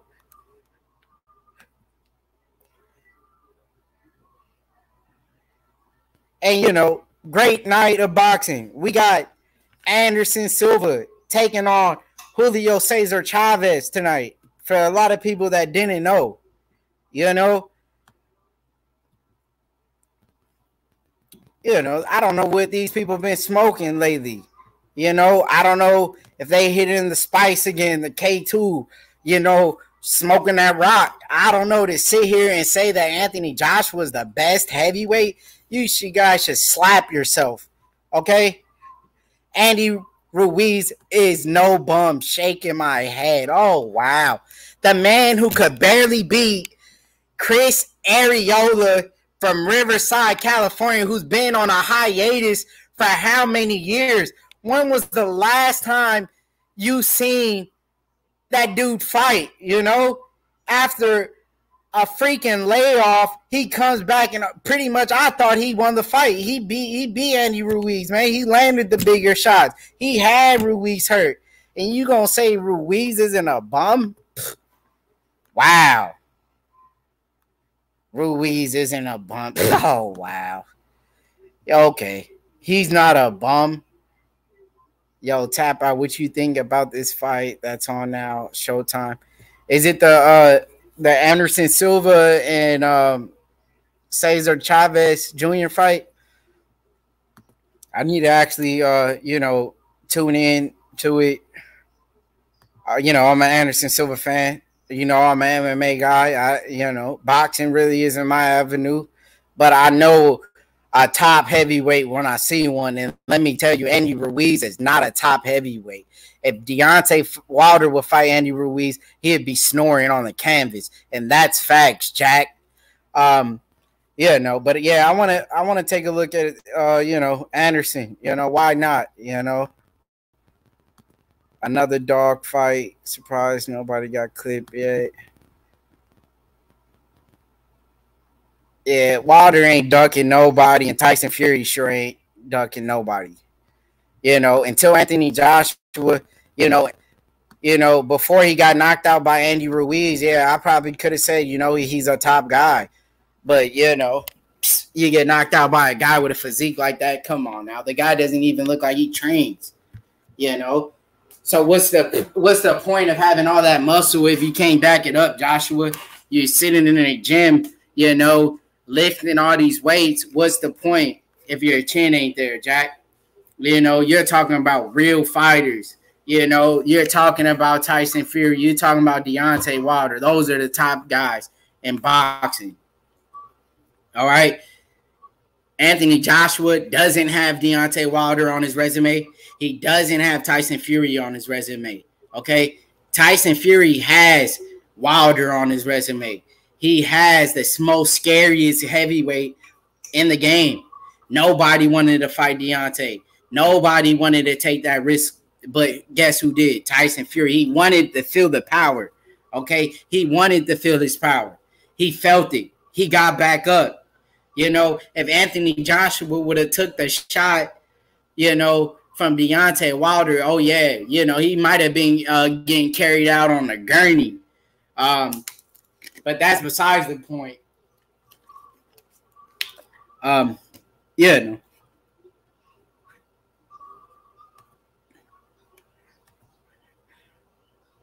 This sounds different. It is different. You know, it's a lot of different things going on in here. You know, we shaking some things up around here because they ducked. Who you really think Tyson Fury will duck Anthony Joshua if he fought the man with the most power in the division? How is he going to duck him? I mean, Andy Ruiz didn't even look like he had a full training camp. Didn't he take that fight on short notice and still knocked him out? The guy probably came off of the couch, you know, sitting around, drinking Coronas, maybe even a few Modelos, taking the tequila, and went out there and knocked his ass out. This is the fake H Money. Yes, it is. The one and only. H Money, Mr. D-Zone. AJ don't duck fighters. He's a real champion who defends against top 10 bums. Those top 10 guys were nobody. Why he didn't fight the top 3 guys? Why he didn't fight Wilder? Why he didn't fight the real Tyson Fury? Exactly. AJ is a guy who belongs, you know, shooting up the steroids, pumping the iron, getting big. You know, boxing ain't for those kind of guys. You could tell by his physique, he's not made for boxing. He's made to be in a thong, posing in front of cameras, you know, drinking protein shakes and those kind of things, being a bodybuilder, you know. Let's just be real here. Andy ain't no bum. I can't believe this. Did you see his last fight? Did you see a guy who been gone from boxing for years and damn near knocked him out? And he's not a bum. It's only 3 names in the heavyweight division. That's it. Wilder, Fury, and Anthony. That's it, Jack. The rest of the names are nobodies, okay? You know, like I said, you know, it's not hard to tell.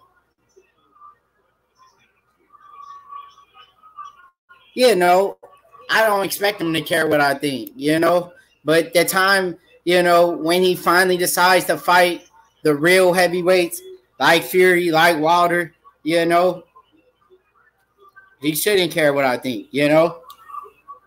I'm not a boxer, you know.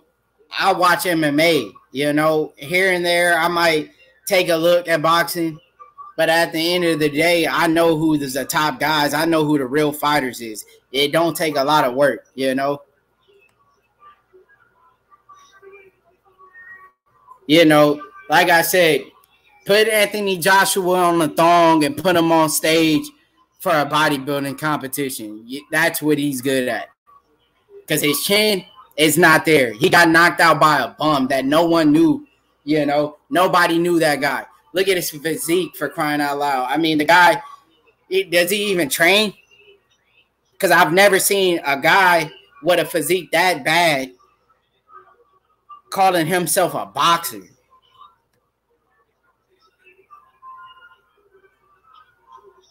It's all about, that's what I'm saying. It's all about Wilder and it's all about Fury. Until that guy, Anthony Joshua, decide to fight either one of them, he's still going to be one of the top guys. You know, he ain't number 1, and that's for damn sure. I'd rather put Wilder number 1 before Joshua. I'm going to put Fury number 1 before him, okay? Like I said, Tyson Fury took the toughest fight at the time. He fought Klitschko. He softened him up. Joshua got the leftovers, and he finally got a win against a top guy, but he couldn't beat a bum like Ruiz.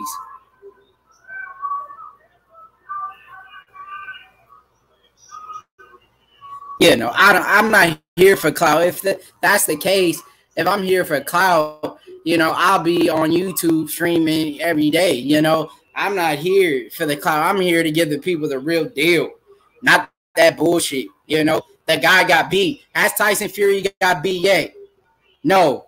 Look at his record. He lost to a bum. Okay, Fury never lost a fight.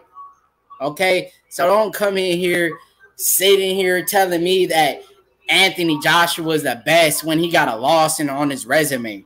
Okay, he's not the top guy. He got beat by a bum who sat around taking shots the day before the fight. If you look at his physique, you can tell me any different? Exactly. You know, he ain't number one. Stop lying to the people. Stop lying to yourself. He ain't number one. Shalom to Tap Out King. Shout outs to the real ones being Israel. Shout outs, man. You know how we coming out here, man. They want to lie and stuff. They want to put Anthony Joshua up to the top. He ain't the top, man. The top fight the best. Tyson Fury and Deontay Wilder is the best, and he ain't never fought one of them yet. He fought Klitschko after he got softened up, after he got ran through, after he got beaten down by Fury. Then that's when he came, man. You know? This boxing shit, what does the ring look like on yours? Blue floor, red roll? Yeah, no. And who's the two fighters fighting right now? Lopez exactly. And I think I'm on the wrong shit. Yeah, no, this ain't H Money right now, man. This is your boy Don King right now. You know?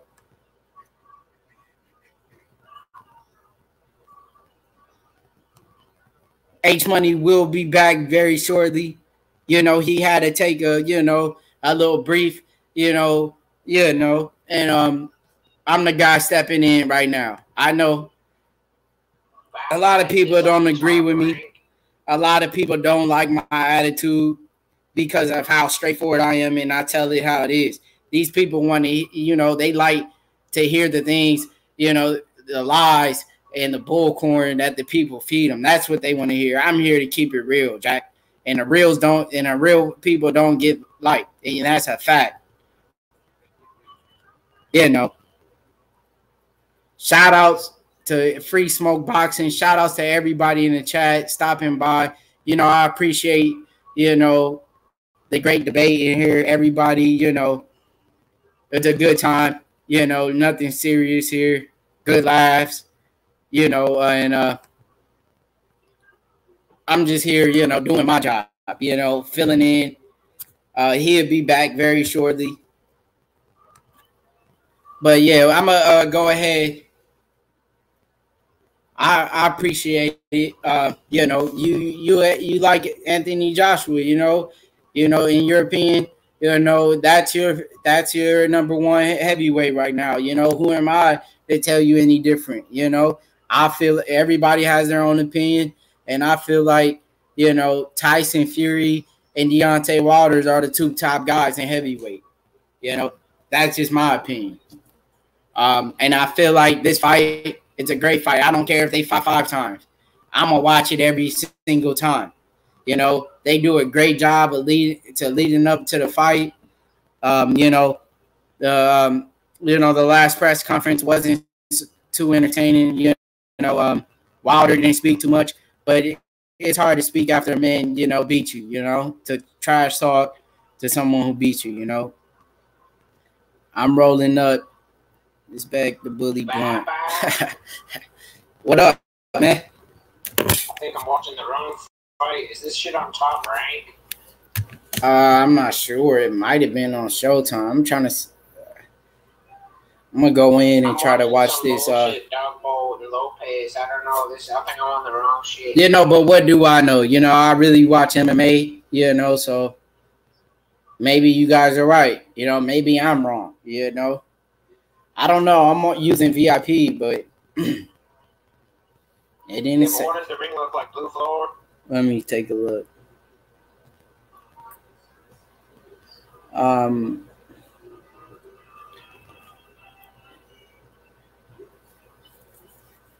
Let's try to see this Anderson Silva boxing match, Let's try to get into it. I think I'm on the wrong boxing, Baba. It might be. I know. I think they were saying it was a Showtime card going on too. Let me look at this.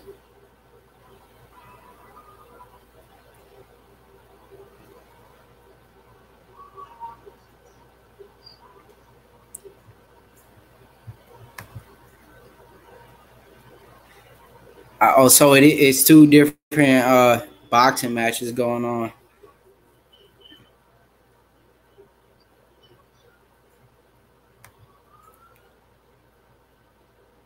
UK have the top 5 current heavyweight fighters so far, in my opinion. You know,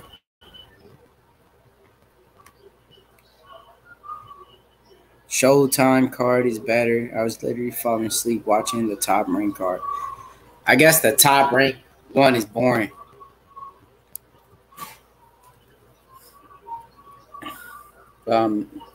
Where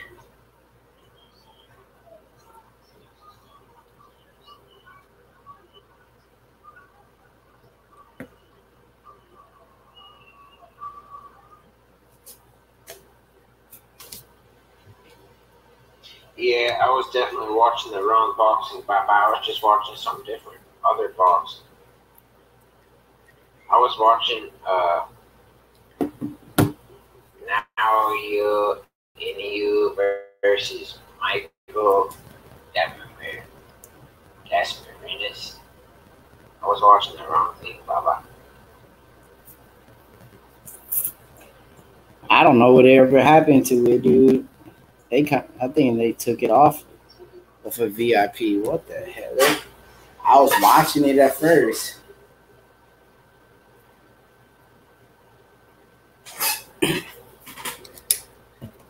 But hopefully Anderson Silva can get it done, man. I'm going with Anderson. Oh, there it is.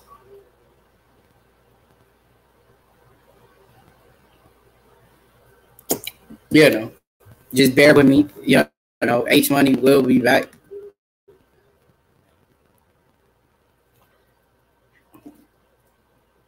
I'm gonna take a look at this Anderson Silva boxing, man. You know, you gotta represent the Spider Silva.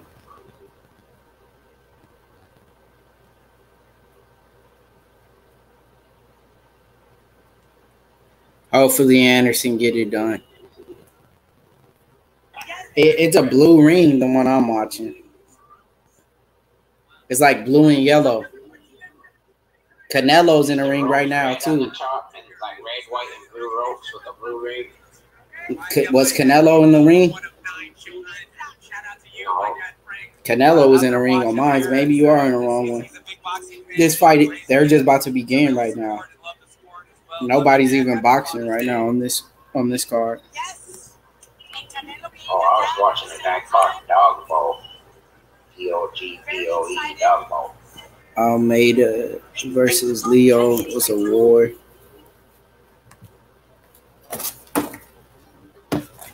Hopefully Anderson can get it done, man.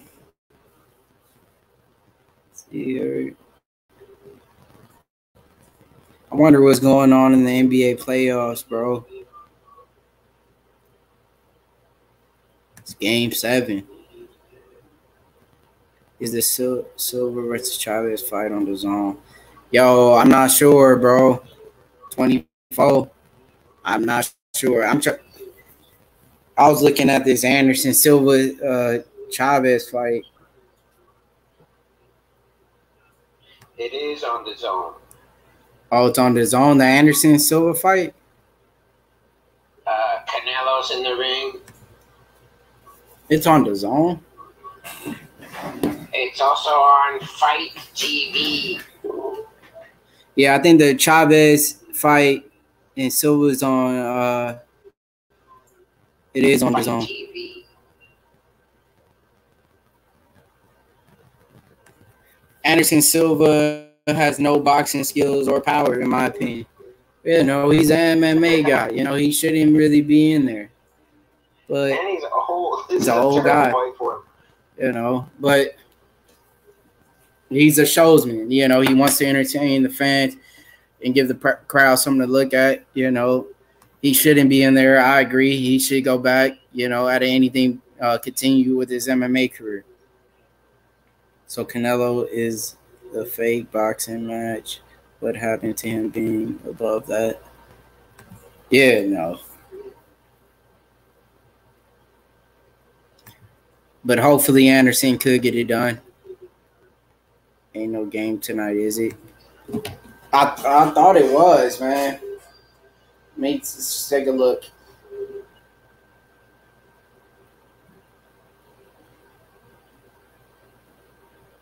All right, NBA playoffs. I know it's a game 7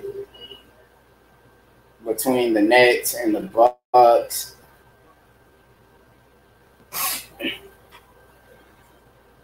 Yeah, it's actually the fourth quarter right now with there's a fourth quarter with 2 minutes left. The Nets are down by 3, man. It's a close game. I might want to take a look at that, man. The Clippers got it done, though. Yeah, no. Terrence Mann, that boy is killing right now. No Kawhi Leonard, and they still getting it done. Yeah, I should look at this playoffs game, man. Real talk. Chavez Jr. guy's walking out.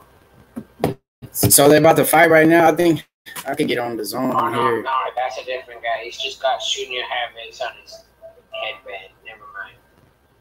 What's up? With Tristan losing, man.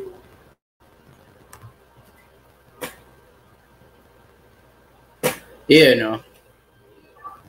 That's how it goes sometimes. He might still be the future, Sometimes you got to take a loss, Some of the best loss, but that's just part of the game, It kind of depends. I mean, it matters who you lose to. If you lose to a guy who's not that good, maybe you're not the future,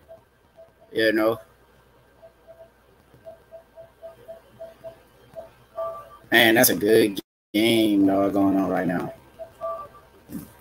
Hopefully the Nets can get it done, man. I don't even think Giannis will re-sign with Milwaukee. What's the point? Yeah, it is, man. Crack streams went down, man. Shit's not working.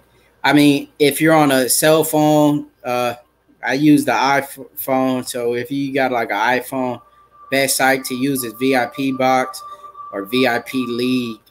One of those two.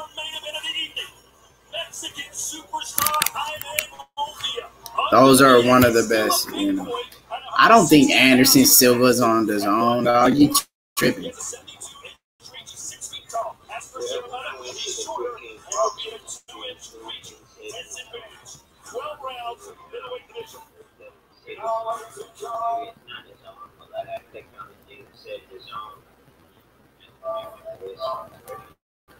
I don't think so.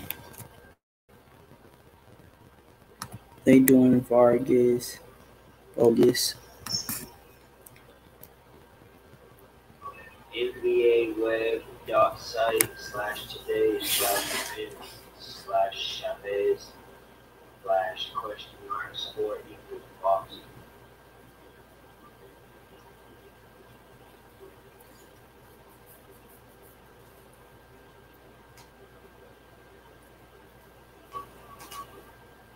I want to see Tank Davis back out there. I want to see the money team. That's what I want to see, man. I want to see, Floyd. I want to see Tank. I want to see Devin Haney. Wow, Milwaukee's up by 1 point. They up by 2, 1 minute left. This is the game right here, man. This is a great game. Come on, Durant.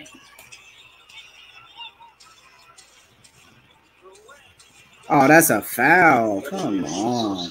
He just turned over the ball. Oh, wow. They about to choke right now.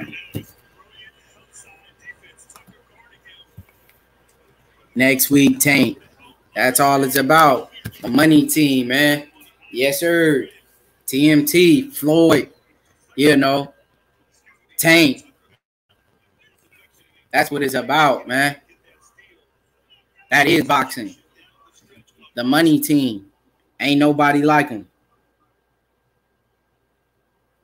Devin Haney, you know, he was training with the Mayweather, you know. Devin Haney still, you know, in my opinion, part of the money team, you know.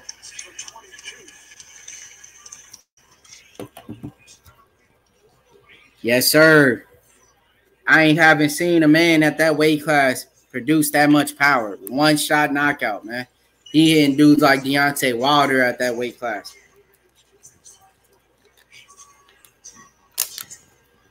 Just can't wait, man. I feel like Tank got an easy win coming up.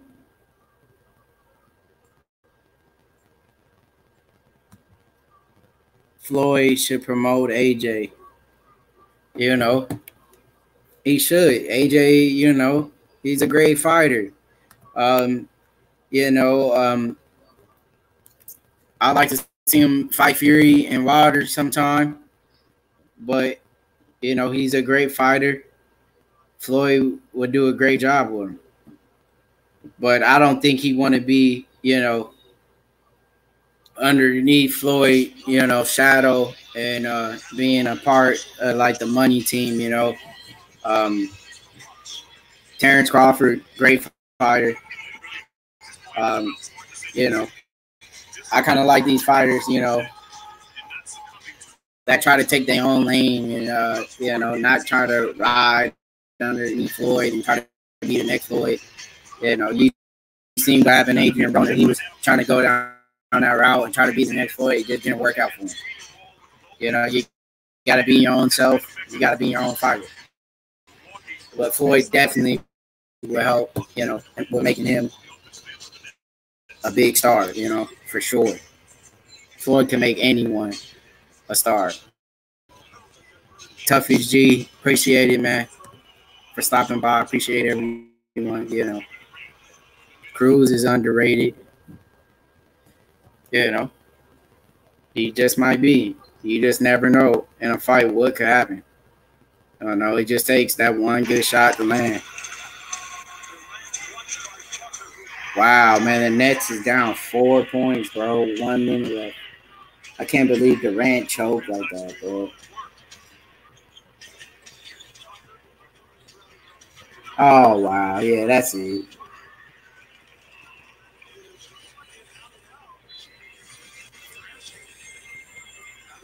I can't believe he got locked up like that, bro.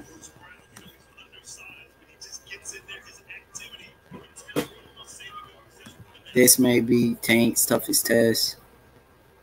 He's jumping up 2 weight class at 140. Barrios got size and power, height, reach, advantage. I don't know. Tough fight for him, man. Crawford and Canelo, man, that would be a super fight. That boy, Crawford got to pack on some weight, or is Canelo going to cut back down?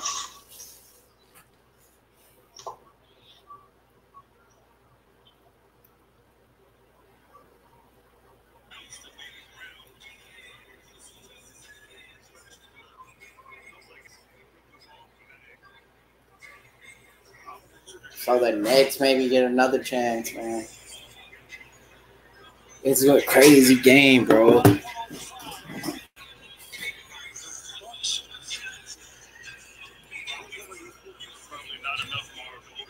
KD has 46 points. Yeah, but you should have seen one of those last drives he had, man. He like turned over the ball, man. You know, that was Charlo winning tonight. Charlo's fighting tonight? What the? Definitely Charlo's going to win. Net's about to get the ball back. I got Tank in between 8th and 10th round with body shots. Savage ass Dan. Come on, KD, man. What you doing out here, dog?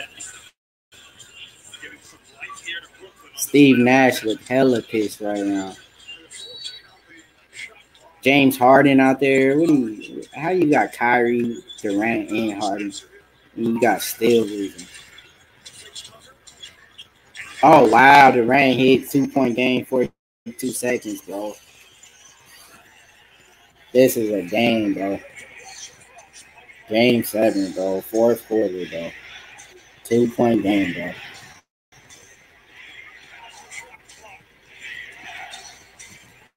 David, to be honest, he missed that. Oh, wow. He missed that 3. They got the offensive rebound. Come on, bro. They got to. Come on. How did he let him get the offensive rebound?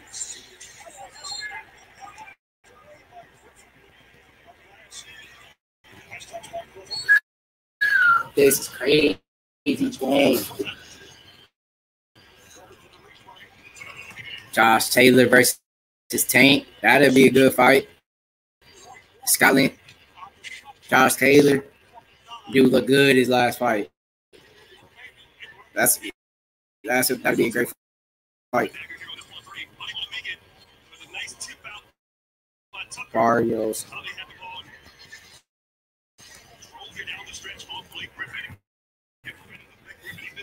Mr. Where the niggas go? They all left, and then I really hopped in here. Like it's a game. Look, they got it down on the wire, like a 2-point. They know the Nets gonna win. It's all set up. Nah, they losing. It's all set up. Hit the fucking like button. We getting ready for the main event. Geezy, my nigga 24. Easy. What's good? Easy. Let's get it going. Toughest in this motherfucker. We got the toughest here. He who agrees with fire. What happened? They was arguing and shit. I think if you look in the chat, some people was going at it in the chat. I don't know. Everybody got left out of it. Fuck it. There go the link. Anybody want to cook? What's up with Charlo? Charlo finna get it in. Is it Charlo time? What's good? Let's go, Charlo, baby. I'm fucking with Charlo tonight, my nigga. Lions only. I'm fucking with Charlo tonight. Lions only. What's good? Charlo is fighting right now. All right. Ayende Brown, 24 Geezy. He said this is going to be a test for Tank. Yeah, it is. Fight.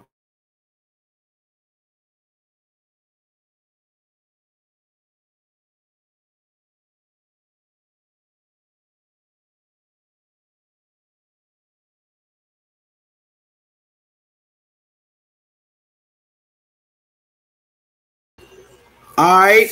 Okay. He who agrees with fire. He said no. Nobody was arguing. Damn, that's crazy. I'm surprised. People wasn't arguing. Motherfuckers always arguing around here. Okay, we getting ready. So Charlo coming up. Let's go, Charlo, man. Charlo gonna fuck this dude up, man. Charlo a beast right now, man. People sleeping on Charlo, man. Charlo get a lot of hate, man. I know one thing: the hate from H Money towards Charlo is about to stop. You know what I mean? I'm loving what I'm seeing from the Charlo brothers, man, at this moment. You know, right? You got Jermell Charlo going for undisputed. Jamal Charlo is considered by a lot of people to be the best middleweight. Yeah, I'm back, though. I'm right back, though. We right back like we never left. I'm right back, though. Yes, sir. KD going off. Durant just went off. Last 7 seconds. Who's winning? Milwaukee's up by 2 points. Like 6, 8. Somebody said KD. KD must have hit a game winner for 3. He just hit a 3, they said. That nigga just said it in the chat. He said something. KD hit a 3. He who agrees with fire. Let's go. Come on. Facts, though. Yes, sir. Mm-hmm.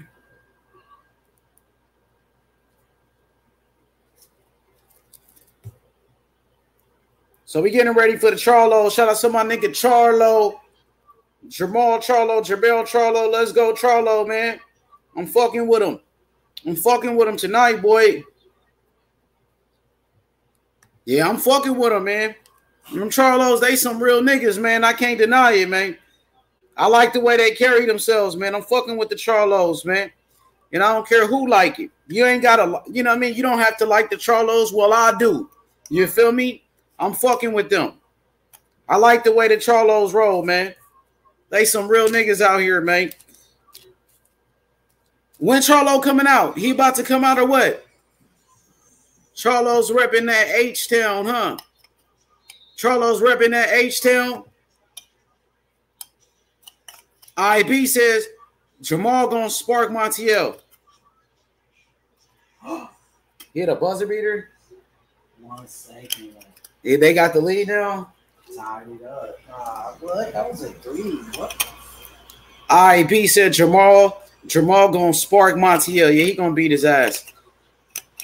I still want to see Charlo versus Andrade. I think Charlo can beat Andrade now. Man. Andrade's starting to slow down. If you watched Andrade's last fight versus Liam Williams, man, Andrade was getting hit with a lot of shots. He never gets hit with those shots. You know what I mean? And Liam Williams is nothing special. Liam Williams ain't a champion. He was never a champion. Liam Williams got beat by Liam Smith twice and shit. You know? So we getting ready for it. Hey, what's up with Inoue? What Inoue doing? What Inoue got going on? He ain't fought yet? I'm fucking with Charlo right now, bro. No cap. That's my dude, man. Hit that fucking like button. I know a lot of people don't like Charlo. You got a lot of Deontay Wilder fans now. They hating on Charlo. You got a lot of people that just don't like them for whatever reason. You know what I mean?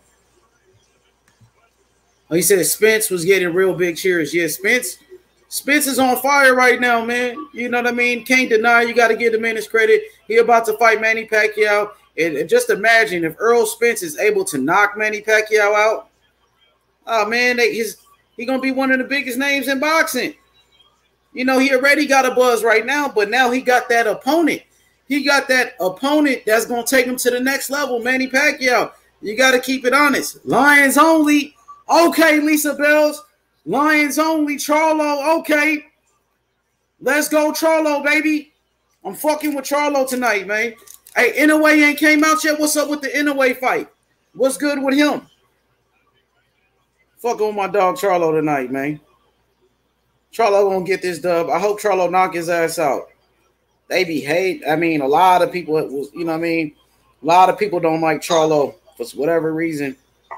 I know Charlo get a lot of hate because he called out Canelo, so Canelo fans don't like him. And then the shit with Benavidez, you got the Benavidez fans that really don't like Charlo right now. So it is what it is. What it is. But if you talk to people of knowledge in the sport of boxing, a lot of people got Charlo as the #1 middleweight right now at 160 pounds. A lot of people. So he's considered to be the best at his weight class. You got to give him some type of Canelo 168 though. They're 2 different weight classes. He's super middleweight. It's 2 different weight classes. Bye. You see bye. Yeah, at 168. Canelo's #1 at 168, but Charlo at 160. Nah, I don't think so. He got beat by Mayweather. He good though. He's one of the best. Yeah, he one of the best though, for sure. You seen Durant? It's over. Overtime. Okay. He who agrees with fire says in H for a long time, the only fans Charlos had were Wilder fans. Now a lot of people want to act like they were riding with him since he made that comment. Yeah, they turned on Charlo. They turned on him. But hey, guess what? I'm starting to like Charlo even more. And then Charlo, he brought Mark Breland to his team. You know what I mean? For a second, he had Mark Breland around. I like what the Charlos are doing, man. I like you got Jamel fighting for undisputed. Jamal is undefeated. So I like what they're doing, man. Right? Let's not be biased, right? Let's not be biased against the PBC, right? Let's not be biased against the zone or Top Rank. Let's just call it for what it is. They said Jamal got the Houston Rockets OG colors. All right, let's go. I'm about to put it on. Hey, what's up with Inoue? Y'all not fucking with Inoue? What Inoue doing right now? It ain't started yet on the ESPN. Yeah. Hey, boss. Yo. I came home. I took a shit. I put my shorts on. This nigga so I'll be ready to kick it. Weird stuff. Kick the motherfucker in his face and shit like that. I put my shorts on. Let's get this shit going. It's time, man. Gang shit. Let's go, Charlo, nigga. Lions only. Let's go. He said, Charlo looked dialed in. He's always dialed in. Name one time he wasn't. He's undefeated, bro. Like Charlo been getting better. One thing I can say about Jamal Charlo, he's been getting better. And I've been seeing fighters like Demetrius Andrade, they starting to slow down. Demetrius Andrade is losing a step. He's lost a step while Charlo keeps getting better. Now, at this point, I will favor Charlo over Andrade. At first, I thought Andrade would beat him. But now, after watching Andrade's last performance against Liam Williams, I'm leaning towards Charlo at this point. Charlo looked like the fresher fighter. Montiel is in the ring. Montiel, he's promoted by Samson. Samson, he also promotes Javier Fortuna. Samson, he promotes David Benavidez. And he got Montiel. Juan Montiel, 22 wins, 22 knockouts. So every win for Montiel was by knockout. Every time he won a fight, it was by knockouts. Montiel got 4 losses. But like I said, 22 wins, 22 knockouts. You know, every time he's won a fight, it's been by knockout. Let's go, baby. He said you can watch the Charlo fight and Inoue fight after. Okay, bet. That's what we're going to do. Okay, the dream. The dream. Devin the Dream Haney. It's Haney time. Let's get it. The youngest champion in boxing, Devin Haney. Let's get it. Let's go. For real, though, hit the motherfucking like button, man. We out here. Gang shit. You dig? Let's go. Haney time, bitch. Let's go. Okay. Is that the real dream? Is that the real dream, though? And it is. That is Devin. What up, though, Dev? The youngest champion in boxing. Let's go. The smartest fighter in the lightweight division. Devin Haney, undefeated. Let's go, Dev. They not ready for your inside game, Devin. They can't fuck with you on that inside. That's that Oakland shit. Remember what I told you? No respect, Dev. Great performance. Let's go. Let's go to Dream in the building. Let's get it. World champion. Let's go. So Dev said Dev said I got Charlo by 5th round knockout. Okay, 5th round. I got Charlo by knockout too. I might have to agree with the Dream on this one. I got Charlo. Let's get it, baby. Gang shit. Let's go. Round number 1. Jamal Charlo versus Montiel. You know, Montiel, his father was a champion. His father, Fernando Montiel, was a great fighter from Mexico. You know, boxing is in his family. Boxing runs in their blood. The Montiels are all fighters. Let's get it. Let's get it. Gang shit. Round number 1, Charlo comes out with the jab. Jamal Charlo, one of the best jabs in boxing. He's trained by Ronnie Shields. Ronnie Shields, the legendary trainer. You know, Ronnie Shields trained Pernell Whitaker, Meldrick Taylor, Evander Holyfield. So many champions like Mike Tyson. Ronnie Shields, one of the best trainers in boxing. Charlo with that jab. Charlo's been getting better, man. That jab looks strong. Charlo walking him down. Montiel's on the back foot. Montiel's feeling the pressure. Charlo, another jab by Charlo. Beautiful jab by Charlo once again. Let's go. Montiel's on the back foot. Montiel's supposed to be the pressure fighter. He's supposed to have the Mexican style, but he's on the move. Charlo walking him down. Charlo looked like he got the Mexican style tonight. Charlo getting up on him. Charlo taking his time, being very patient. I think Charlo is an underrated boxer. Jab to the body by Charlo lands. Beautiful. Another jab by Charlo. 2 left hooks. Charlo looks very strong right now. Charlo looking very strong. Another jab by Charlo. Tagged him. Beautiful jab by Charlo. Taking his time. I like the patience by Charlo. Don't even rush it. Just take your time and break him down. We got 12 rounds. Charlo with a hard right hand to the body. Right hand lead upstairs by Charlo. Lands another one. Beautiful. Okay. Montiel looking for a big shot. Montiel is waiting. Montiel switched to southpaw. He switched back to orthodox. He's still in the southpaw stance. Let's get it. Jab upstairs. Montiel off target. He just missed it. Let's go. Charlo stalking him. Charlo looked very strong. Charlo putting the pressure on him. Charlo with a jab to the body. Round number 1. 1 minute. 1 minute left. Montiel hasn't done anything right now. Charlo is controlling Montiel with the jab. Charlo got one of the best jabs in boxing. You got to give him credit. Charlo has been getting better. He's been getting better, man.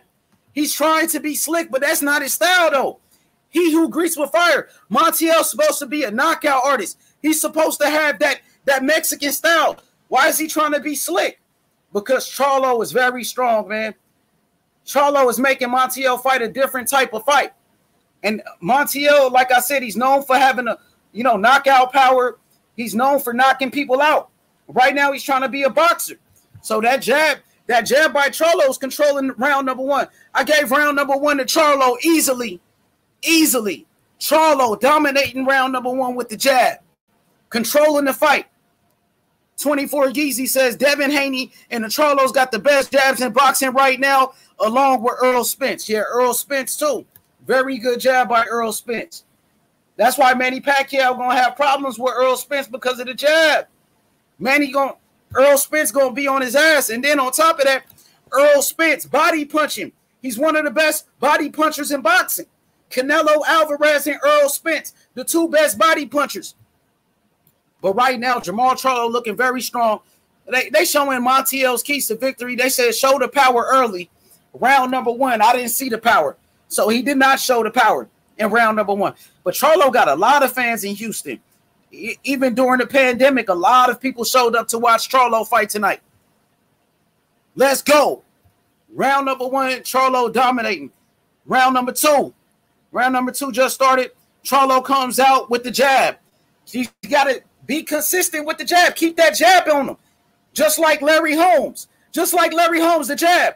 Right hand to the body by Charlo. Charlo can beat Montiel with the jab. Charlo can beat Montiel with one hand. Beat him with one hand, Charlo. Beat him with one hand.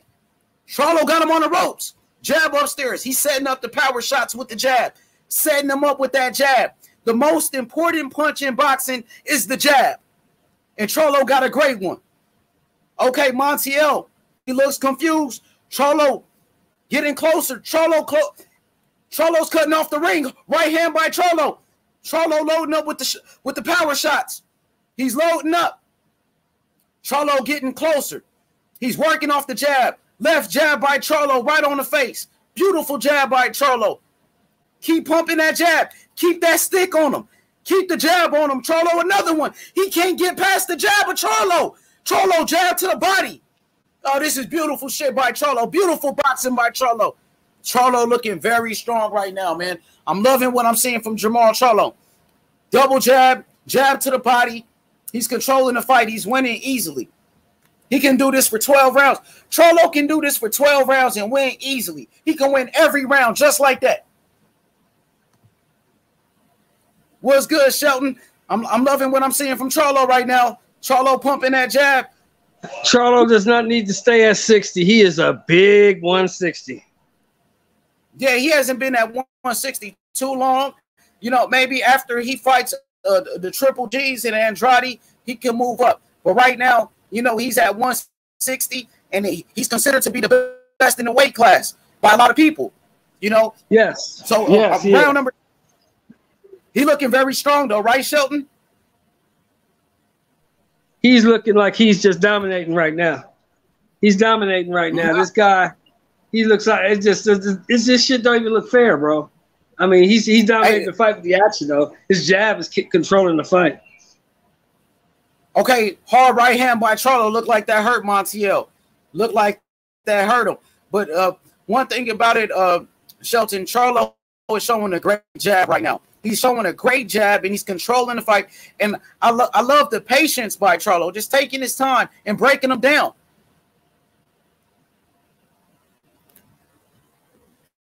Wow. Lisa Bell says Charlo looks like a heavyweight tonight. Very strong middleweight Charlo. Yeah, he's getting better and better. Yeah, he got to be like. Go ahead. He got to be like 170, 175 right now. Okay. Another jab by Charlo. Beautiful jab by Charlo. Left hand by Charlo to end round number 2. Charlo beating his ass. What do you think about the support Charlo getting from the hometown fans in Houston? A lot of people showed up. I love it. They showing love. I love it, man. I want to see how Mel's fight turns out. Wherever it is, I want to see if people gonna support Mel for his undisputed quest. Shout outs to Jermell Charlo. Charlo, he looking very strong right now. He's winning every round. He's controlling the fight. It looks like a headbutt though. It looked like they clashed heads right there, but it's no cut. Their feet got tangled. Their feet got tangled. Hey, one thing about Charlo though, Shelton Moore, every time I've been seeing him, he's been getting better. Charlo's been making improvements. He's been making improvements every time he gets in that ring, and that's what I like to see from a fighter. Improving, getting better, taking his game to the next level, and that's what Charlo's been doing. And I can see Charlo being in a very big fight next. He just beat Derevyanchenko, who's one of the toughest opponents at 160. So he's fighting good opponents. No, he's fighting better opposition than the Demetrius Andrade. You know what I mean? So, you got to give Charlo credit. Round number 3, Charlo needs to go ahead and make the unification. He needs to make the unification. Yeah, Montiel's a good fighter, but he ain't got a chance tonight. I like what I see from Charlo, though. I like the patience. Right hand by Charlo. 3 right hands. Charlo he opened up with a combination. Montiel is on the ropes. Charlo is looking for the knockout. Let's go, Charlo. Go to the body. Charlo setting him up. Right hand lead by Charlo. Charlo going to the body. Another right hand by Charlo. Charlo looking very strong right now. Charlo with the feint. Beautiful feint by Charlo. Keeping his opponent off balance. Jab upstairs by Charlo. Look how strong he is. Montiel's supposed to be the power puncher, but Montiel is on the run. He's on the run. Charlo got this man respect. Double jab by Charlo. He's doubling up and tripling up with the jab. Beautiful work by Charlo. Montiel with a sneaky right hand, but he missed it.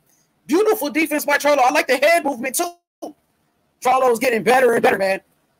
Right hand upstairs by Charlo. He's slipping the shots.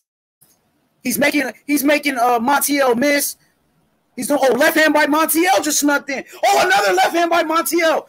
2 hard left hands by Montiel right there. Left hand to the body by Montiel. Montiel's becoming aggressive. Now they trading shots. Charlo with an uppercut. Charlo with a combination. Charlo with a right hand. Jab by Charlo. Oh, they traded hooks. Montiel with a right hand. It's a dog fight. It's a dog fight right now in round number 3. Okay, it's a war. Montiel starting to get loose. He's starting to get confident. Charlo with a right hand to the body. 2 jabs in a row. Montiel came to fight in round number 3. That's what I want to see. Charlo picking him apart. There you go, Charlo. Keep that jab on him. Stay true to yourself, Charlo. Keep work. Oh, damn, Charlo loading up with the right hand. Just missed it. He almost landed it. That would have knocked him out. That right hand almost landed. Okay, uppercut by Charlo. Beautiful uppercut. That's the same uppercut he knocked out Julian Williams with. When Charlo knocked out J-Rock with that uppercut. Charlo got a great uppercut and a right hand by Charlo. Beautiful. Montiel coming forward. This is what Montiel should have been doing in round number 1. He's trying to back up Charlo, but Charlo can box too. Charlo can box. Jab upstairs, Charlo. Montiel with a left hook to the body. Charlo comes back with a left hook of his own. They go on the war. Uppercut by Charlo. Beautiful shot. Right hand by Montiel. Right on the chin. He caught him. Charlo took it. Keep that jab, Charlo. Keep pumping the jab. Keep working off the jab. Well, Montiel showed a lot of heart in that round. What you thought about that round? Great round. Great round. Montiel showed heart. He was getting some heavy shots, but he ate them. He kept coming forward. Good body shots from Montiel.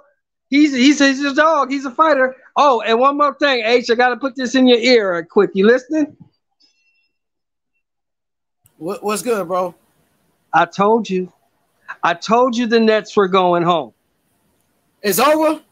It's over. 113, 111. Milwaukee in overtime. So who you think gonna win the title now? Milwaukee. Over the Clippers? Yeah, ain't nobody gonna beat Milwaukee. You think Milwaukee gets past Philly? Yeah, they get past it. Philly got to get past Atlanta, though. They're going to beat Atlanta tomorrow. They're going to beat them. Oh, you haven't started yet, huh? I'm a little ahead. Go ahead. Tell me. Hey, call the fight. I got to take this call. I'll be right back. Okay, I got you. Round number 4, Jamal Charlo taking his time, working off the jab. Charlo's looking strong. Montiel came back in round number 3. That was Montiel's best round so far, but I still gave that round to Charlo. Charlo, left hook upstairs by Charlo in round number 4. 2 minutes and 41 seconds left. Charlo with a 1-2 right down the pipe. Montiel switched to southpaw. Charlo with the jab. Keep that jab on him, Charlo. You could beat him with one hand easily. Everything off the jab. Left hand upstairs by Charlo. Left hook to the body. Good body shots by Charlo. I like the head movement as well. Charlo showing off the head movement right there, man. HLD said he rolling with the Bucks. Left hook upstairs by Charlo, baby. Oh, left hand by Montiel. Montiel just snuck in the left hand. Montiel came to fight. That's what I want to see. That's the Mexican style right there. That's what everybody want to see. But Charlo using some movement too. Charlo using a lateral movement, using his footwork. Charlo using angles. Charlo is more than a puncher. Charlo can box as well, and he's showing it. Left hand by Montiel. Montiel is connecting now. Montiel is starting to land his shots. Let's see, can Charlo make those adjustments? Let's see. Charlo with the right hand, he missed it. Montiel with a low blow. Montiel's making it a tougher fight now in round number 4. Let's see, will he open up himself?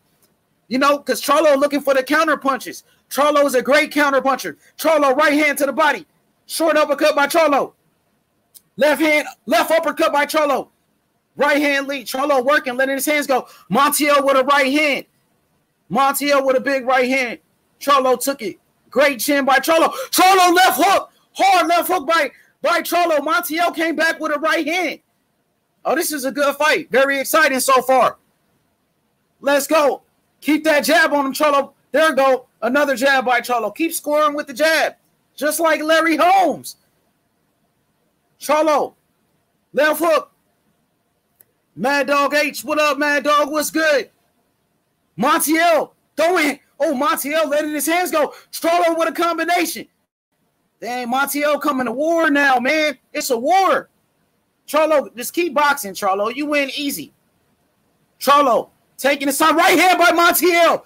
Right hand lead by Montiel. 2 hard body shots by Montiel. Charlo got to stick to his game plan. Keep popping that jab. Keep that jab on him. Come on, Charlo. Keep working that motherfucking jab. Right hand by Charlo. Beautiful right hand. There you go. Damn, this shit is crazy. Hey man, Charlo looking kind of flat-footed, and I don't think he got that much power, bro. He should have been got this dude out of there. It's only round number 4, though. You know what I mean? It's only round number 4, bro. You know what I mean? So I'm saying that Montiel is starting to land punches, but Charlo is still winning. Okay, HLD says he's winning the fight. He's winning the fight, but what I'm saying is he hitting this dude with flush right hands. He should be dropping this motherfucker. This dude looks unsteady on his feet. He doesn't look like he's. You called it out. I saw your prediction video. You picked the Milwaukee Bucks to beat the Brooklyn Nets, and you got it right. Yup, but it wasn't the way I wanted it. But hey, I was right in the end. Hey, you called it out, man. Good shit, man. Hey, what you think about the fight, exclusive? Wait, I'm watching it now. I think somebody got dropped. Somebody got dropped. Charlo too crazy on him. Charlo going crazy. Hurt him. It looked like he going crazy. I don't know, Charlo. Oh, they just showed Steven Jackson on my screen. Man, hey, Kwame Brown was roasting the fuck out of Steven Jackson, man. Let's go. Okay, round number 5. Okay, Devin Haney. Devin Haney was in the chat. Devin Haney said he picked round number 5 for the knockout for Charlo. Let's see, can he get it? All right, round number 5, 2 minutes and 45 seconds for me. Charlo looking for the big shot. Charlo with the jab to the body. Charlo with a left hook to the body. Right hand upstairs by Charlo. Jab upstairs by Charlo. Charlo starting to open up. Let's see, can he get it? Charlo right hand right there. Beautiful right hand. Oh, he just staggered him. That right hand hurting him. Charlo going for the knockout. Charlo got him on the ropes. Right hand by Charlo. Left hook. Charlo with the combination. Charlo, he on the gas right there. HLD. Charlo going hard. Charlo looking for the knockout. He got Montiel on the ropes. Keep working off the jab, Charlo. Charlo rocked him. It was a right hand. He showed the power right there, Shelton Moore. You just saw the power. Big shot by Charlo. Beautiful. Is he still Montiel's standing? holding on. Yeah, Is he's still standing, but he was hurt. Yeah, he's still standing, but he was hurt. And he's still hurt right now. So, Charlo, keep working that jab. You'll get him out of there. Don't rush it. Don't force it. Take your time. If the knockout comes, go and take it. If the knockout presents itself, that's when you take it. And that's what he's doing right now. Now, Charlo, very smart. I love the patience by Charlo. Taking his time, working off the jab. Montiel still hurt. He on the ropes. Go to the body, Charlo. Mix it up. Get to that body. In the uppercut going to be right there for you. Montiel on the ropes. Montiel look like he going to quit on to me, according to his body language. Let's see. I know he had a lot of heart. Hard left hook to the body. Charlo with a big body shot. Charlo with the combinations. Showing off the hand speed. He's showing off the speed and the power. And the boxing skills. Good shit by Charlo in round number 5. 1 minute left. Charlo's doing exactly what he's supposed to do. Montiel's on the move. Jab upstairs by Charlo. Good jab by Charlo. Right hand by Charlo. Left hook. Charlo. Damn, Charlo showing me a lot right here. Beautiful. Man. Great work by Charlo. Hey, let me ask you this. Yeah. You think this guy could be Canelo? What's man? good? You think Maul could be Canelo? Say it again. You think Maul could be Canelo? I favor Canelo in that fight. I think Canelo beats him, but they are at 2 different weight classes. So, I don't even think that fight will happen right now. That fight should have happened before, though. Yeah. It should have happened in the past, but I favor Canelo to beat him. I think Canelo beats him, but it doesn't take away from Canelo, one of the best in the world, man. You know what I mean? Right. Hey, H. What's good, bro? Hey, can you text me one of them things, man? I'm trying to shoot to somebody. You know what I'm talking about for that Inoue thing. Oh, okay. Let me try to look it up on my phone. Hey, what you thought about that round? Come on, Shelton, give Charlo some credit for that round. He's dominating this guy. But he's hitting this guy with flush shots. And this guy doesn't look sturdy to me. He should be out of there. This guy's eating them shots. So he ain't gonna be able to eat them too long, though. Because Charlo's hitting him clean. He's outboxing him. He's outmuscling him. He's just beating this guy up. This guy's taking an ass whooping. Yeah, he is. I like what I've seen from Charlo in round number 5. He showed us the power. He's with the right hand. It hurt him right on the temple. The only thing I don't like is the fact that Charlo's feet are stuck to the canvas. His footwork he's just right there. He's not trying to do nothing. Oh. But he is showing some movement, though. He is boxing. Yeah, he ain't really got to move, though. This guy's right in front of him. He ain't got to move. This guy's standing right there. Okay. Round number 6. Charlo with the left hook. Jab upstairs by Charlo. Once again, Charlo, one of the best jabs in boxing. Montiel's coming forward. Charlo with the counter left hook. Montiel just snuck in the left hand. Charlo's control. He's in control of this fight right now. Right hand by Charlo. Uppercut to the body. Montiel is on the inside. Charlo just keep him, keep him at bay with your jab. Control him with the jab. Charlo hurt him. He's hurt. Montiel ready to go. Charlo looking for the knockout. Left hook by Charlo. Montiel with the wobbly legs. Okay. All right hand by Charlo. Take your time, Charlo. Break him down. Go to the body. Left hook upstairs by Charlo. Quick combinations. Charlo's going for the finish. Charlo's going for the knockout in round number 6. Right hand to the body by Charlo once again. Beautiful. He got the power. Montiel, he doesn't know where he's at right now. Montiel needs to hold on, but he's not. Charlo working him. Quick combination by Charlo. Left hook. Oh, he's ready to go. Let's go, Charlo. Uppercut, baby. Uppercut right hand lead. Great work by Charlo. He's looking phenomenal right now. Charlo's looking spectacular. He's looking very good, man. Gotta give him credit. Montiel's ready to go. Uppercut, Charlo. Keep that jab on him. Set him up with the jab. Right hand upstairs by Charlo. Take your time. Take your time. There you go. I love the patience by Charlo. Great execution. Yeah, I like that. Right I like that. Yup. He's not rushing in. You remember when AJ rushed in when he hurt Andy Ruiz, got caught with a big shot, and Charlo just taking his time, being patient. You already got him. Okay, damn, he's whooping his ass. This is a good performance by Charlo right now. The ref need to think about stopping this shit, man. I hope his corner stops it after this round, bro. This guy's taking a beating. Oh, damn. Montiel with some hard body shots. Fuck. Montiel came back. Montiel got hard, man. That's that Mexican He's taking warrior. a beating, though. He's taking a beating, bro. Oh, hard left hand by Montiel. A left hook to the body by Montiel on Charlo. That was a good left hook to the body. And you know what I do like? I'm going to tell you something I do like tonight. I like the fact that EJ ain't drunk. Here you go. You crazy as hell. Right hand upstairs. He ain't drunk. That's good. I like to see that. He's drunk drinking. I like that. Charlo with some hard body shots right there. Big body shots by Charlo. Beautiful job by Charlo. I don't like the fact. Hold on, H. I don't like the fact that he got his family in his corner because they should be thinking about stopping this shit. He's getting beat down, man. Oh, hard left hook. Charlo got him. He ready to go. Counter left hand by Charlo. Damn, Charlo showing he got some heavy hands.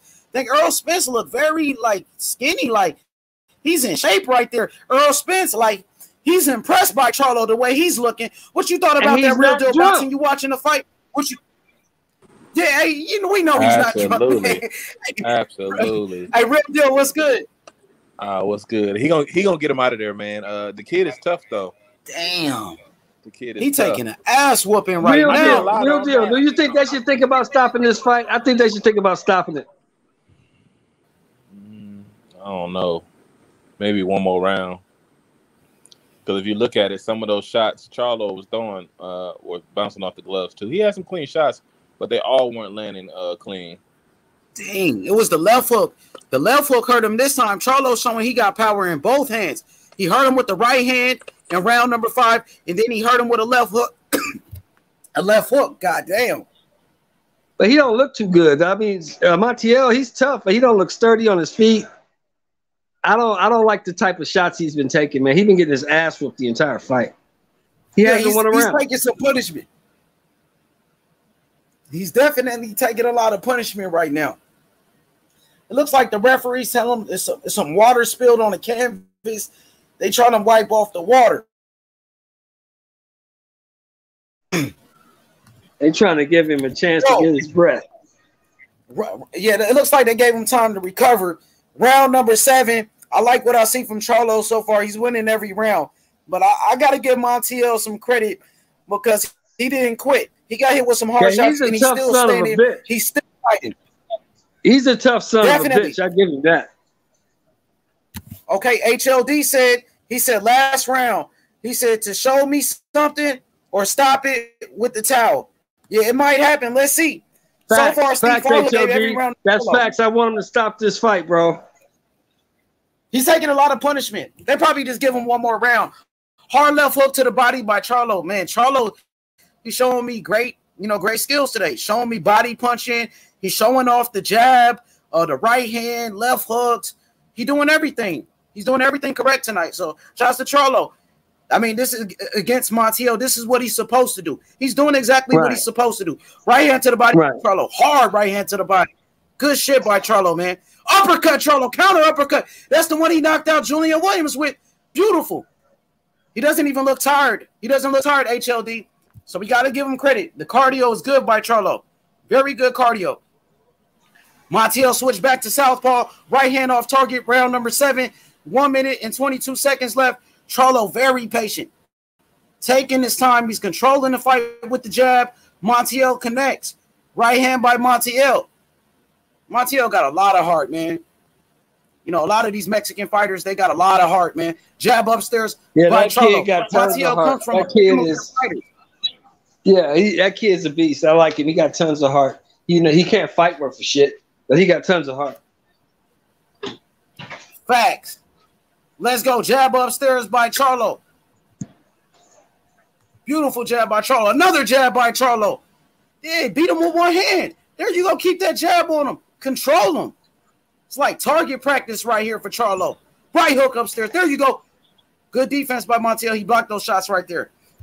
Left hook by Montiel. Charlo working. Uppercut by Montiel right there. Landed it. Montiel's on the inside right here. Charlo, keep him on the outside if you're Charlo. Keep him on the outside with the jab. Charlo looked like he's slowing down a little bit in this round. Right hook to the body. Left hook by Charlo in the right hand. Dang. Hey, the fans love Charlo in Houston. In Houston, bro. They showing a lot of love for Charlo right now. His star is rising. One thing about the Charlo brothers, they've been patient. They took their time, but at this current moment, their star is rising, bro. Got to give them credit. Because remember, at first with the PBC, they was focused on Adrian Broner, Danny Garcia, and those guys, the Keith Thurmans. And they had the Charlos on the undercards. Now it's the Charlos time. It's the Charlos time, man. They're headlining main events. They're doing pay-per-views. They selling out in Houston. You know what I mean? So they've been patient. I'm happy for these Charlo brothers right now, bro. I'm happy for them. But what you gotta do, this guy can't even but he gotta get rid of this guy. They gotta stop this fight, man. This guy's not throwing nothing back at Charlo. This is getting ugly, man. Brees Mack said he got it 7 rounds to 0 for Charlo. Okay, let's see what HLD talking about. He said Charlo should have cardio. Can't get it hit back by the punching bag. Yeah, but he does have good cardio and he's showing it. What you think, Exclusive? What you think about the fight, Real Deal? Talk to me. It's looking real good. I mean, I think Charlo should get him out of there. I don't think they should stop it though. Montiel's fighting back and he's coming forward. Ooh. Maybe if he gets rocked, counter right hand. He looks like he just rocked him again.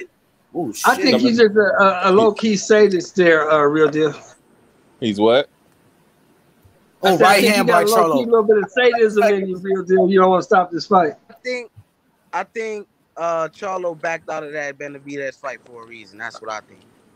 But you know they in 2 different weight classes. You know what I mean? Just like Shelton Moore was telling me that. He called him out. And yeah, he called him out. But you know, Teofimo Lopez just called out Terrence Crawford. He called out Josh Taylor. That's what fighters do. Fighters, that's what they do. The right Exclusive. Everybody calls each other out. You had Gary Russell. Gary Russell called out Terrence Crawford, and Gary Russell's a featherweight. That's what they do. It's just trash talk, bro. You know how the game is. He at 160 though. 2 different weight classes, right? Just like you told me, Shelton Moore. Like when Andrade, he going out calling out Canelo. Charlo just got hurt by him. For real? Yeah. With a body shot. What was it? It was a hit. He did. Yeah, he did. For real? Stumbled a little bit. Is lazy. Oh, he putting them. Oh, man. Yeah, we're ahead of H. Let me see. Yeah, this is not good, man. Did he hurt him? Yeah, he hurt him. He did hurt him. Let's see. He stumbled him. I don't know. I ain't see it. He hurt him. Charlo look like he's slowing down, like he's getting tired. You gonna see it, bro. From what I'm seeing right now, Charlo look like he's getting tired. That's what I see, like fatigue. Montiel doesn't have a chance but to knock him out, but don't stop the fight. Did he hurt him at all? Real deal? Yeah. Did you see him get hurt? Yeah, he stumbled him a little bit. For real? Why didn't see it? It was like mine's kind of fast. Where you at? Because I'm 10 I seconds left. I got 10 seconds left in the 8th round. Yeah, his legs went limp. And he was connecting shots. He was there. It looked like he was more tired than hurt. Nah, man, he was hurt, bro. Nah, it was a shot. Yeah, it was a shot. He got hit with a shot. Dang, Charlo hit him with a hard left hook too, though. I ain't really see it though. I think he kind of tired, but his body language looked like they he's tired. They finished showing on the replay. Charlo coming back with some shit. He ain't really hurt to me. Like I think he's tired. The legs. Watch the legs. Nah, it might have been a body shot. It probably was a body shot. Yeah, he's spitting blood. Yeah, I told you I see it, bro. He's heavy-handed. Dang. That's that fatigue. He's slowing down. Charlo is being flat-footed. You got to be careful. Dang, Montiel getting dirty with a forearm to the face. He's trying to rough up Charlo. So Montiel is getting some confidence now. Dang. Hard body shots by Montiel. I just seen him.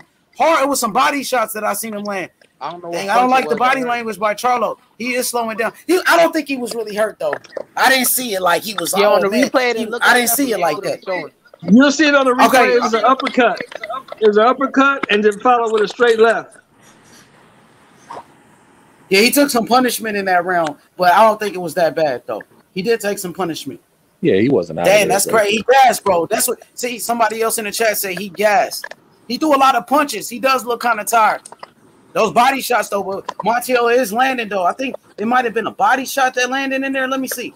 Charlo with an uppercut on the replay that I'm seeing. Montiel, let's see what Montiel did. Montiel with the left hand to the back of the head. It looked like left uppercut. It wasn't really hurt. Like the uppercut ain't hurt him like that though. It was something that hurt him though. It was something that he felt. I think it might have been a body shot. It might have been a body shot because he snuck him in there. Not hurt. I don't think he hurt like that. Montiel is fighting back though.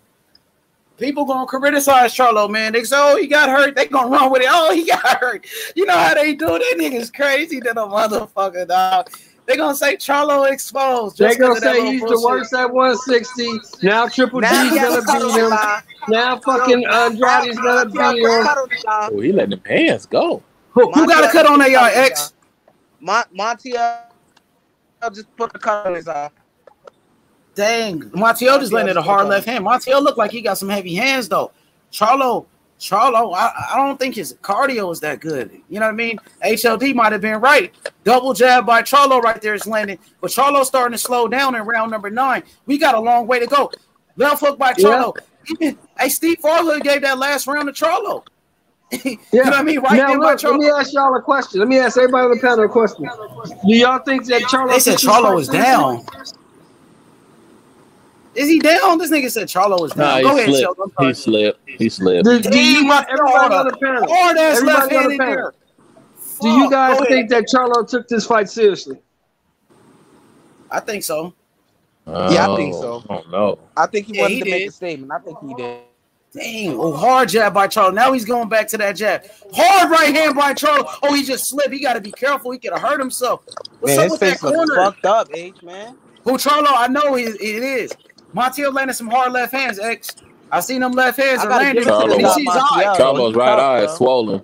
From that left hook. That's from that left hook. Damn, Montiel getting off right now. Montiel starting to work. Yeah, this nigga tough, Montiel starting to work. Dang, that's crazy. Yeah, don't stop this fight. That's crazy. Let these hands. Charlo got to keep that jab on him. Yeah, real deal boxing. Charlo went away from the jab. That's why he started getting hit with this shit. He got away from the jab.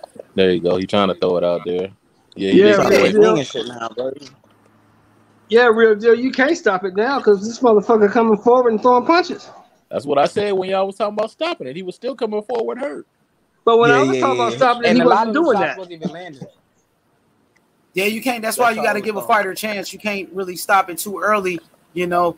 Dang, but he was hurt at the time when the Shelton did say that. He was hurt. No, he was. But he's coming back strong right now. Charlo looked like the tired fighter. Montiel looked kind of stronger than Charlo at this time. Well, let me ask y'all another question. Does this say more about Montiel or more about Charlo? More about Charlo, definitely, man. Yeah, maybe more about Charlo because Charlo, you know, it was set up. It was set up for this being like an easy fight for Charlo, and it turns out that it's not. It's not an easy fight right now. Even though he's winning, you know, he is winning, but he's making it tough right now in round number 9. Charlo is slowing down, but Shelton was right. Charlo is being flat-footed, even though he's moving. He's being flat-footed. Dang, Montiel's raising his hands after the round now, like he's celebrating. That's crazy. Man, he's just celebrating that he's doing some good work right now. He happy that he's doing his thing. He better go for broke. Now he better go for and they saying Charlo is garbage now. He ain't garbage, bro. He's winning the fight comfortably. He's not garbage. Montiel came to fight. Does this performance beat Benavidez though?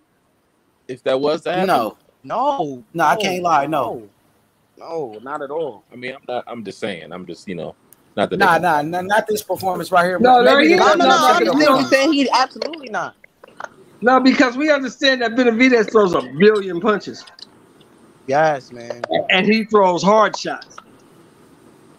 Dang, HLD said what would have Canelo done to Montiel by now? Canelo would have Knockout. stopped him with body shots. Yeah. Yeah, he would have stopped him with Yeah, body he already shots. stopped this dude. He'd have been stopped this cat. Damn, that's crazy. Come on, Charlo. Finish strong. Finish strong, Charlo. Gotta finish strong. G, Triple G would have killed this dude, bro. Triple G would have murdered this dude, bro. Hey, Montiel got my respect though. This is the boys. I don't know. You giving way too much to Triple G there, exclusive. Triple G ain't all that. He's about 40. He probably would have stopped this dude because Triple G dude probably got wouldn't the even power to take the stop him. motherfucking Montiel fight. Dang. Now Charlo going back to that jab. Round number 10. There you go, Charlo. Keep that jab on him. Keep the jab on him, Charlo. Keep working off the jab. He's off target. Charlo, look, with the leaping left hook, he missed it. Just keep the jab on him. See, on an all-access, right, a former Pro Bowl wide receiver, Andre Johnson from the Houston Texans, he told Charlo, man, you got one of the best jabs in boxing. Keep that jab. And Charlo was like, man, I be getting bored of it. Sometimes I get tired of throwing the jab all the time. You know what I mean? He said it himself. He gets away from the jab. Charlo came back strong in round number 10, though. He just hit Montiel with some hard-ass shots. Then Charlo eye is swollen pretty bad with, from that left hand from Montiel. Charlo showed a good chin, though. Again. Would Triple G even take the fight with Montiel? Yeah, I think so. I think Triple G probably knocks out a Montiel, to be honest. I think he stops him. Montiel gets hit with, oh, damn, Montiel, hard left hand and an uppercut on Charlo. God damn. He landed a left hook and an uppercut back-to-back. Charlo showed a great chin, though. Charlo got a great chin. Montiel does have power. This goes the energy. I mean, if this goes the 12 rounds, I wonder if it's going to be the same energy as Shakur fight when he went all 12 with old boy. Dang, Charlo with some good shots. Quick shots by Charlo. Jab. Just keep the jab on him. I don't like the body language by Charlo right now, though, man. Yeah, he keep going backwards. He tired. Montiel might have, dang. See, the middleweight division up for grabs. I had Charlo ahead of Andrade in the beginning of the day. Now looking at this, it's like, damn, I don't know what to think. Man. Montiel taking shot. He's still coming forward. Mm-hmm.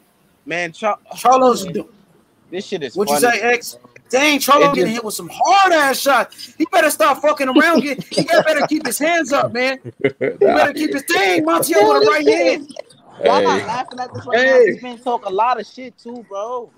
Dang, Montiel. Oh, my God, Charlo, I don't like the body language. Charlo very tired right now. He better be careful before he punch himself out. Dang. Charlo won. I don't like his legs. Montiel left hook to the body. He looked like it hurt Charlo with that body shot. Dang, right hand upstairs by Montiel. Montiel talking shit to him. Montiel left hook to the body. Another left hook. Charlo better use his movement. Dang, Charlo. Oh, man, Charlo bull. Oh, Charlo. Oh, shit, right here. Oh, this is a good fight. Dang, Charlo wife is watching like, come on. She's like, come on. Dang, she's trying to encourage Charlo. His wife look kind of nervous. Damn, man, this shit is crazy. This is a crazy fight right now. What the fuck? What y'all think about it? Go ahead, Real Deal. Talk to me.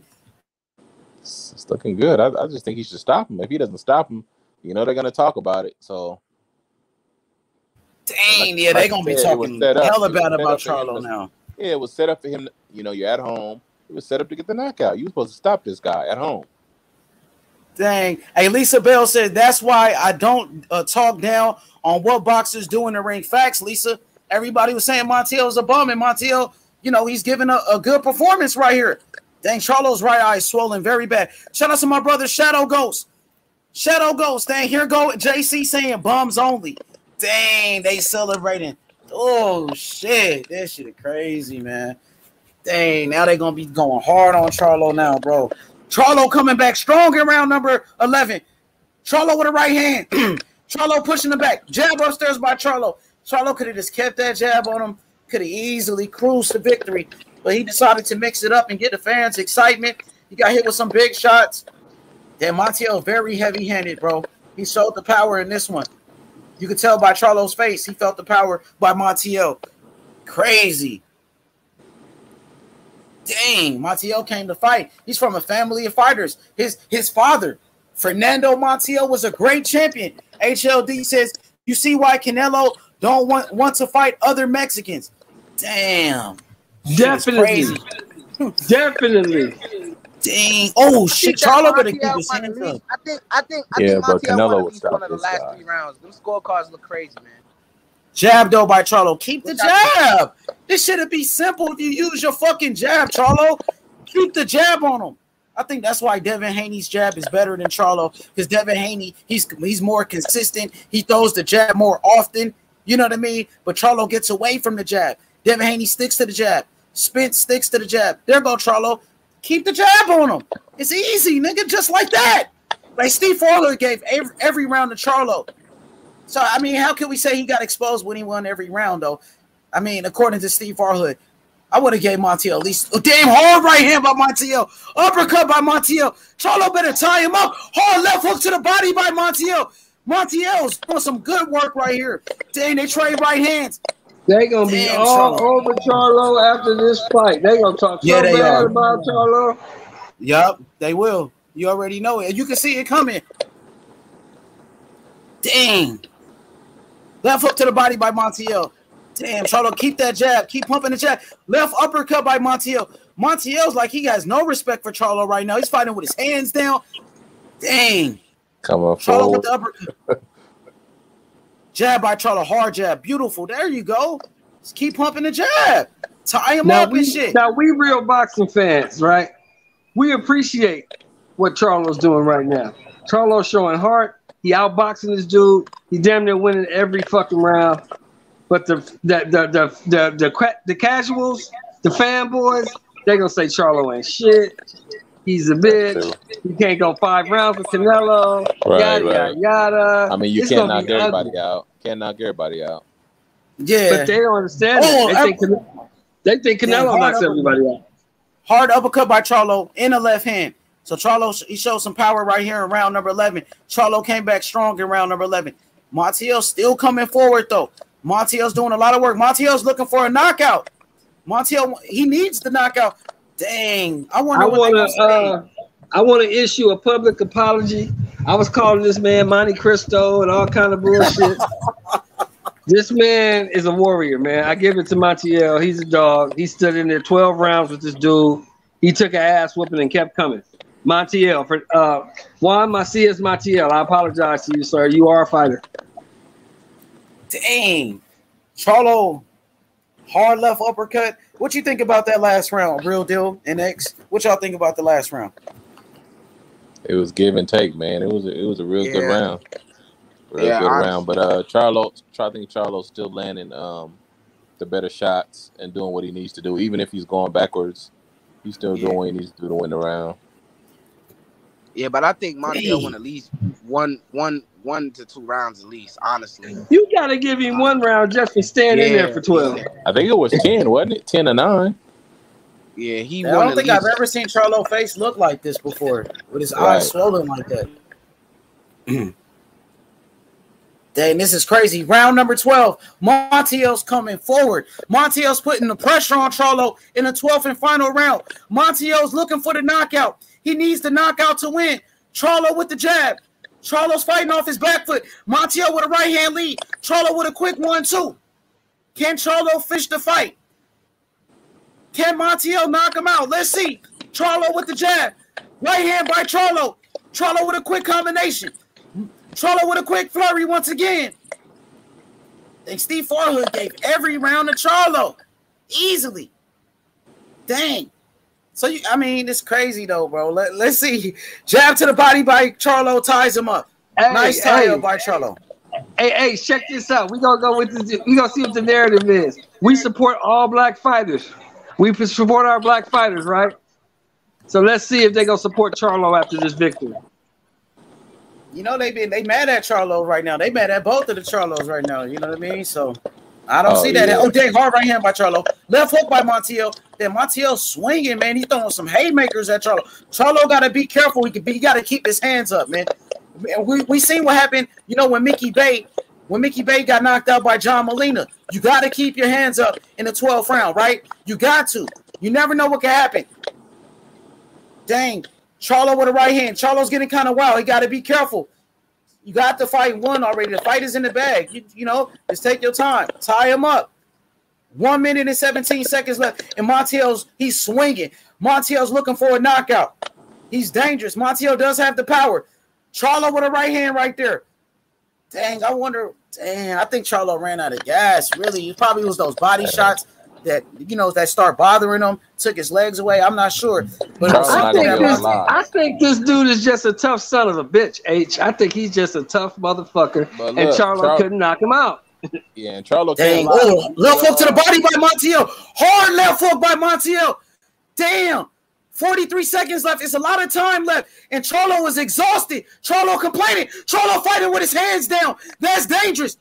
Montiel's coming forward. Jab by Charlo. Charlo better keep his hands up, dog. I'm telling you. Uppercut by Montiel. Damn. Charlo with an uppercut. They going toe-to-toe. It's like it's a war right here. 20 seconds left. Can Charlo survive the last 20 seconds? He got the fight won already. He's winning the fight easily. Now Charlo's trying to cruise.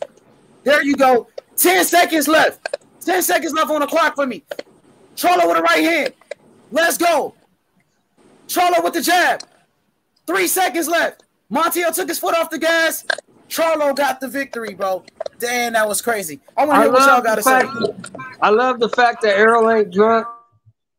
And I love the fact that this kid showed up. You keep saying that. That's so disrespectful. You keep saying it like you won't let that go, I love the fact that this kid showed up, man, and he fought Charlo. He gave him a hell of a fight. He didn't win a round, in my opinion. He didn't win a round. But he fought, man. He showed up and he fought. Much respect. Real deal. What you thought about the fight, man? I want to see the ring interview because Charlo you gotta give him his respect, man. I hope you don't say nothing crazy because the kid was coming forward, he was letting his hands go, so you couldn't get him out of there. He was tougher than what you thought. Just keep it real with yourself. He was tougher than what you thought, and you couldn't get him out of there. But you did beat him up. We'll give you that. You outboxed him. You got out of there. You landed the better shots, and you did what you had to do. Then they keep showing Earl Spence on the camera, man. They building up Spence, man. They building him up, bro. What about you, Exclusive? What you thought about it? What you thought about the fight, bro? I thought he made it harder on himself. I mean, the style of fight, he's a flat-footed fighter. He was just too flat-footed. I mean, at this point in his career, he need to be working on his footwork, bro, because that could really prove to be a problem for him, bro. And he beat him up in earlier, but then he just got a whole lot tougher once he gassed out. I mean, he was kind of flat-footed. This was a great performance by Charlo. Man, it probably was the cardio, man. I think HLD was right. Charlo looked like he slowed down. He threw a lot of punches. Remember when Charlo had hurt Montiel and he threw a lot of punches? I think he punched himself out. That old ghost was good, big bro. Bro, I ain't gonna be long, bro. I apologize to Juanito, bro. I made a video about him, bro.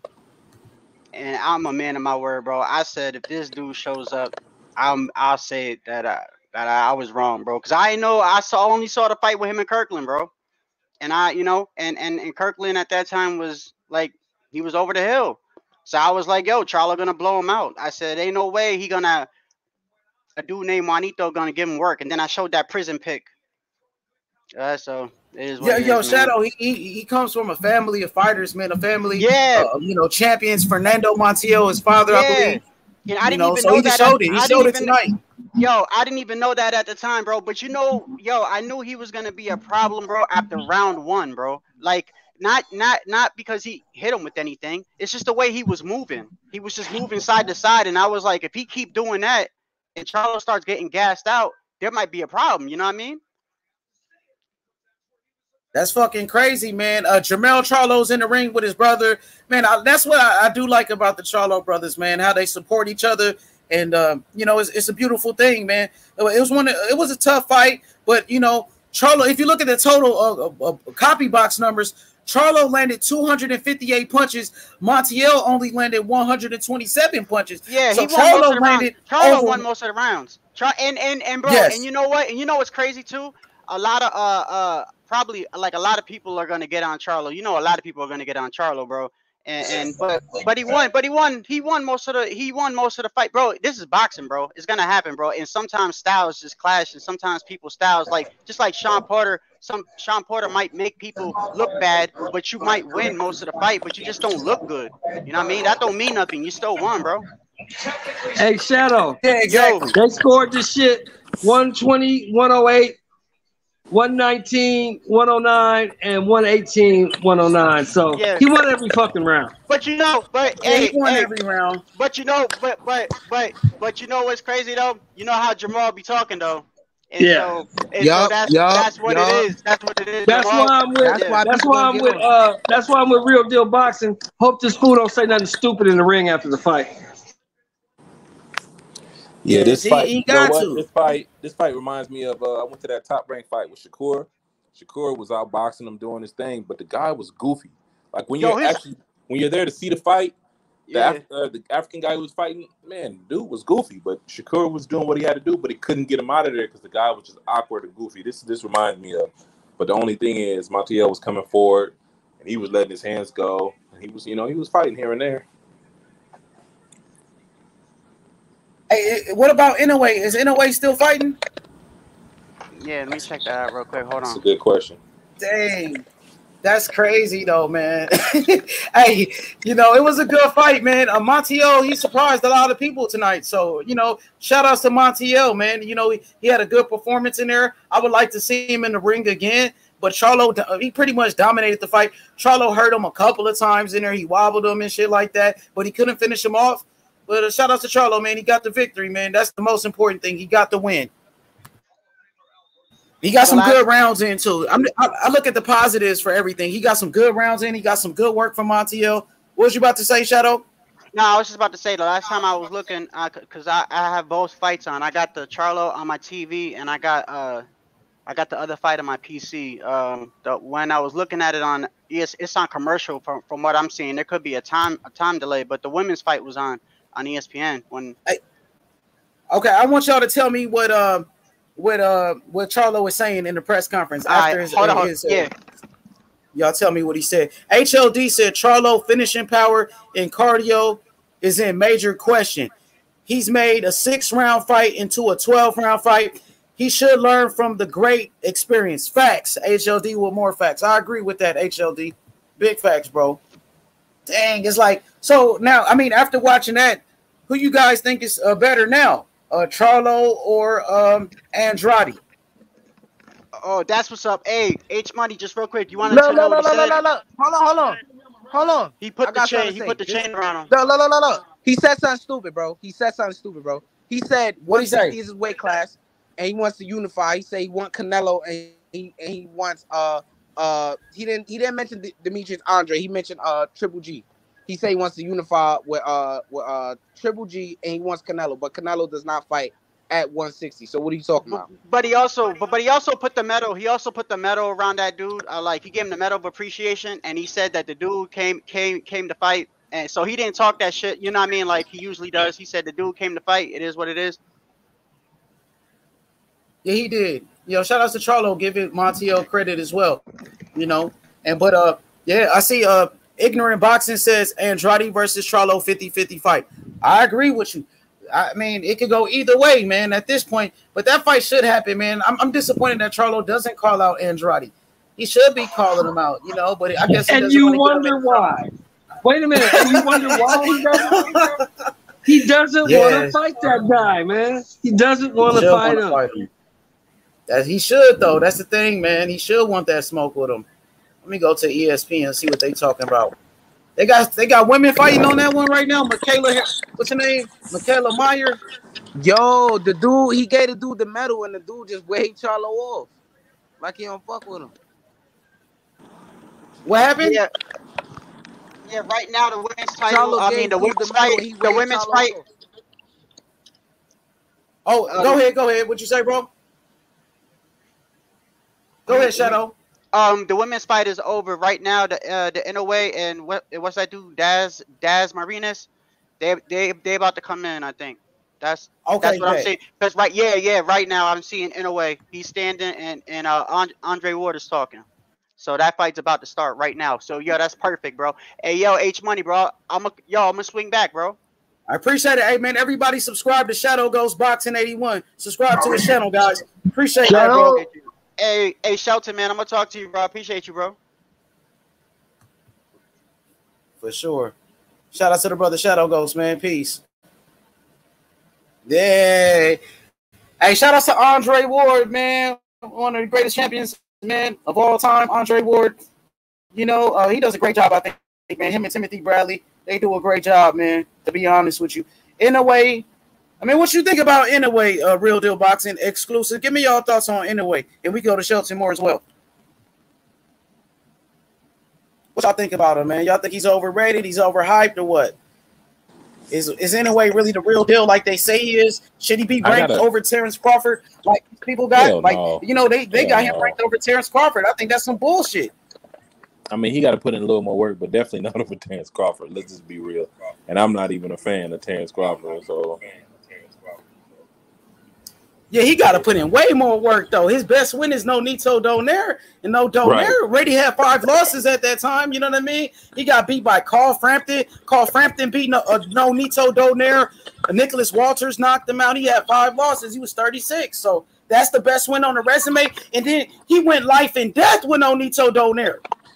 He went life and death with him. He almost lost that fight. So it was very close. So I like Inoue, but there's no way that I got him ranked above Terrence Crawford or Earl Spitz. You know what I mean? No way. Not even Josh Taylor. I got Josh Taylor over him. Isn't he signed to Top Rank? Yep, he just signed with Top Rank for like a year ago or something like that. After that World Boxing Super Series. That's that Bob Arum politics. But even before that, they had him ranked like top 5, though. Even before he signed with Top Rank, they was on him. That's crazy. That's crazy, huh? That shit don't even make sense to me. Well, you heard what Wilder said about boxing. You said what now?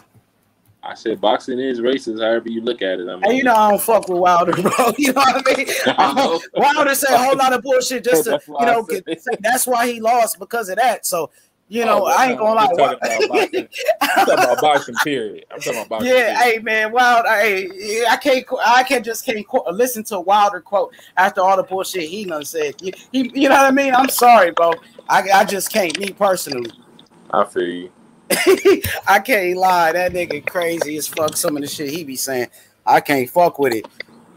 Well, Charlo did say boxing wasn't racist. What you think about that? No, he didn't say that. That wasn't what he said was, what's his name? Wilder was doing an interview, and Wilder was saying, white privilege is the reason he lost, and Charlo said, he said that had nothing to do with it. You know, you lost because Tyson Fury was the better fighter. That had nothing to do with race. And then a lot of people just took what he said and just twisted it, you know, try to push their bullshit, bro. That's exactly what happened, my nigga. Charlo, they some real niggas, man. Niggas fuck with Charlo all the way. Nobody, you know, just because Wilder up in his feelings, nobody, like, niggas don't care. You know what I mean? Because at the end of the day, right, Wilder was saying, Jermell Charlo needs to be slapped. He's going to slap Jermell Charlo. But when he was in front of Tyson Fury, he wouldn't even slap Tyson Fury. And according to Wilder, Tyson Fury cheated him. He had loaded gloves and all of that. Why you ain't trying to slap Tyson Fury, but you trying to slap Charlo, another black man? Like, I think it's some bullshit, to be honest, man. Like, niggas really don't fuck with Wilder at all. I'm just keeping it G. I'm just keeping it G with you, bro. I wouldn't say that is money. I mean, shit, I guess a few people on YouTube fuck with him, and that's about it. But as you can see, Wilder didn't even want to answer no questions. Walking around with headphones on, he wouldn't even talk. He's the same guy that said, speak it, believe it, receive it. Speak it into existence. Now you're not even talking. But I like that interview he did with Fred, though. I mean, you know, he's friends. They friends with each other. So, you know, he didn't want to interview with nobody else, but he would interview with somebody like Fred because that's his friend. And, you know, Fred going to look out for him, you know, but he ain't going to do the interviews with anybody else. So I thought that was weak on Wilder's part. He had a lot to say on the internet saying, I was cheated and all of that. But when you got in front of Tyson Fury, you had nothing to say. Cat got your tongue. You know what I mean? You the one with the big mouth talking about Bomb Squad. Now you ain't got nothing to say. I felt like that was bitch made. I felt like it was hoish. Keep the same energy, nigga. That's all we gotta say. Don't get on. Don't turn to a church mouse now. You know what I mean? Don't turn to a church mouse now when Tyson Fury get in your presence. You got Malik Scott doing all the talking for you, and Tyson Fury exposed Malik Scott. Tyson Fury whooped Malik Scott ass too. Busted his eardrum. He busted Wilder's eardrum, and then he busted Malik Scott's. Like, and that's the guy you chose to talk for you, walking around with your headphones on, trying to ignore everybody. That was hoish, man. I'm just being honest with you, man. Niggas don't fuck with that, bro. You know what I mean? Only people that's, you know, being fanboys for him at this time, they gonna support everything he do. You know, if Wilder wants to talk, they gonna say that's good. If Wilder's quiet, oh, I'm happy he didn't talk. Niggas act like Wilder is a god or some shit. He ain't shit but a fighter, bro. That's all. I wouldn't say a god. I don't know. That's how a lot of people act. They say they his king. They act like they worship him. A lot of people on here, like Wilder can't do no wrong. Only God is perfect. Only God is perfect. Only God don't make mistakes. Wilder make plenty of mistakes, but they don't. Nobody will call him out on it. You know, so it is what it is, man. You know, I already said what I had to say about Wilder. You feel me? Really just don't even fuck with dude at this point. But yeah, shout outs to Andre Ward, a real one, who called out Wilder on his bullshit today. And then what he say? Andre Ward is jealous of me. Why the fuck would Andre Ward be jealous of you, nigga? Andre Ward ain't never lost a fight since he was 12 years old. He an Olympic gold medalist. Andre Ward retired undefeated. One of the greatest champions of all time. And then you say Ward is jealous of you. Then you said Mayweather was jealous of you. Hey, man, ain't nobody jealous of this dude, bro. That nigga say anything, bro. Well, I don't think we back our fighters though, like the UK. Say it again. I said I can kind of see what he's saying. I mean, I don't think Mayweather is jealous of him, but you remember Mayweather was backing Anthony Joshua. Yeah, that's his friend. They've been friends. They've been hanging out for a minute. Yeah, but the point that could be his friend. No, yes, of course. Yeah, you can have friends. What I'm saying though is, as Americans, we don't back American fighters. We don't back our fighters like they do in the UK. Who though? I mean, Mayweather tried to train Deontay Wilder. He reached out to train him. You know what I mean? Now that's Wilder, the one that was, you know, talking bad about these guys because they felt like Tyson Fury won the fight. And that's Mayweather's opinion. That's Andre Ward's opinion. Since they don't agree with him, now Wilder's trying to attack another black man who is Floyd Mayweather. You know, Andre Ward, Mark Breland. It don't stop there. To Anthony Joshua's. You know what I mean? He got a lot to say, man. So Wilder do a lot of whole shit, bro. That's all I'm saying. That's all I gotta say, man. You know what I mean? He do a lot of whole shit, but nobody gonna talk about it. Niggas just act like he's perfect and shit. I know you don't fuck with Wilder. Yeah, I don't fuck with him at all. I don't fuck with him, not even a little bit. You know what I mean? So it is what it is. Fury gonna get on his ass again. I just wanted Wilder to keep that same energy because when he was on the internet, you know, he got a lot to say around Fred. But when you in front of the whole world, you walking around with headphones on, bro. That was a bad look. That was definitely a bad look, bro. But yeah, let's get to the fights though, man. In a way, they be hyping this dude up like crazy, bro. Did they already fight? Did they already fight yet? Not yet. It's about to start though. Hold on, let me switch one. Dang. I wonder what people are gonna be saying about Charlo, man. His performance he had a good performance, man. You know what I mean? He pretty much controlled the fight. He won every round or whatever. I just want to see, you know, what's going to be said now. I know a lot of people don't like the Charlos because of the Wilder shit or whatever. It is what it is, man.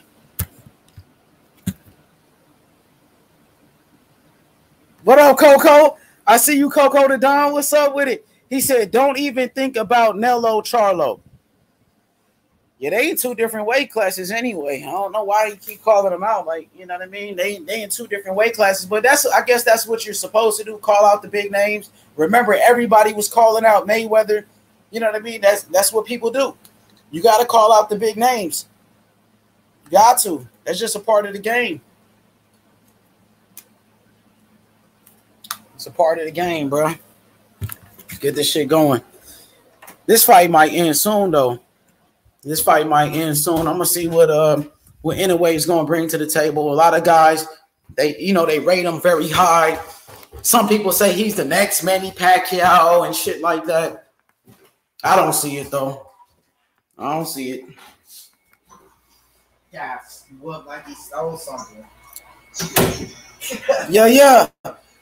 Hey, so real deal. What you think about next week fight? Tank Davis Barrios. Who you got in that one? I mean, you know, I'm going with Tank. Period. I don't know if Tank stops him. He should, but I don't know. Barrios he's big enough to.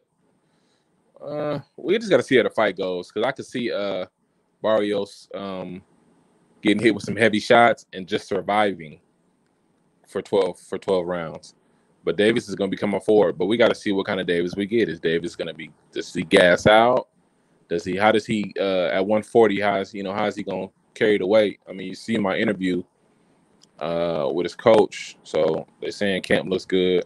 I seen a little bit in camp. It looked real good. I interviewed some of the guys that were in camp with him. So he looked good to me. It's just a matter of, I think, Barrios, what he's going to do. How is he going to? Because at some point in time, you're going to have to take some shots from Gervonta. So how are you going to handle it?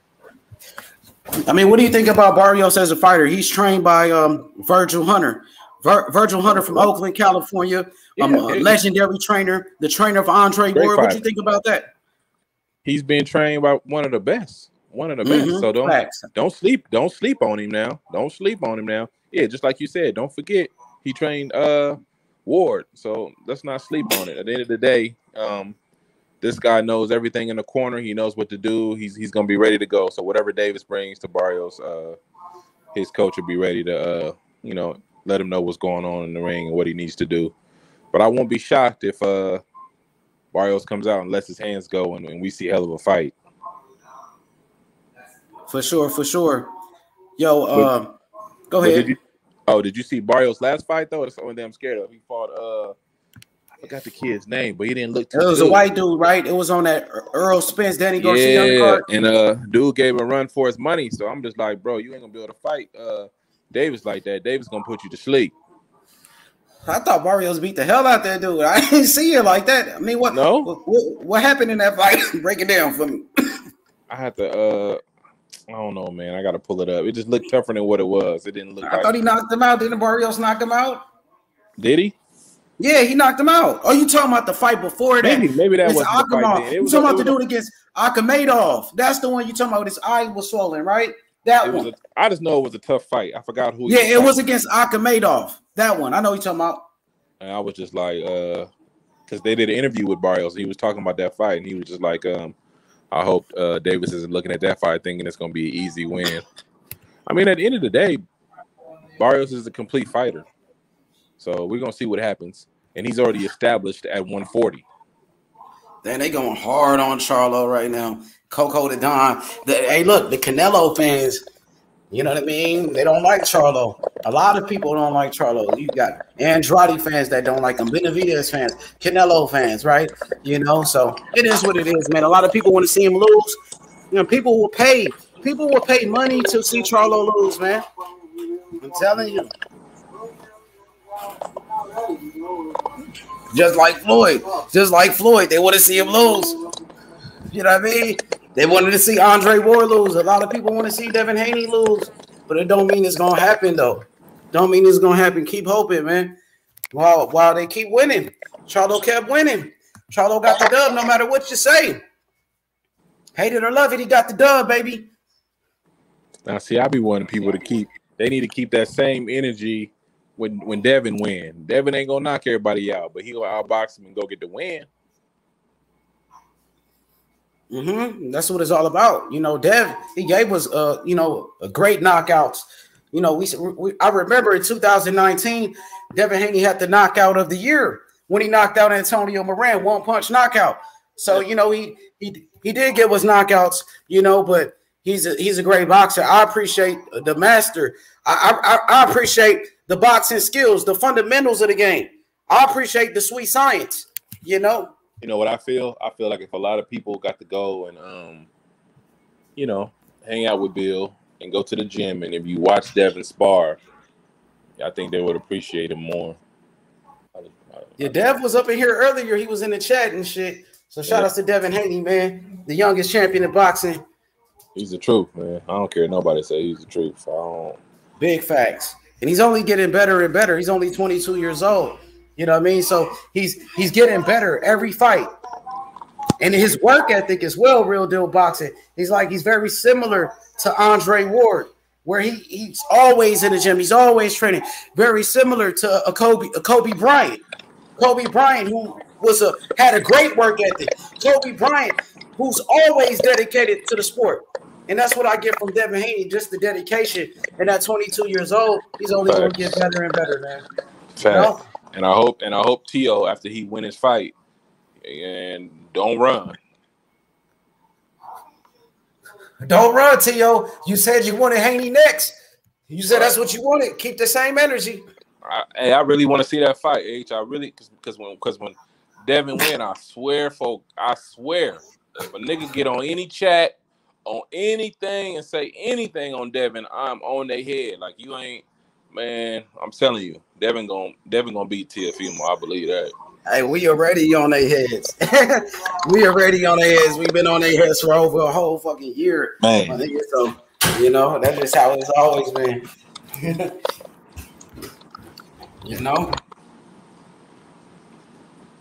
You think Barrios can knock Gervonta out?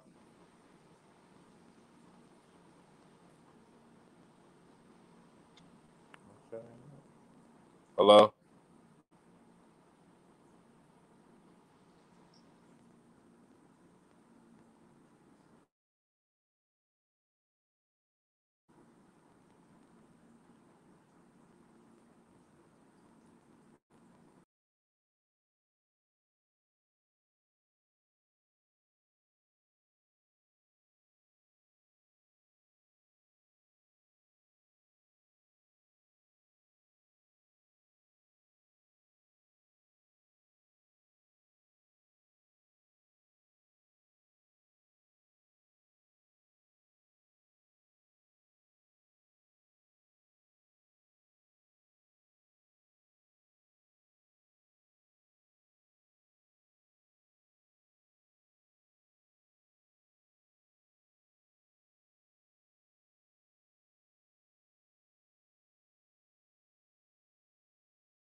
Dang, hey, do y'all hear me?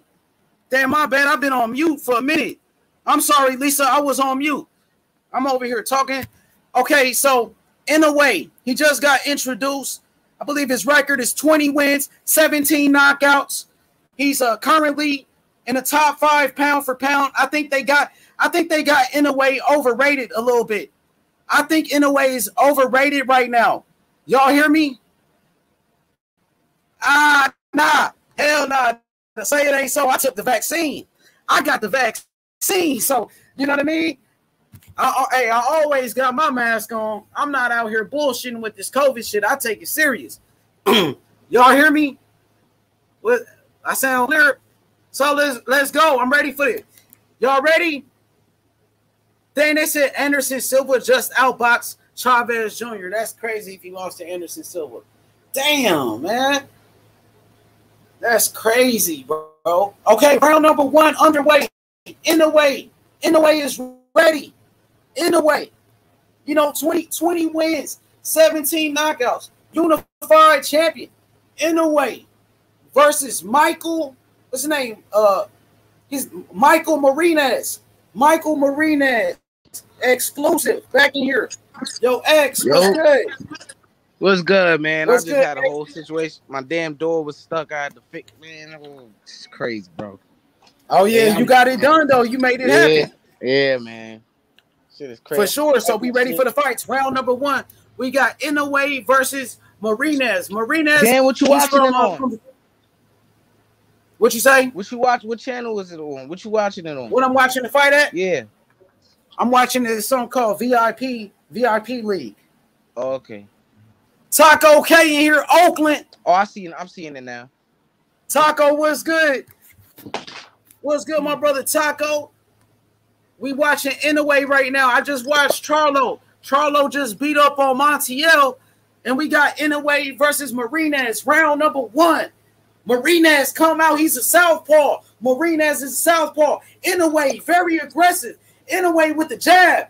Inoue with the jab right there. How's my audio, bro? Is it clear? Yeah, it's clear. Okay, Taco. Okay, it's on. I think it's on the ESPN. ESPN. It's on regular ESPN. Okay, Inoue with the left hook. They trade hooks. Inoue with the double jab. Inoue very fast. It looked like he got a lot of power. Marinez really ain't nothing special though, man. You know what I mean? Like, you know what I mean? I want to see Inoue go in there with some top guys. I'm ready to see Inoue against the other champions. Like, you know what I mean? I want to see Inoue fight the best. I mean, no disrespect to Michael Marinez, but you know what I mean? There's other fighters that I would love to see Inoue in a ring with. You know what I mean? I need better opposition. That's all I'm saying. Better competition, man. Bigger names. I want to see Inoue. You know, his last fight was against Maloney. You know what I mean? So they building him up though. But when you number 2 pound for pound, according to ESPN, you got to do a little bit more for me. You know what I mean? That's all that I'm saying. The resume. That's all. Let's talk about the resume. Inoue resume is not that fucking good. They overhyping Inoue. They hyping him, man. They overhyping this dude. Seriously. Jab upstairs by Marinez. How the fuck is Inoue ranked above Terrence Crawford pound for pound? Who did Inoue beat besides Donito Donaire? Now, Terrence Crawford beat fighters like Gamboa when Gamboa was undefeated. When Gamboa was pound for pound, Terrence Crawford knocked him out. Terrence Crawford, he beat Amir Khan's, Victor Postles. He beat Kell Brooks. Who did this guy beat? That's what I'm saying. Terrence Crawford got a way better resume than Inoue. That shit is some bullshit. Earl Spence beat Mikey Garcia, Sean Porter, Kell Brook, Danny Garcia. Now he fighting Manny Pacquiao. How the fuck is Inoue ranked above Earl Spence? Josh Taylor is undisputed. Terrence Crawford was undisputed. Inoue, he's never been undisputed before. He's never been undisputed. So how is he ranked above Terrence Bud Crawford? And Crawford got a better resume. Terrence Crawford got better accomplishments. He's accomplished more. Terrence Crawford got more accolades. That's what I'm saying. It's just the top ring hype, bro. Well, Crawford is on top rank too, though. And even before Inoue got on top rank. I don't want to pull a race card, but that's what it's looking like, bro. Go ahead, speak on it. Talk about it real quick. Don't worry about it. Nowhere. And the thing with Lomachenko, the greatest fighter since Muhammad Ali, you know, it's just obvious what it is. Like, it's crazy. It's just crazy. Yeah, that shit is crazy. It's a bias list. Like, it's just not good. Yeah, it's crazy. And wasn't he like his first fight on here was like what, a couple months ago on Top Rank? Like he's now. Yeah, it was a couple of months ago against Maloney. He fought a dude named Maloney. Yeah, that was the Top Rank debut. So round number 1 is over. Inoue landed 10 punches. I think 10 power punches in round number 1. Round number 2, Inoue with the jab. Inoue looking for the counter left hook. But yeah, man, I feel you on that one, man. Because even before he got on Top Rank, he was already on the top 5 pound for pound list. Before he got there, you know, Top Rank now that they got him, they gonna, you know what I'm saying, hype him up. They moved him up above Terrence Crawford. That's ridiculous, bro. I don't even see nothing special in this dude. Seriously, like he's explosive. He got power, but it's like it's nothing that I've never seen before, bro. The way they talk about Inoue is like, you know what I mean? He's something crazy. You never seen this. You never seen this type of boxer. But I've seen this before, bro. It's nothing really special. It's nothing. I mean, he's a good fighter. He's a great talent. I mean, he's special. Okay, he's special, hey, he broke his shit to the body. He crunched him to the body. Anyway, stopped him. A count. Nah, they counting. Yeah, he gonna fuck around and stop him. Look who he fighting though. That's what he's supposed to do. Knockdown. Lisa Bell says knockdown. Good body shot. He get into him. You like what you see now? Yeah, he a nasty body puncher, bro. Even go ahead, do the commentary. Let me hear what you got. I got you. All right, so we got Inoue, good body puncher, good left hook to the body, good jab from Inoue. Look like this guy ready to go, man. Uppercut misses by Inoue. Good block by Inoue. Good jab by Inoue again. He's stalking him. Damn, good combination by Inoue. Another body shot combination from Inoue. That was a good body shot, though. That was nice. Ooh. Lisa Bells, he might be the truth. You know, he might be the truth, but he shouldn't be above Terrence Crawford. That's all that I'm saying. No. He's a beast. In a way, he's a beast, but oh, dang, he got hit with a hard left hook right there. Go ahead. Yeah, that's the end. What round is this? They're not even showing the round. They got this shit. They said it's over.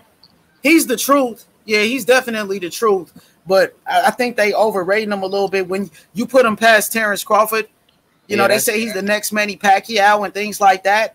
I think it is. Yeah. He's being overrated, though. Ooh, that was a good body shot. Here's left hook to the body. Yo, what's good, Taco? Taco, too. Man. Look at here. Uh-oh. This some bullshit, bro. Here it comes. Now, this some motherfucking bullshit, bro. This nigga get hit with a gray shot and he go, bruh. Come on, blood. He ain't even hitting, bruh. Nah. That's boxing, bro. That shit is real. I know, but damn, bruh, it's only the second round. This cool. Hey, that was a hard body shot. It looked like that shit hurt though. Bro, that shit grazed him. It wasn't even a whole one. It beat a knuckle, man. Let me see. I'm about to see the replay. Let's see. It started with a jab to the body. No, a jab upstairs and a level. That was a hard body shot. That body shot looked good, Taco. Man, Cuzzo was here to survive, bro. He ain't here to fight. But he stayed up though. It looked like he stayed up though. What's good with y'all? It was a delayed reaction. Man, what up, though, Andrew? Look. Now, if for people who was talking about trying to say Shakur Stevenson was running, no. What he is doing is fucking running, dude. Now this is fucking running, bro. This nigga, bro, is scared to throw a punch. Bruh. Hey, Monster a beast though, man. You know what I'm saying? Yeah. Monster a beast. Man, Inoue is there to be hit, bro. Like, he is there to be hit. Who he fighting though? That's all he ain't fighting nobody special though. Yeah, this is my first time seeing dude live. Like, I would rather see some. It's hard to keep up with the little guys. I would rather see him. I'd rather see him fight somebody else. Not saying that this guy here, because I don't believe calling fighters bombs and stuff. I don't do that type of stuff. Nah. But I do believe in seeing him fight. A guy that's gonna probably test him a little better than this guy. But at the end of the day, bro, the dude ain't stepped forward yet to push out or push Inoue back. Right. Not one time. Right. Yeah, this dude ain't that good though, Andrew. I ain't go. You know what I mean? I know people call fighters bums. But I'm just saying, who do you guys want to see him fight? At bantamweight, who you guys want to see him fight? I'm gonna say this though, Andrew. Andrew, look, if Devin Haney will fight a guy like this, they will say Devin Haney's fighting a bum. That's what they would say. Man, but we can't hear what they. We ain't trying to. I'm saying we know not to listen to them though. H, we better than that, bro. Yeah. We know not to listen to them. I'm just saying, like, let me ask you the same energy. My question is, who else does y'all want to see him fight at bantamweight? I did wanted to see him fight Juan Francisco Estrada. Another body shot. He's down. It's over. It's over. It gotta be over. Man, I just walked out. Are you fucking serious? Another body shot. Another left hook to the body. He's destroying that guy's body, bro. Yeah, he got paid, bro. I don't care, bro. He got paid. He's still in the fight, body, bro. He's still continuing. What you say, hey Taco? He got paid, bro. That's another one. That's no, he down. Another one. It's over. He down. Oh, what the fuck? I don't think he's getting back up. He ain't getting back up. Bro, he what down. the fuck was that? He ain't getting back up. He down. Yeah. Oh, he back up. Bro, he back up. He back up. He over. back up. He had another one. It's over. The fight's over now. Blood. Hold on, blood. The fight's over now. Hey, I see him going to the body. He is digging to that body, though. I ain't gonna lie. Monster beast, bro. Oh, it's over. Oh, that was what was that? I got right the hook? last knockdown. That right hook. That was a hard body shot. That was a right hook to the head. That was a body shot. A body shot. I seen well, the knockdown that I first saw was a body shot. No, I'm delayed, though. I'm behind you, Andrew. I'm behind you. Bro, okay. Don't near in the house. Go ahead, Andrew. Do the commentary, Drew. It's over. The fight over. Oh, it's a wrap, bro. It's a wrap, bro. He hit him with a hook. He hit him with a hook to the body. I'm trying to think. Was it a hook to the head or to the body? Let me ask you something, AT. You hear me? Yeah, I can hear you, my brother. Go ahead, cook. What you think of the performance of Jamal tonight? Oh man, Jamal Charlo was in a tough fight, man. I knew that guy. I knew that guy was dangerous. I knew he was tough. I knew that he had a lot of heart. But Mel dig down deep, man, and I like what he was doing, man. He was boxing. He stayed. I mean, it was times he traded with the guy. It was times he dig down deep and he made it a war. And he put on a great performance for the fans. He put up for his hometown fans. He put on a great performance, bro. You know what I'm saying? It was the type of fight that we really needed to see. You know, people just think, oh, but the Jamal Charlo didn't get the knockout. He didn't knock him out. He ain't gonna do this. He ain't gonna do good against this fighter. He ain't gonna do good against that fighter. Man, y'all stop with the bullshit. Because I'm not gonna play with y'all. Stop with the bullshit. Give that man his credit. Jamal Charlo was in there against a tough guy tonight, and he got the victory. That guy only won 2 rounds. He got the victory, and it was a great performance. It was a great performance. You got to give that guy credit. People thought this guy was. That's what I'm about. That's what I'm man, about, bro. That's what I'm about, bro. But I'm sorry. When it comes to shit like this, though, it's just hard. I'm not talking about, but this shit right here that I just saw, bro. Come on, bro. This nigga is getting pumped up, bro. And also, they is pumping this nigga up. His mouth. It doesn't back up what he like what he was saying. Look at the last shot. Was that the first one? Oh yeah. That was a body. That body shot was vicious. Come on, blood. I mean, I feel it though. Don't get me wrong. I got hit in the body. Me and my brother, we used to do body punches and shit. We used to go to the body. I'm talking about bare knuckles and hit hard. And you get hit in the right spot. Don't get me wrong, but damn, bro, this is the second round, bro. Bro, this is like, why are you so shocked, Taco? This guy is not on his level. Boom. Yeah. I mean, you can see that from the start of the fight. The dude didn't have no confidence, bro. Look at him. Look. Yeah, he could have threw a hook. What was Dasmarinas' record? Can somebody tell me? Look at the last knockdown. What you talking about? Last knockdown. Look at the last one. What was Dasmarinas' record? Come on, blood. Come on. Yeah, man. I want to see Monster in there, man. You know, he got to move up. Yeah. Because I ain't gonna lie. You know, he ain't gonna fight his brother for one. Because and then Rigondeaux. That's a good fight for him. You know what I mean? Fuck it, go fight Gary Russell, bitch ass. That's a good fight for him. Get more Rigondeaux. That's a good fight for him. Gary Russell. And then he can fight. Yeah, he can fight Gary Russell. Russell. No Rigondeaux, he can fight Gary Russell. Gary Antonio Russell. He can go fight him. Because check this out. He beat Jason Maloney. So we already see him. He got that out the way. And he beat the top guy. I mean, other than him, the second guy, the next guy he ain't gonna be no beast and call out Gary. He beat Nonito Donaire. People ain't gonna give him credit for it, but he beat him. So I mean, I just don't know. I can't see who else at bantamweight can he fight. I think he do need to move up to probably move up, you know what I'm saying, to junior featherweight, featherweight. To be honest with you, I think there's some tough fights there for him. You know what I mean? You got Stephen Fulton, like he can fight somebody like move up, fight somebody like Stephen Fulton. You know what I mean? Somebody like that, or move up, and fight. That's one guy I can say that honestly that give him a good fight. You know what I mean? I probably would favor Monster to win though. Be honest with you, but it'll be a good fight.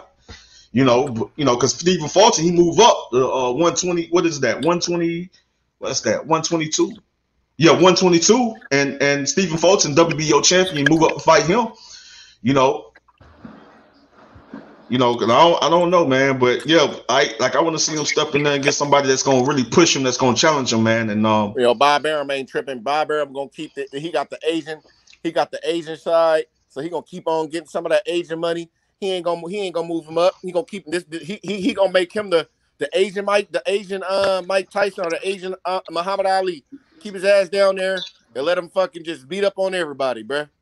Yeah, because I don't really see nobody really. I don't really see nobody really at 118 that's other than probably Rigondeaux that'll probably give him a tough fight. You know what I mean? Right. Because other than the mainstream media, who is really pushing this nigga, bruh? Bob Arum and them and the mainstream media, bruh. Them only niggas that's really. Oh, I didn't even catch the Dogboe fight. Dogboe won? Wow. Which fight that was? Dogboe versus that shit was trash, bro. That fight was trash, bro. Shit was trash. This nigga, Tim Bradley got the nerve to say, "Oh, Inoue coming on, nigga. What the fuck, nigga? If Shakur Stevenson was fighting that nigga, man, he would have knocked him out too. Like, what the fuck, bruh? Yeah, Shakur Stevenson would have stopped that guy, like hands down. But in the first round. But at the end of the day, though, man, boom, I don't take nothing away from Inoue. You know what I mean? Taylor fought too. Damn, I missed everything, bro. I'm just now getting home. Oh, Gabe really slept that dude, bro. This nigga got out the This nigga, bro, don't even gotta get in the shower, bro. This nigga, bro, just go home, bro. This nigga ain't even bust a sweat, bro. In a way, hey, bro, that nigga, bro. That nigga can go home. Hey, that nigga can go home. Don't even take a shower. His wife gonna be like, "You got into a fight." Hey, I'm telling you like this here, man. You put him in there with Inoue, man. I don't think it's gonna be easy, bro. You know what I'm saying? Inoue a monster, bro. I'm telling y'all, Inoue a monster, bro. Like people want to give the guy that Shakur Stevenson fought crap, but that guy was very more. I would want to see him with somebody in there like that. That's gonna, you know what I mean? Like, Oh, and I kept telling people that dude had power, bro. That dude did have power. You see that he put under his eyes? Shakur Stevenson boxed a smart fight, bro. That's all. That's what he's supposed to do. Smart fight, and he did his job. And for people that's not giving him credit for doing what he do, they won't knockouts. They won't knock. At the end of the day, you don't know if he's stepping there against his next opponent, and it might be somebody better than the guy he fought last time, and he might get the knockout. You ain't gonna get it all the time. You ain't gonna get it. Boxing doesn't revolve around knockouts, bro. Right. You know what I'm saying? It's more to boxing than just knockouts, bro. Let's go look at Timothy Bradley's first 15 fights. Bro, we'll see. I'll be wanting to go there. See Taco. Like, you know what I mean? He want to talk that shit, but let's see how he was looking in his 15th fight. Come on, blood. This nigga, man. Tim Bradley didn't have a lick of punching power, nigga. This nigga couldn't knock out a 10-year-old, bro. Talk that shit. Yeah, for real, man. But not to take away from what fighters have done in the ring, but at the end of the day, bro, like, you got to understand, like, they got knockouts on their records. I mean, when you look at their records, they got knockouts. But you step up in competition, that doesn't mean that you're gonna get a knockout when you stepping up against a fighter that's gonna challenge you. That don't mean you're gonna get a knockout. Like, some fighters get knockouts even against a top level opposition, but still, it doesn't mean you're gonna get knockouts all the time. You know what I mean? So you can't attack a fighter or come after a fighter just because he doesn't get the knockout. Maybe if he didn't get the knockout, it's because the fighter, his opponent, was making it difficult and challenging him. Do y'all sit down and think about that? If he didn't get the knockout, maybe because his opponent just wasn't somebody that was gonna come and just lay down and let him just easily hit on him, my nigga. Think about that. Hey, shout out to Inoue. He got the job done. All I'm saying is, Inoue, he is the truth. He is a beast. But I feel like they are overrating him when they say, he's above Terrence Crawford pound for pound. And it's not fair because Terrence Crawford is a three division world champion. You know, and he's an undisputed champion at 140. undisputed. He fought better opposition. He beat better champions. You know, he beat more champions. So that's the only beef that I got. He should have beat. What they got in the way? What they got Monster at on the pound for pound? What number they 2? Rank that number 2. I say Monster. Man, I can't say number 2. I say yeah, man. I say real. Yeah, man. I'll be honest with you. Like, you know, I say when as far as accomplishments, accolades, and things of that nature, what you have done in the ring, I can honestly say Terrence Crawford, then Canelo Alvarez I say Terrence Bud Crawford 1, Canelo Alvarez 2. Like as far as top 2, be honest with you. Hey, H Money. What's good? Hey man, so what's the news on that Devin Haney and Gary Russell? You think we're gonna get that? Y'all on that shit. Hey, I see Bill Haney was on a live yesterday, man. And I mean, I would like to see it. You know what I mean? I always wanted to see that. Matter of fact, we started talking about that a year ago. Remember, Andrew? We set it off a year ago with that. And I had a talk with Gary Russell on One-Shot Conversations.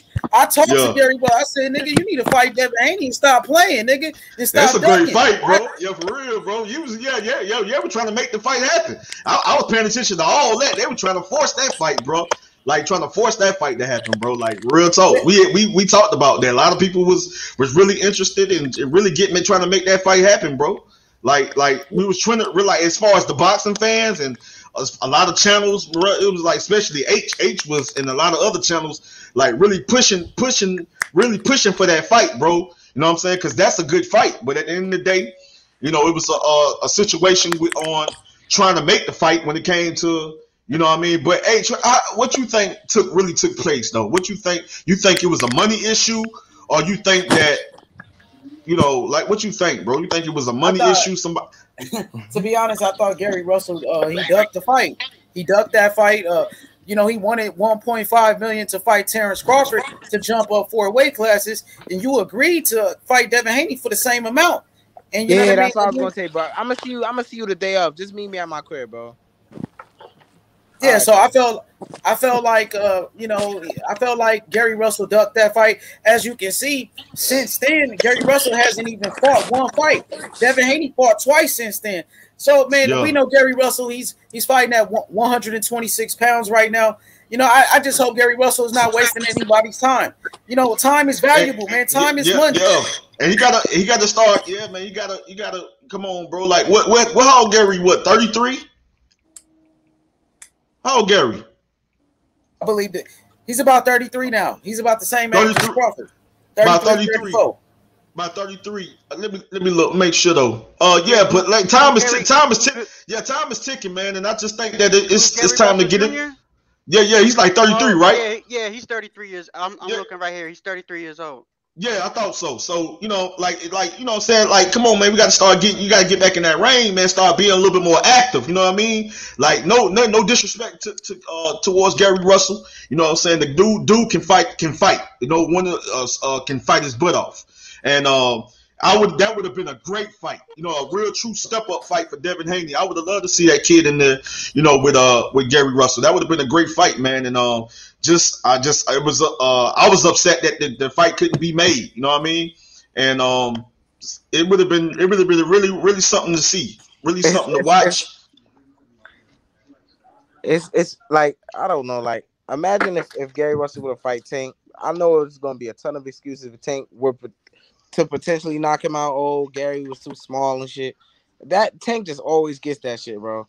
No matter with Leo, I mean, and I honestly think Leo was bigger than him in that fight. If we really looking at it, was a good fight, bro. Like it was really competitive. I just think the difference in that fight was just Tank setting him up. Like Tank set him up for the power shots.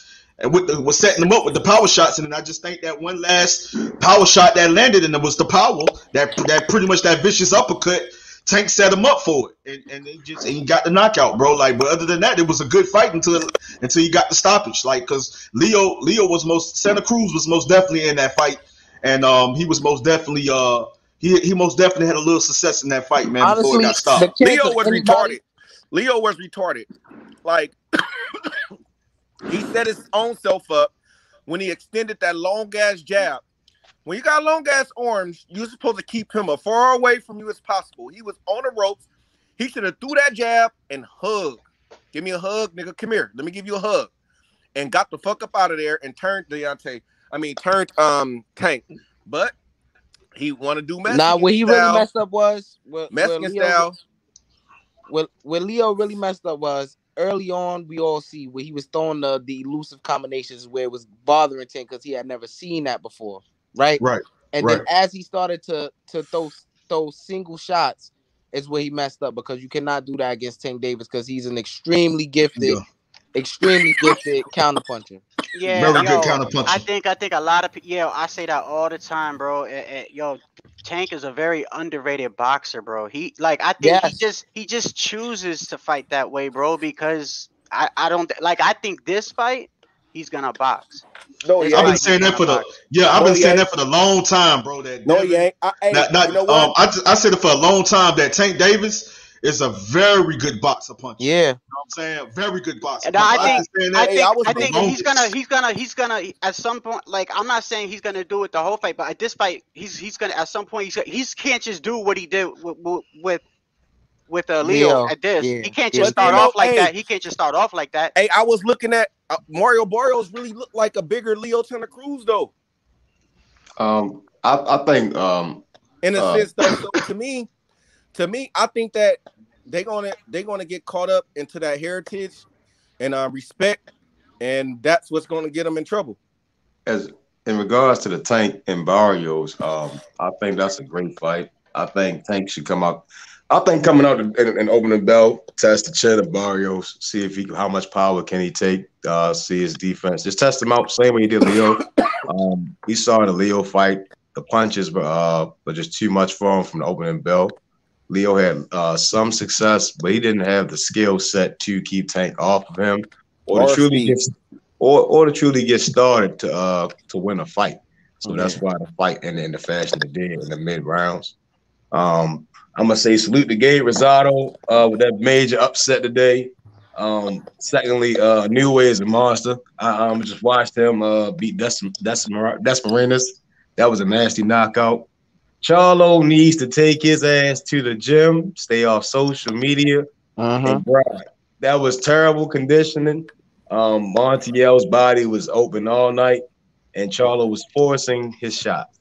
I think he needs to get back in the gym. Him and Ronnie, he needs to get more in tune to the hungry Charlo, as he said. He said hunting and grind. You know, a new way definitely showed placing your shots and making every shot count. You know, get on that front foot and show that you are a champion. That's what Inoue showed. I didn't see the Munguia fight. I just know he's the same guy to the G4. Gary, I think Navarrete is the only fight for Gary right now. I really don't want to see Gary versus a guy such as Tank who's fighting at 140. I don't want to see him versus Devin Haney who's at 135. These fights don't make any sense. Leo needs to stop ducking him. Who? No, Navarrete's right there. And if not, move up to 130. And then try Oscar Valdez and Shakur or just retire. Those are the only three fights. Navarrete, rematch with the winner of Joe at 130 or Navarrete. And that's kind of it in my opinion. Nah, man. I'm sticking Gary where he wanted to be. He wanted to try to go and be great. That doesn't make any sense. Go up to 135. That doesn't make any sense. To be honest with you, guys around. I feel like honestly, that's a good business. That's a great business move. There's nothing for him getting better as a fighter. You gotta look at it like this. That's a great business move on the side of Gary because it ain't really no big fight at his weight, and that's a great business move. Yeah, Gary doesn't do anything for him. But I have to, 140, who don't do good the same, and the skill set isn't the same. But that'll be a good. I think at 126 though.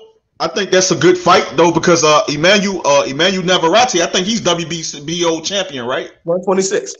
Navarrete and Gary, and he tough, and I think that's a good fight because that's That's a unification bout. I think that's he with all that shit talk too. Gary yeah. talking shit. It's so the Mexicans. Oh yeah. I think Navarrete is Navarrete Mexican. I think he is Mexican. That fight was I think so. Yeah. DC, No, I know DC was supporting Gary, and I know Mexican fan base they'll be behind Navarrete. That's a big fight to be made. Bro, that's unification, bro. That's a good fight though. Like that's honestly, what I was gonna ask. I'm not sure if it was if it was the same weight class or if it's the one above. But Angelio fought today, and I think he got a gift, bro. I don't know. I was gonna ask if y'all if y'all saw that fight. Yeah, I watched the fight. Yeah, he got a gift. He got a gift, right? Because y'all missed that one. It looked like he lost that fight, bro. Yeah, he looked like definitely. He did not look. Y'all good had missed that one. Did y'all see the dog bull fight? Yeah, nah, I did it. That shit was crazy, bro. That shit was crazy, bro. He was doing all right in the beginning, but then at the end, bro, he cause you know what it is though? He's so small, he's susceptible to those uppercuts, bro. That's the same way Navarrete was getting him, bro. Yeah. But he a dog though. I like him, bro. I like him. Wait, who won that fight? What's that shit he be chanting? What's that shit he be chanting? Nell. Yeah. I like that shit, bro. I fuck with that, bro. He won, right? Yeah, he won. He won, but he got tight. Yeah, yeah. Adam Lopez a good fighter too, man. Adam Lopez is a good fighter. Great fighter. Great fighter. He won. But Adam Lopez was catching him at the end, but he kept catching him with the same uppercuts, and that's the same shit that they were saying because Navarrete was catching him with that, but that's because he's small. He just catch him with the inside when he got tired and shit. Yeah, but next week, man, the big fights, man. Who y'all got in the Barrios Tank fight and also the Loma and Nakatani fight? Hey, man, I just want to let y'all know, Tank gonna knock that motherfucker out. But H Money, man, hey, respect to all y'all, man. But y'all, I gotta get up at 3 in the morning. I gotta go to work. Much respect, Taco. Hey, y'all, respect to y'all, man. Respect, Taco. Yes, sir. Take it easy, bro. Nigga, Cap Russell, nigga. We send you another term sheet, nigga. You better send that shit back, nigga. Straight up. Oh, man. I'm not a fan of the Gary and Devin Haney fight, man. I just think it's 126, 135. Yeah, I don't think it's a good fight either. I think Devin Block, Devin's too big for him. Yeah, and age Devin's 20, 21. You know, he's only gonna get older and bigger. So I think he should be focusing on 140 and then 147 and possibly 154. You know, how far his body takes him. Not fighting the guy that's at 126, and we've never seen Gary outside of those tiny weight classes where he doesn't even have any power.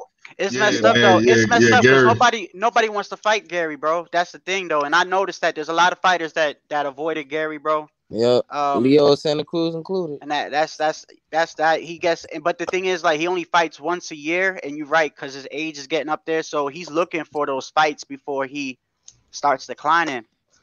Yeah. Valdez, I think if he wants to try his hand, Shakur and Valdez are at 130. And those are easy fights to make in my opinion. I think Bob Burnham wouldn't hesitate to make those fights. Yeah, those are good fights though. Oscar Valdez. Yeah. I think those are good fights. Man, I think honestly, Tank knocks everybody out at 130 is where Tank is the most strongest. Nobody want to see Tank at 130. I'm sorry. I think it's 140. I think it's 140. His power, his power is. You haven't seen it, so you can't. No one below 140 can hang with Tank right now. I don't know if he can make 130 though, right? The durability. We seen it with Pedraza just recently. You see what I'm saying? You have to have Lomachenko. I think Lomachenko's skill set can get him some rounds, but as time goes by, Tank is going to get to him slowly but surely. It's going to happen. You know what I'm saying? It's going to happen. People probably think Lomachenko win the fight, and then Tank changed the fight instantaneously. You know, and I just can't see Floyd Mayweather and Coach Calvin letting Tank's conditioning be the issue in that fight. Those big fights, as we saw with the Leo Santa Cruz fight.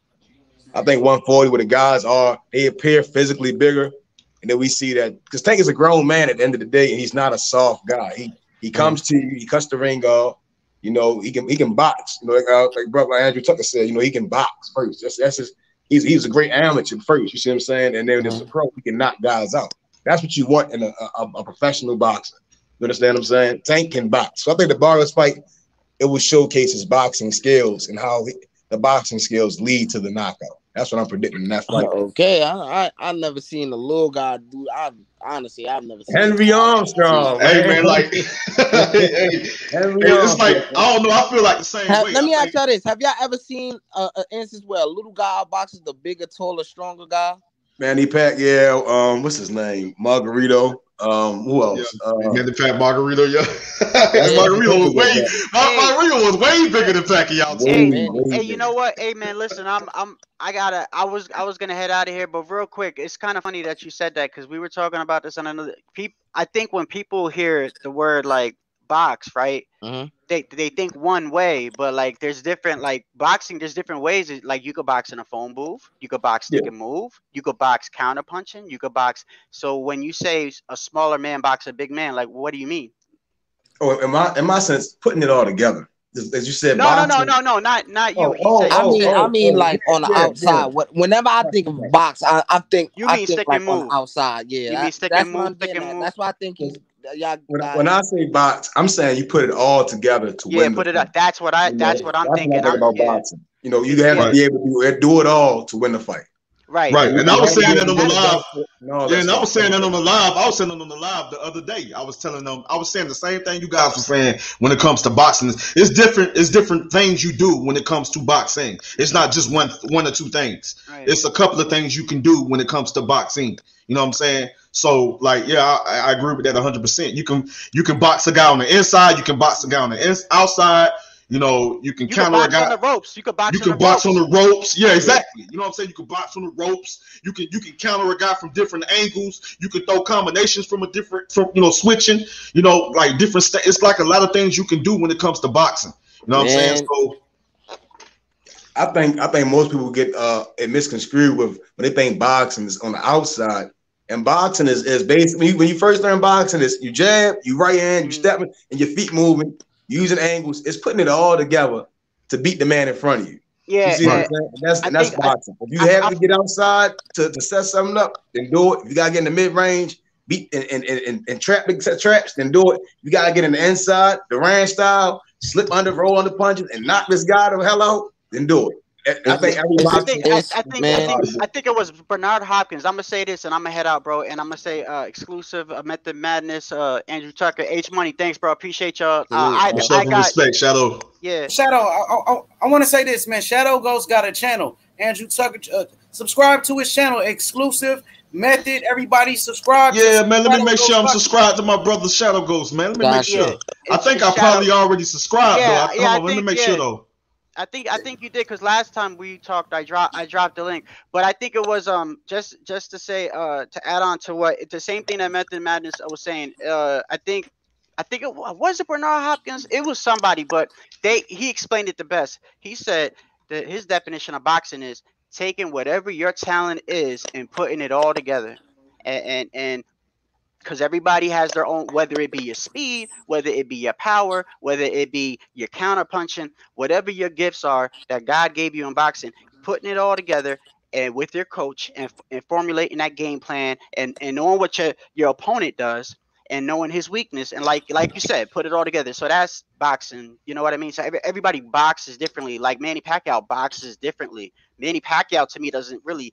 He sticks and move, but not really. He's kind of like a zigzag type of motherfucker. Like, you know what I mean? It's kind of weird. You know what I mean? Yeah. He's like a little like he's in and out. He's in and out. Yeah, he's in and out. He's in and out, side to side. Right. Yeah, you know what I'm saying? Yeah. Yeah. Oh, yeah. Anyway, man, hey, I appreciate y'all, man. Much love and respect, Shadow. Hey, happy Father's Day to everybody, man. Happy Father's Day to you too, brother. All y'all brothers, man. Happy Father's Day, man. Man, I'm just gonna say it, man. It's gonna be a rough night for both of those guys when the night comes, bro. Bro, I'm telling y'all right now, I see it coming. It's gonna be a good fight. I think it's gonna be real competitive. I think they're gonna challenge each other. Yep. But I'm telling you right now, I don't know why I feel like Tank is gonna end up knocking this guy out. I don't know why I feel like Barrios is gonna get knocked out. And if he does get knocked out, I would not be surprised because Tank beating up, if I'm not mistaken, Tank beating up on middleweights and light heavyweights, bro. You know what I'm saying? So, like, the power is real, bro. Like, I think the power still carries over to 140, and if it goes 12, I won't be surprised, but I don't see it going 12. I think Barrios in a situation where he has to get a knockout because he's not gonna get a decision over Tank no matter what. Yeah, not gonna no matter where you exactly. If he can get a knockdown, if Barrios would need one knock, like at least 1 or 2 knockdowns. Yeah. You know? I think if he can score 2 knockdowns, he'll get the decision or just completely outclass Tank. You understand? Yeah. Like he can stay behind that jab, land that right hand, and just circle around Tank and just keep him at bay, then yeah, he'll get the decision. But if it's wait, them shots, no. Comment right here because this is a falsehood, and that's a Canelo. Because Mario. Oh no! Mistaken. You sadly mistaken. Put that comment back up, H. No. Which one? The Mario Barrios one? Yeah. Nah, he knocked out his last opponent. You know what I mean? He knocked out the last 9 out of his last 10 opponents. They've been slept. And the guy Akhmedov, whatever, y'all say he had a tough fight with him. He dropped him twice too. Just in case y'all don't know, this boy has power. Yeah, he has power. Mario Barrios comes out those ranches, man. He can fight, man. Yeah, he tough. Don't get it twisted, y'all. He is tough. He is tough, man. You know what I mean?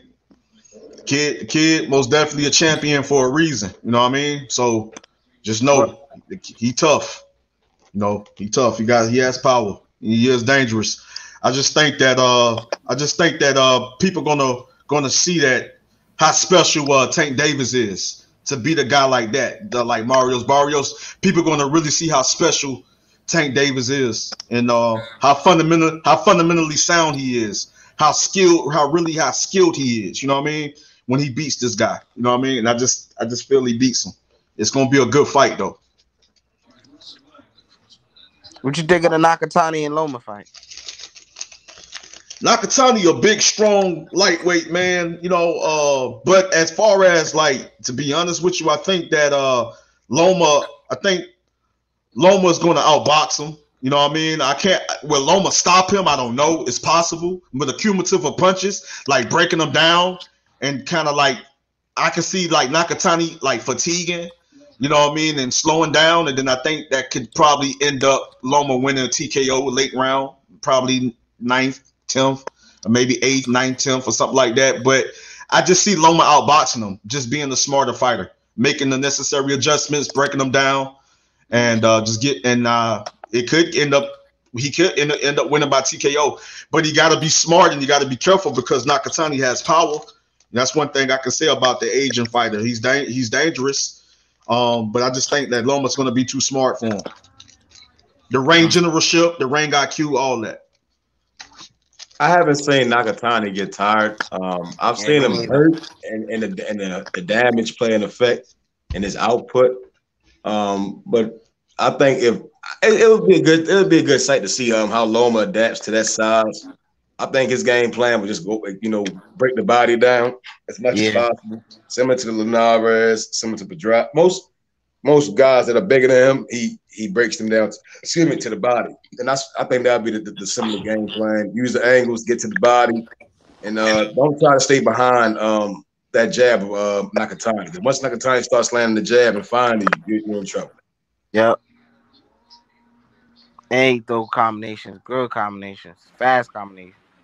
Fellas, I'm gonna jump in real quick. I just want to listen. I want to keep it a buck with y'all. I'm not even gonna lie.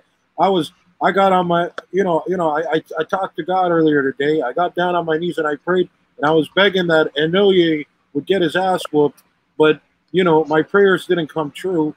And I'm not gonna lie. I'm not gonna say I'm upset about it, but I was really hoping that he would get his ass beat, and instead I got disappointed by those rib shots. Should I say liver shots? Why was you was praying to hate? No. Listen. I'm not a hater. Listen. Method. Let me make it very clear to you. I don't got hate in my heart. Man. No. Listen. I got no hate in my heart. But I'm you hate on LeBron, DJ. Wait. LeBron on the couch, man. Come on, man. No, hold on. Listen, method. You see. That's why you're a hater. Because let me tell you something. I've been rooting. Listen. Because I've been rooting for LeBron since 2005. No, hold on. Andrew Tucker, don't you laugh at me, young man. Don't you laugh at me. Y'all seen them clippers, right? Listen. Hold on. Don't you dare in your life laugh at me, because I'm gonna tell y'all right now. I remember back in 05, my brother was talking about how he was rooting for Allen Iverson, and I was rooting for LeBron James, and I'm still rooting for LeBron James. And Method, you say one thing wrong about LeBron James, I'm gonna come over there and I'm gonna put a whipping on you. I'm gonna give you some clippers so you can help your boy LeBron out, man. Put them clippers to his head, man. Go help your boy out, man. He on the couch right now, man. He ain't in the playoffs, man. Leave him where he at. You gotta leave him where he at. Listen. It's all right, because none of Who these won tonight? players Who won tonight? The touching Nets or the Bucks? You know, yeah, the Bucks. The Bucks won. But listen, I'm gonna tell you something, man. All right, LeBron. Okay, I'm not gonna lie to you. I'm not gonna say he's better than MJ, because I don't think anybody's, because nobody's better than MJ. All right, don't you ever disrespect that man. But he's second best. Yep. He's second best of all time. Right, that's some haters. That's some hater shit, Karma. That's some hater shit right there. He's a hater. He woke up this morning with all that hate in his heart. You gotta get that hate out your heart, Slugger Sam. No, listen. I'm telling you, man. I was you loud and clear, Slugger Sam. I heard you loud and clear. You said you got on your knees, pray for that man's demise, man. Yeah, but listen. How many? You gotta stop doing that, Slug. I'm sorry, man. Don't be doing that, man.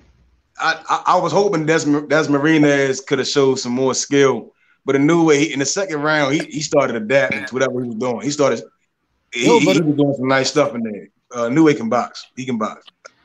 No, he can. But I'm saying I was really, I mean, there's nothing wrong. There's nothing wrong with me rooting for Michael. There was nothing wrong with that, man. I just really wanted to see Michael win. That's weird. His name is Michael. I don't know. Manny, Pacquiao, Michael. They have some funny first names and different last names. Yeah. But did you see the Charlo fight? No, because there was a bunch of fights today. I know the Munguia fight was earlier, but I was at the beach when that was going on. So I missed that. You out there getting the suntan, huh? Suntan, motherfucker. What you talking about, motherfucker? I'm already as tan as a motherfucker can be. Hey, what you think about this comment, though, Slugger Sam? You said instead of praying for someone to lose, pray for your fighter strength. That's some hater shit, And that's from a beautiful woman right there that said that. Wait, is that no? But that's not a real picture, though, is it? Yeah, I think so. Listen. Hey, listen. I think so. But Slugger Sam, though, I mean, what you think about what she's saying? Hey, listen, Serene. If that's Karma Serene, listen. If you're a real sweetheart, I could maybe we could kind of exchange something. All right? Oh, here we go. Hey, listen. Are you if you're close to Michigan, let me know. All right, we'll work something out. All right, sweetie. But he says, sweetie. Hey, listen. No. Listen, you gotta respect the ladies. But look, man. Listen. I'm gonna be honest with you guys right now. All right, I'm a little disappointed that they're putting like 5 big fights in the same night. Right. You know what I mean? How could everybody watch all those fights? I don't understand. And the game. I watched ESPN and I watched Showtime. I went back and forth. Yeah, I did the same thing. ESPN kind of disinvested. They dragged that fight out. No, but you see fight all 12 rounds. No, but you see, that's why I got to put some respect on Method and Andrew's name, because these are the kind of cats to have 4 monitors up, and 4 fights playing at the same. These are hardcore boxing fans. These are what you call, the real hardcore fanatics. You know what I'm saying? The rest of us, we're just a bunch of bums, bro. Keeping it real. Nah, don't call y'all. Nah, don't say that, Slug. You ain't it ain't the God. You can't say that, man. I'm saying compared to you guys. I want to tap. If y'all did not see, y'all have to go back and watch Gabe Rosado knock out back the bully. I gotta go watch that fight, bro. I can't believe I missed that one, man. God, he stretched him. His whole body locked up. He fell on his head. He was out. But no, Hot was on the side of the ring. He was shocked. Nobody expected that. I called it. I seen it coming. He was out of shape. He had the belly. He belongs at 160. He belongs right at Hey, 160. Slugger Sam, she had a comment for you, man. Hey, what? That fight was on where? What? It was on what? It was on Showtime or what? It was on Method. That I believe that was on the Zone. Oh man, I'm gonna go back and watch that. It was Golden Boy. I know the whole card was a Golden Boy's card. I'm not sure it was the Zone. I'm not sure. Hey, Slugger Sam, what you got to say? Oh, sorry, what you say, H Money? She came back. She responded to you. She's no. I'm just no. Listen, sweetheart. What I'm trying to say is, I just I'm just wondering if that's really you in the picture, because a lot of people, they get pictures off of Google Images. You know what I mean? I just didn't know if that's you. She's saying yes. She was being sarcastic. She's saying yes, but she says it's a cartoon pic. Oh, she's messing with me. But yeah, yo, look, man, Gabe Rosado, man, bro. I never in my life want to hear anybody hating on that man, bro. That guy's got more heart than anybody. Yeah, man. He saying? started boxing late, man. He jumped in the amateurs and then he just jumped straight from the pros. Like he didn't have that much amateur experience. So he said as he goes on in his pro career, that's how he's learning. He's learning from his pro career. Yo, and I'm gonna be honest with you guys, man. Rosado beat Danny Jacobs. Yep. He beat Danny Jacobs. I watched that fight. He did. It's a damn shame what goes on in boxing, man. People get robbed left and right. Yeah, that was a good performance by Gabe against the Daniel Jacobs, man. And I'm gonna be honest with you, man. I felt he won that fight too. He's showing he's getting better. He's showing his improvement. Like it's taking a long time, but right. And it's never too late. He's 35 years old, but it's never too late, man. Yeah. Yeah. No, absolutely. Yeah. But you know what? But I gotta be honest though, man. As much as I like Gabe, and I got a lot of respect for him, to me, like, he's a fighter and he's got a lot of heart. But I just don't really think he's got the skills to be one of the champs. You know what I mean? Like, like there's a couple of attributes that he's kind of slacking on, and that he needs to kind of work on. If he fought, I think if he'd have fought Murata, what weight class is he at? 168. Oh, he's 160. He's 160. No, sorry, 168. You're right. 168. 168. You're right. Yeah.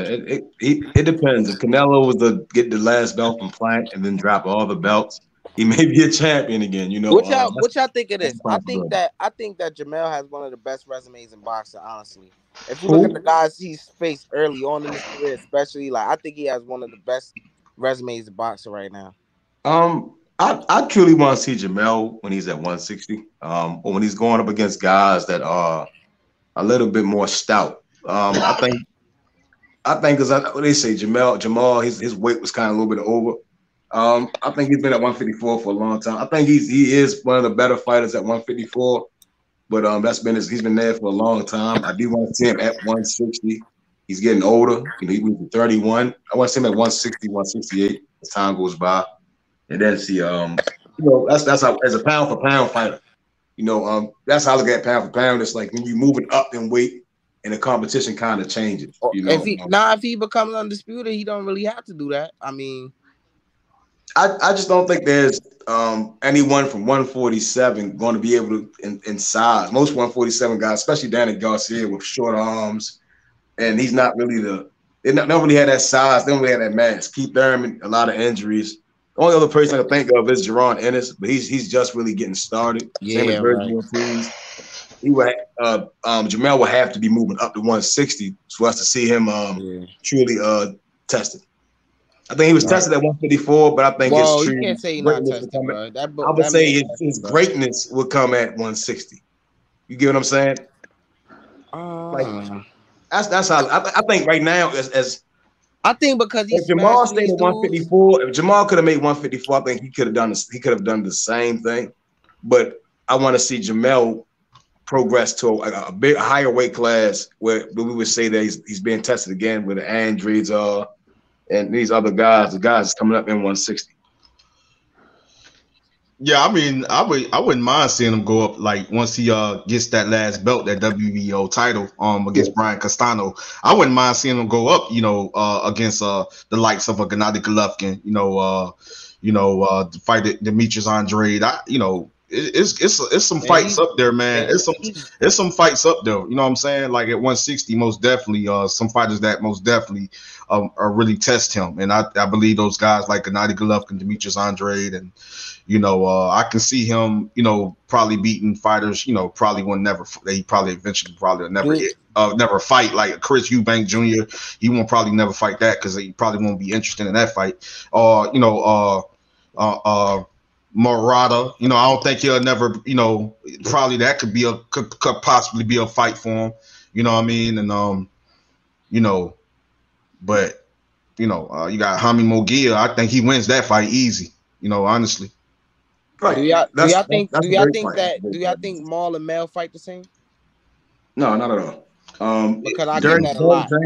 Derek James works on certain things. He works on it's a different game plan that he uses than Ronnie Shields. It's kind of, you can see it in the head movement. That's why I think in the later rounds when he's fighting Montiel, we can see Jamal was damn near tired around the 7th, 8th round, and we seeing his skills got him to through the rounds. Is being able to go on the back foot, move his head. He got caught with some shots, but his skills carried him for his talent and skills carried him. Man, I think they really need to work on the footwork, especially Jamal. He's extremely flat-footed. It was just hurting my eyes to watch it. I don't like flat-footed fighters, bro.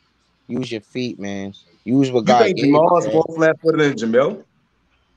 Definitely, man. Definitely. I don't know. Definitely, bro. I think he's gotten flat-footed.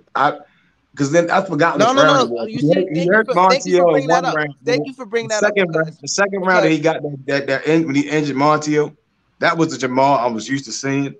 And he was using his feet then. He was boxing better. Then he hurt Montiel. He didn't get him out of there. And I was like, that's the Jamal that I'm used to seeing. I'm glad you brought that up. Jamal early in his career, he was boxing guys because we all looked at the bigger brother as the bigger puncher. He was boxing guys early in his career. So he definitely was using his feet, but he may be becoming more flat-footed now because he's falling in love with his power now. And his brother, I just see him being like, his feet is just stuck on the canvas, man. They don't go nowhere. You could watch it. Like his feet never lift up off the ground, bro. Never. He looks lazy. He looks very lazy. That's what I saw. I saw a lazy fighter tonight. He was very lazy. Say lazy. From round 1 to 12, his feet was on the canvas, stuck on the canvas. He looked lazy. He usually he's always usually just working it somehow. He's working. He's putting a jab in your face. And he got hurt by Montiel. You ain't see that? He was supposed to. I was kind of glad. Me and my wife sitting here talking. I said, that's the fight that he needed to wake his ass up. I was saying that him and his team, everyone that supports him, need to tell him, get your ass in that gym. You don't need to see this ever again in your life. That's not a champion right there. You may have won the championship rounds, but that's not what champions do. You see what I'm saying? That 8th, 9th, 10th, 11th, 12th rounds. Man, I'm sorry for what's going to happen. He's going to get his ass chewed up after this fight, man.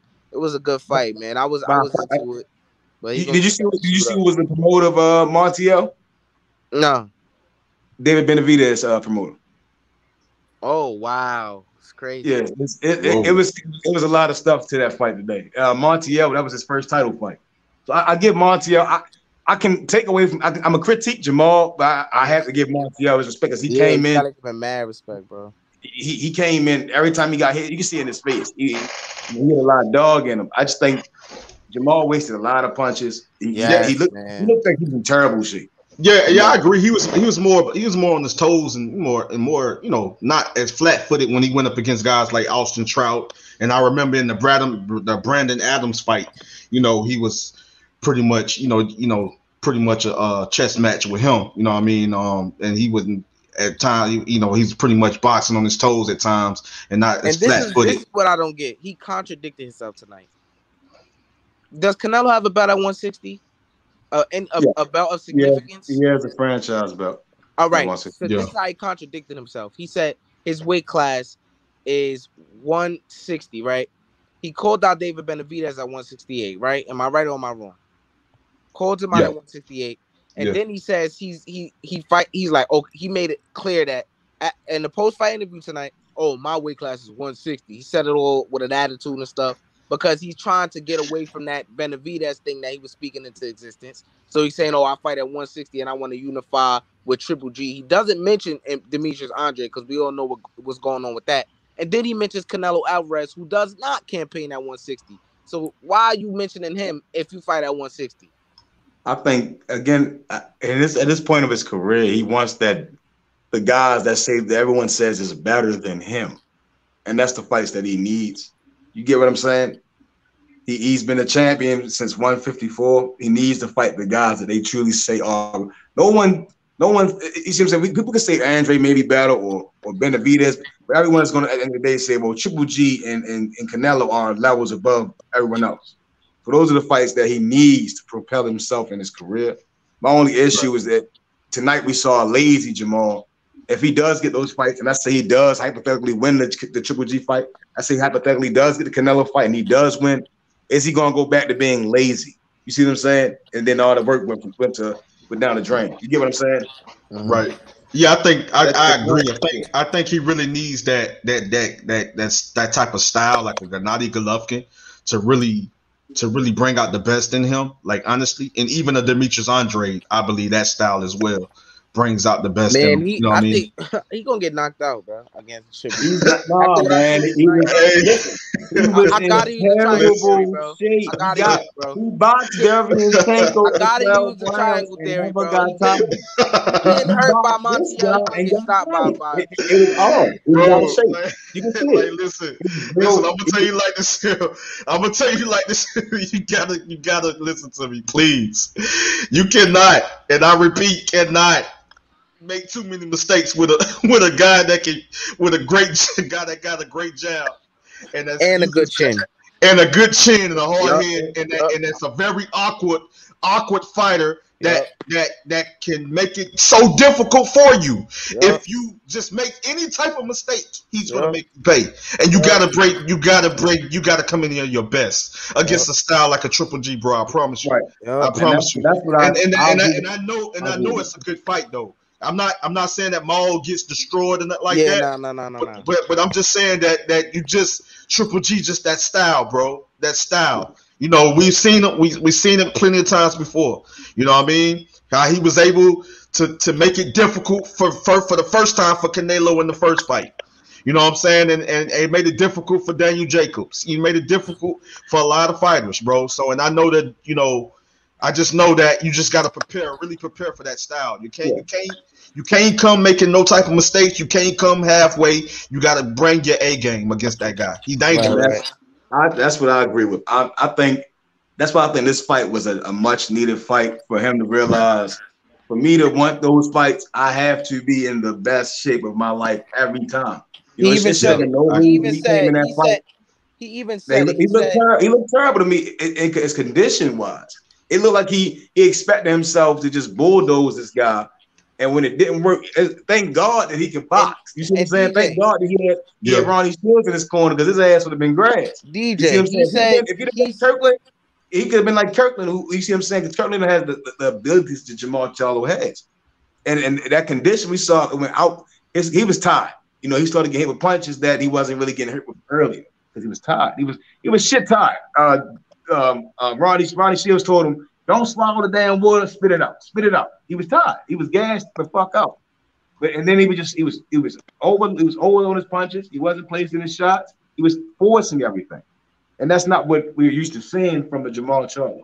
And he even said on Doma, he said, how can I go in there with guys like Canelo and Triple G if I can't dispose of a guy like Montiel? Said that on Doma before the fight. Right, and I'm glad he said it, and that's what I think I said he needed the knockout. I mean, he was at home, he was in Texas, everyone came out to support him, and I'm kind of glad that everyone cheered him on after the fight. They weren't disappointed in the fight; they kind of enjoyed the fight.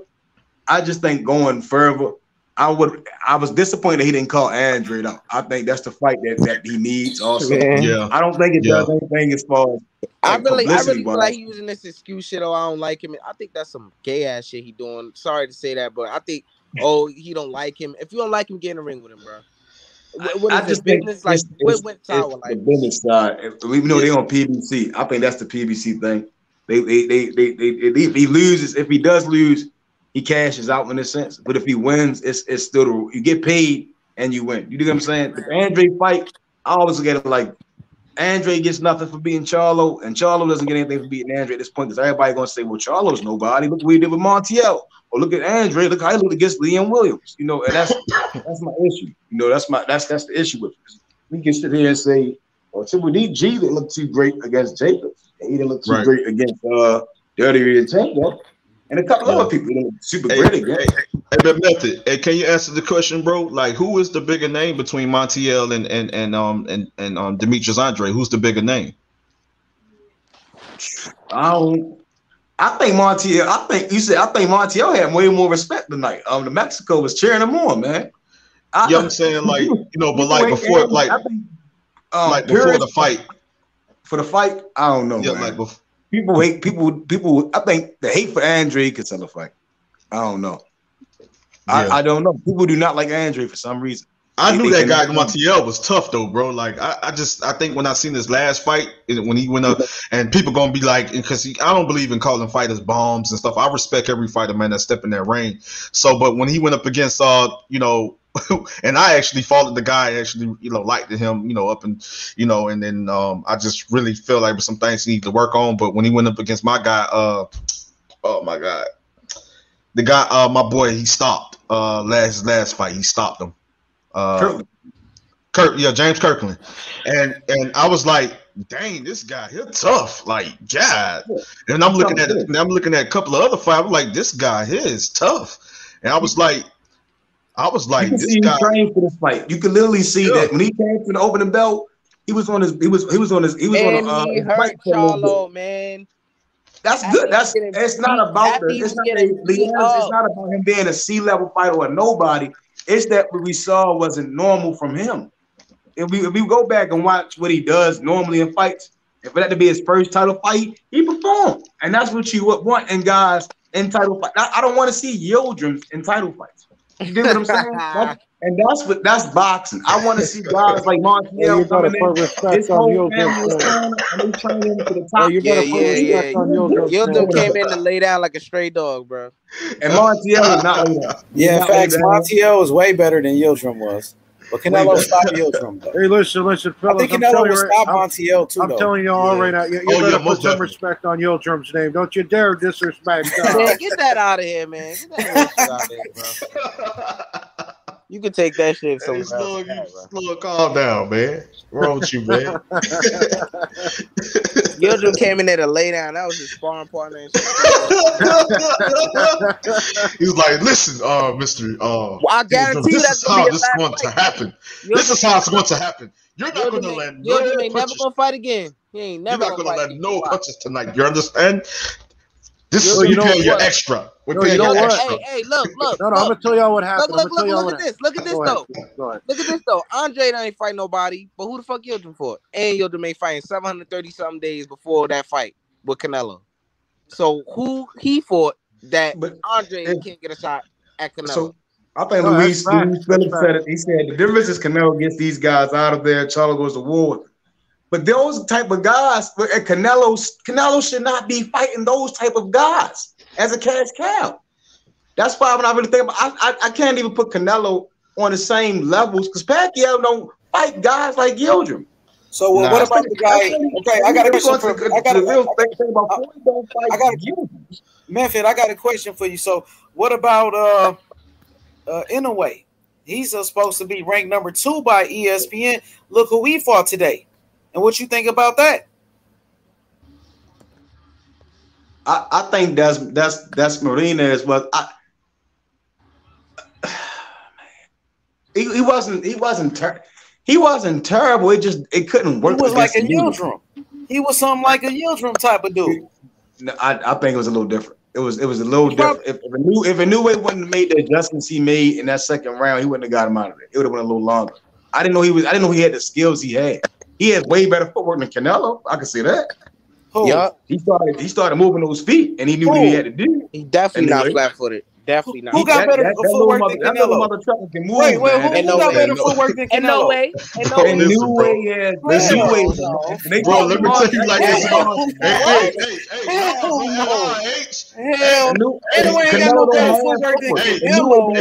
Than Bro, he has no Canelo? footwork. Y'all Hey, tripping what like are a you watching? motherfucker, my nigga. that That's monster. Hold on, crazy. time out. Canelo not no. Than Canelo? Fuck no. Listen, I hear you. Hell no. Listen, I hear you, bro. Oh my God. Listen, Okay, okay. Listen, I hear you, H. Not no I hear you. I hear you, bro. But listen. Oh, go ahead, Method. I'll let you cook. If Canelo had footwork, he would have knocked out Caleb Smith. Caleb Smith would have not made the 12 rounds because he didn't do nothing all fight. Well, obviously, he didn't have any footwork to close a fight. If Canelo had footwork, he would have knocked out Callum Smith is a champion. He was a champion, bro. Callum Smith, that dude, what's his name? Marinas wasn't a champion, Billy bro. Joe was a champion, but he can't box. Yeah, for he shit. was undefeated. Now Callum Smith. No, I'm saying look at Billy Joe Canelo's can't box. opposition. No, I'm saying no. Let me just say this: if you compare Canelo's competition to Inoue, it's not even close. Canelo fighting way better fighters than Inoue. Dasmarinas a better, more light than Yildirim. Yildirim was coming off. We don't even Bro, know he is a Yildirim type of dude. Dasmarinas coming off straight knockout. He's coming off a 10-win streak. Bro, He ain't come lost. on, bro. Dasmarinas did not lose since 2014. Dude had nothing, bro. What you mean? That dude had nothing. You seen him? It wasn't. I wouldn't say he ain't have nothing. I think, and again, Inoue did some things I didn't know he could do. Again, that's my first time truly watching him, and I said from the first round, I said, "Oh, this fight probably gonna go to deeper rounds." Second round, he completely changed everything with his feet. He didn't change with everything. He just moved his feet, and he cut the ring off. He started turning this guy, and he ended him. You don't really see. Again, that's why I said Canelo can't do stuff like that. He can't. He opens himself up. That's why a guy like Floyd was able to beat him. A featherweight was able to beat him. You see what I'm saying? I disagree, but it's all good. I think Canelo, Canelo fighting way better opposition than. I'm just saying, like, if you compare the competition, let me just say this now. If you compare the competition that Canelo was facing to Inoue's, like I said, it's not even close. Now, Callum Smith was undefeated. Let me finish, bro. Let me finish, bro. I got you, brother. But let me finish. Canelo fought champion after champion. Canelo fighting champion after champion, bro. There's no such thing as champion at the champion. It's only one. They were champion. Callum Smith is a champion. We're gonna call him We're gonna call him my brother, Callum Smith. Hear me out, though, my brother. Callum Smith is a champion. He was a champion. Billy Joe was an undefeated champion. You know what I'm saying? Those were undefeated champions, bro. They were undefeated champions. Caleb Smith sold his belt to a. Caleb Smith could have fought Billy Joe or David Benavidez or Caleb Plant. He fought the guy for the regular title. I know you don't like Canelo, so you know it's all good, bro. I'm serious. I'm serious. I'm saying, bro, can I finish though, my brother? My brother, can I finish though? Because, like I said, Canelo is fighting champion after champion. He just fought Daniel Jacobs, then Kovalev, right? You know what I mean? Then he fought against Billy Joe Saunders, Callum Smith. Those are champions, bro. He just fought the dude you said Marinas. Billy Joe that said I'm a champion. Bro, Marinas wasn't doing nothing. Then before that, he fought Maloney. So Maloney wasn't nothing special either, though. Let's just be honest, bro. He's a good fighter, but his footwork ain't on the level of a Canelo or a Terrence Crawford. He don't have no footwork. You confusing footwork with other things. He ain't on the level of those dudes. That's all I'm saying. Is moving speed for real. That's everybody knows that. He's a good fighter, but he's not on the level like the Crawfords, the Earl Spence, the I'm not saying check this out. I'm saying what I saw tonight. I can't wait to see when he fights these other quote unquote champion. It can only be one champion. Everybody can't be a champion. That's in my opinion. I think they're title holders, and a true champion gets proven when he fights other guys with titles. I like the old school method because everybody's not a damn champion. And if you're a former champion, I think it's a step up fight. But it can only be one champion. All that I'm saying is I want to get to with Andrew Tucker because all I'm saying is now this dude fight a dude named Marinas. He getting all the credit. People hyping up Marinas like he's some great fighter. But then when Devin Haney goes in there and fights somebody like a Gamboa, a guy that was a champion, he gets no credit. So I'm saying, why is Inoue getting credit? for fighting Maloney's, and he's so great for knocking out a Maloney who was nothing special, bro. But when Earl Spence beats Ocampo or Charlo goes in there with Montiel does what he does, these guys don't get no credit. That's all that I'm saying. Donaire just knocked out a guy, right? Smoothly, destroyed him, right? The guy, he held the title. The same Donaire that Naoya Inoue beat, the same guy Rico beat Donaire, right? I'm saying in a sense, Inoue, he has the skills to beat the other guys. It's Casemiro, he's great fight Donaire. The winner of that fight is going to have to fight Inoue. He's going to 9 times out of 10 from what I saw tonight, make it look flawless. He's going to beat him. He already beat Donaire. I think he'll make it look easier this time because he's getting better. He looked way more patient, and he looks smart. He's getting better in time, in my opinion. And I think he's going to, after those fights, he's not going to be fighting Yildirim's no more. You get what I'm saying? But I'm just saying Inoue fighting Maloney. I don't think guys at Canelo stage should be fighting guys like Kovalev, who's coming off of multiple hundred wars and 2 months to fight. And we know he's old in age. I don't think he should be fighting Billy Joe Sanders, who's just 180, 90, all extra overweight. And then we call these guys champions. I think he's a cash cow. I think he makes great money. I think he's doing well for his family. That's cool enough, but that's not boxing. You see what I'm saying? That's just cool for Canelo, cool for the cash, bro. That's just not for boxing fans, bro. I don't fall into this again. I'm not. It doesn't. But Canelo gets paid doesn't do nothing for me. I think he's a good boxer. What about him beating undefeated champions back to back? He's top 100 though. He's not top 50. Okay, what? Not top 50. He's a great fighter. He's all right. He's all right. He's one of the best fighters in the world today, though. He's one of the best fighters right now. He's not. Yes, he is, bro. Yeah, he is. I don't think he is. I don't think he is. I see what I see. Who's not a great fighter? I don't agree. He's pressing time. He's getting away with a lot of things. I think he gets away with a lot of things. Who's not a great fighter? I think he's a good fighter, but I don't think he's great. Who is that? Who are we talking about? I don't think Canelo has even had his own. I don't think Canelo's even had his fight. I haven't even. We all say, well, Earl hasn't had this fight. Crawford hasn't had this fight. Who the fuck did Canelo really beat flawlessly without any controversy? You don't like Canelo. Kovalev. He beat Triple G. He beat Triple G though. He beat Lara. They say he beat Lara, bro. What about Lara though? Triple G. I just got one question. Go ahead. I just got one. Hey, Method. What is it that you And then it just asking an honest question though. What you see in Canelo that doesn't make him great? Like, I just want your assessment on what you feel why he's not great. I think Canelo's a good fighter. I think I'm trying to think of another fighter to compare him to. I don't want to compare him in a sense, but I'm trying to think who has had. I mean, his boy Ray Boom Boom Mancini is a perfect example. Ray Boom Boom Mancini, he was winning his fights. He made fights interesting. You know, he took care of his home. He was a great boxer. He's a good boxer. Do I think he's one of the greatest boxers ever? No. Canelo, I think he's good. I don't think he truly has that signature win at all. I think he's pulling the strings along. We're living in time and era where we could be sold anything because Canelo's fan base, they accept anything. They accepted the Yildirim fight. They saw it there. I said somebody out in this world truly believed Billy Joe Sanders, the guy who just popped dirty for pads, came off pads, and was obese previously in his fights. When we checked the box record, I think they messed up box record, so we can't really see everything no more. He was obese in a fight, and he just looked terrible.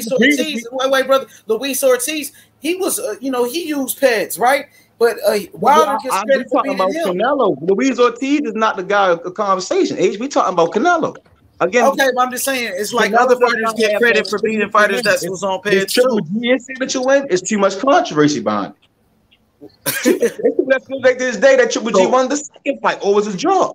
I think it was a damn draw. I didn't think Canelo was impressive. I think the first fight he looked like a coward. I think he ran on the fight. So what you think about running? Canelo truly ran from Triple G the first fight. So, Method, what you think about Canelo Alvarez? What you think about his resume, though? I think he has decent. I think he has decent wins. I've seen the Charlos come out and beat Trout. I think I've seen both Charlos beat Trout. I've seen Parag knock Jacobs the hell out. Canelo didn't knock him out. It was kind of boring in a sense, a boring ass fight. It wasn't truly a signature win. The Callum Smith fight to me wasn't a signature win. I think I think a lot of those fighters that were at 168, they weren't really groomed properly. I think they were just fed to Canelo. That's my opinion. I think a lot of people just can't accept it because I've sat down and had to think about this, and I'm like, most fighters, they get groomed in a sense. It's cool for Munguia to be groomed, but it's not cool for Caleb Plant to be groomed. I think Billy Joe Sanders, he played the game of boxing. He had people around him supporting him to help him get paid in boxing, and he was fed to Canelo. That's what I saw. I saw a person who didn't take boxing seriously just get the shit beat out of him. It was never a point that I felt like Billy was out of danger. But you think, I got another question. Do you think a Caleb Plant would be a good enough win for him? At 168? He hasn't had enough experience as a professional, in my opinion. I don't think he's been in enough fights. I mean, when I watch Caleb Plant's Instagram, I just keep seeing Uskadigi. And I'm like, Uskadigi just got his ass whipped by Lionel Thompson. It's David Benavidez is now great, beat the shit out of Uskadigi. I think Caleb Plant, again, he's not a champion. I think he's a title holder. I think he hasn't really gotten the time to build himself to be in a position to truly go mano a mano with a guy that's been boxing all night long. Again, I don't think Canelo's a bum. I'm not saying he's a bum. I just think he's had more years. He had some experience. I don't think he's among these. I can name 75 people that's greater than Canelo. Damn near 100. That's way greater than Canelo. Due to they have signature wins and how would they have brought to boxing. If we can only say, well, Canelo's brought money to, he's gotten paid from boxing. What does that do for me as a fan? Yeah. I really never saw the Billy Joe Sanders fight wasn't as interesting as people said it was. It was kind of boring. Billy kept throwing his head to his punches. Caleb Smith ain't do nothing. He just sat on the ropes. And that's not normal. You see what I'm saying? That's not what it's saying, well, how can we say these guys are champions? Those aren't champion caliber fighters. Yeah. So like out of all the fighters like in his generation, right? That's active fighters today. Can you honestly say that Canelo is one of the best fighters in the world today? No. No.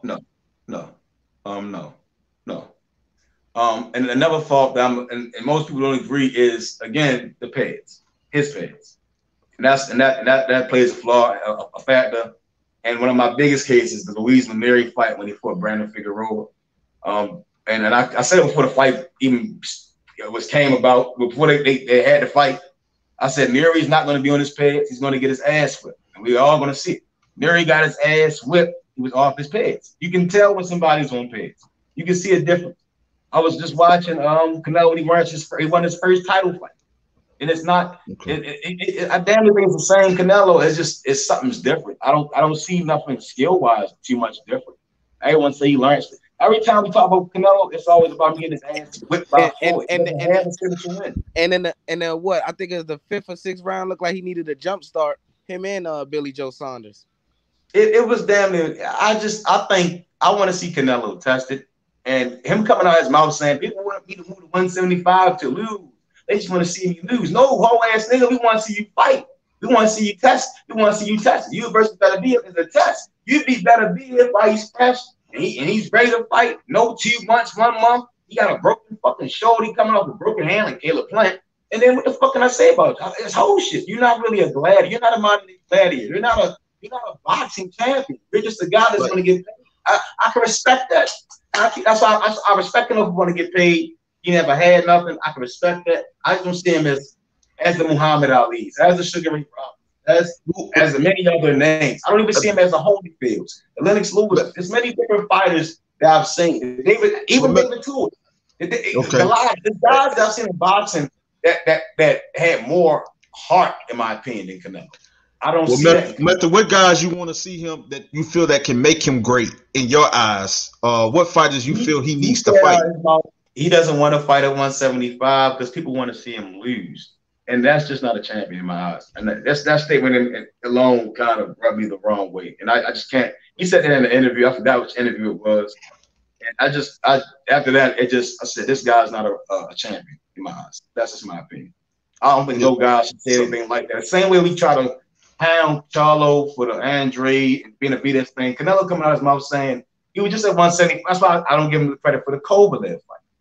For him to turn around, for him to go fight Kovalev, then turn around and say, well, people don't want to see me fight at 175 because they want me to lose. So you're saying basically, you kind of, that's why I said, you have to be stupid to say that. You know, you didn't really think that statement through. You just told me yourself. So that's why I'm not saying I'm not a fan. I respect what he does. It's cool. I don't think he's a great. You know, I think he's a good fighter, but I don't think he's a great. So Method, like if he was to take on a Caleb Plant, beat him, take that belt, become undisputed, and then after that fight, just to have one more fight at 168 against like say for instance the likes of David Benavidez, he takes that fight, beats him, then how would you see it then? You know, as far as Canelo, it can't have any controversy. It can't be any pads involved. It would have to be great drug testing. It would have to be no controversy.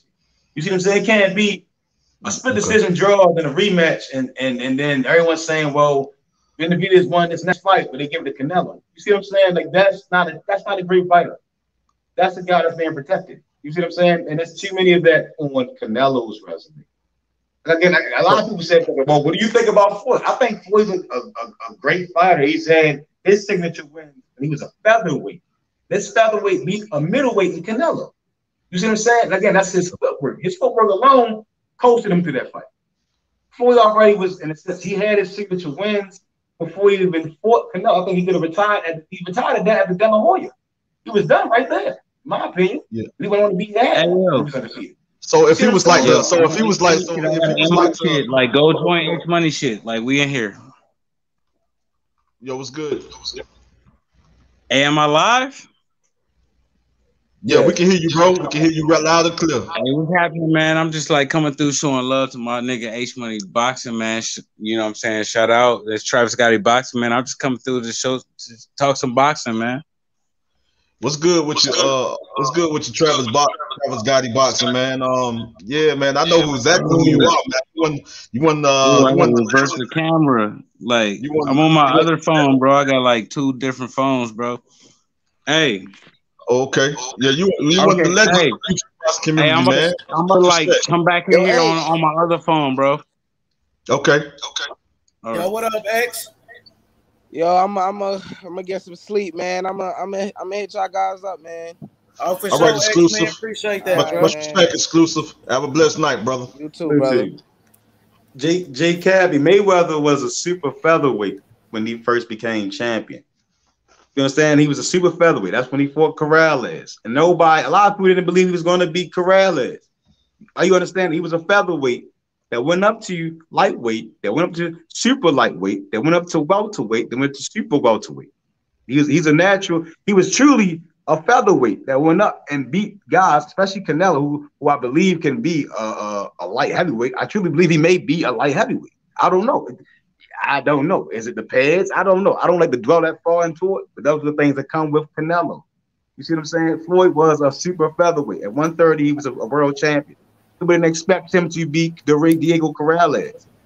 That's a featherweight. That's a lightweight. He's a lightweight. Canelo is a great fighter, though, my brother. You know what I mean? I know you got your opinion. That's your opinion. I respect your opinion, though. I can't give him that credit yet. Okay, I respect your opinion. I feel like he's a great fighter, and most people feel like he's a great fighter, though. That's their opinion. I think we giving people too much credit without doing the work, and that's the problem we live in society today. I think if Canelo was to beat Caleb Plant, and then after that, and then become undisputed at 168, and then just for because it'll be a big fight, based on just domestic and fan base. Him and Jose Benavidez. David Benavidez. I'm sorry. And if he was to win and beat him, maybe stop him to the body or something like that. I don't think they'll give him credit, will they? Will they give him credit?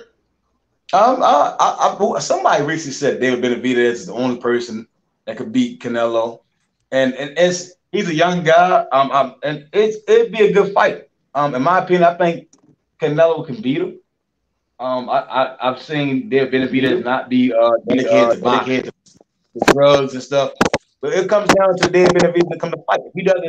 If he goes up there and I see a Callum Smith, then I'll question. It bring a lot of questions in my mind. if it's not just skill, it's a lot of stuff. I would have to see it. You see what I'm saying? It should never be. It should be. I'm watching boxing. You see what I'm saying? It should never be. Oh, I'm watching the guy take a damn dive. Or I'm watching the guy bull job. The Triple G won and Triple G Canelo won. That fight to me was the most boring world title fight that was hyped for pay-per-view. It was boring as hell. It was probably 3 good big punches, and after that, it was boring. Okay. I would like to see that. I would like to see it. Benavidez put himself in a position, and then we go from there with David Benavidez. Can't be out of shape, can't be missing weight, and it's just all the other things that come behind it. I don't want to see no more Jesus Chavez Jr.'s in boxing. And people saying this guy's a champion. You see what I'm saying? Jesus Chavez Jr. is a perfect example. People saying he's a champion, and then look at it. That's not a champion. Yeah, what the hell happened tonight with that, man? That was bad. I was surprised, man. Chavez lost. I was really surprised at that. You know, that's crazy. If he did lose to Anderson Silva in a boxing match, that's insane, man. I can't believe it either. Dang, man. I don't know what's going on.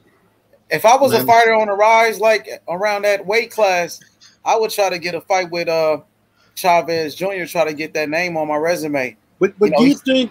Let me ask you guys this: they didn't fight at sanctioned weight. I think they fought at 184, right? Some shit like that. So do you guys think maybe that kind of gave Silva the upper edge? You know? You talking about the MMA fighter Anderson Silva? Yeah, man. I'm just saying. No. Okay, listen. This is what I'm trying to say, right? He didn't have to make weight.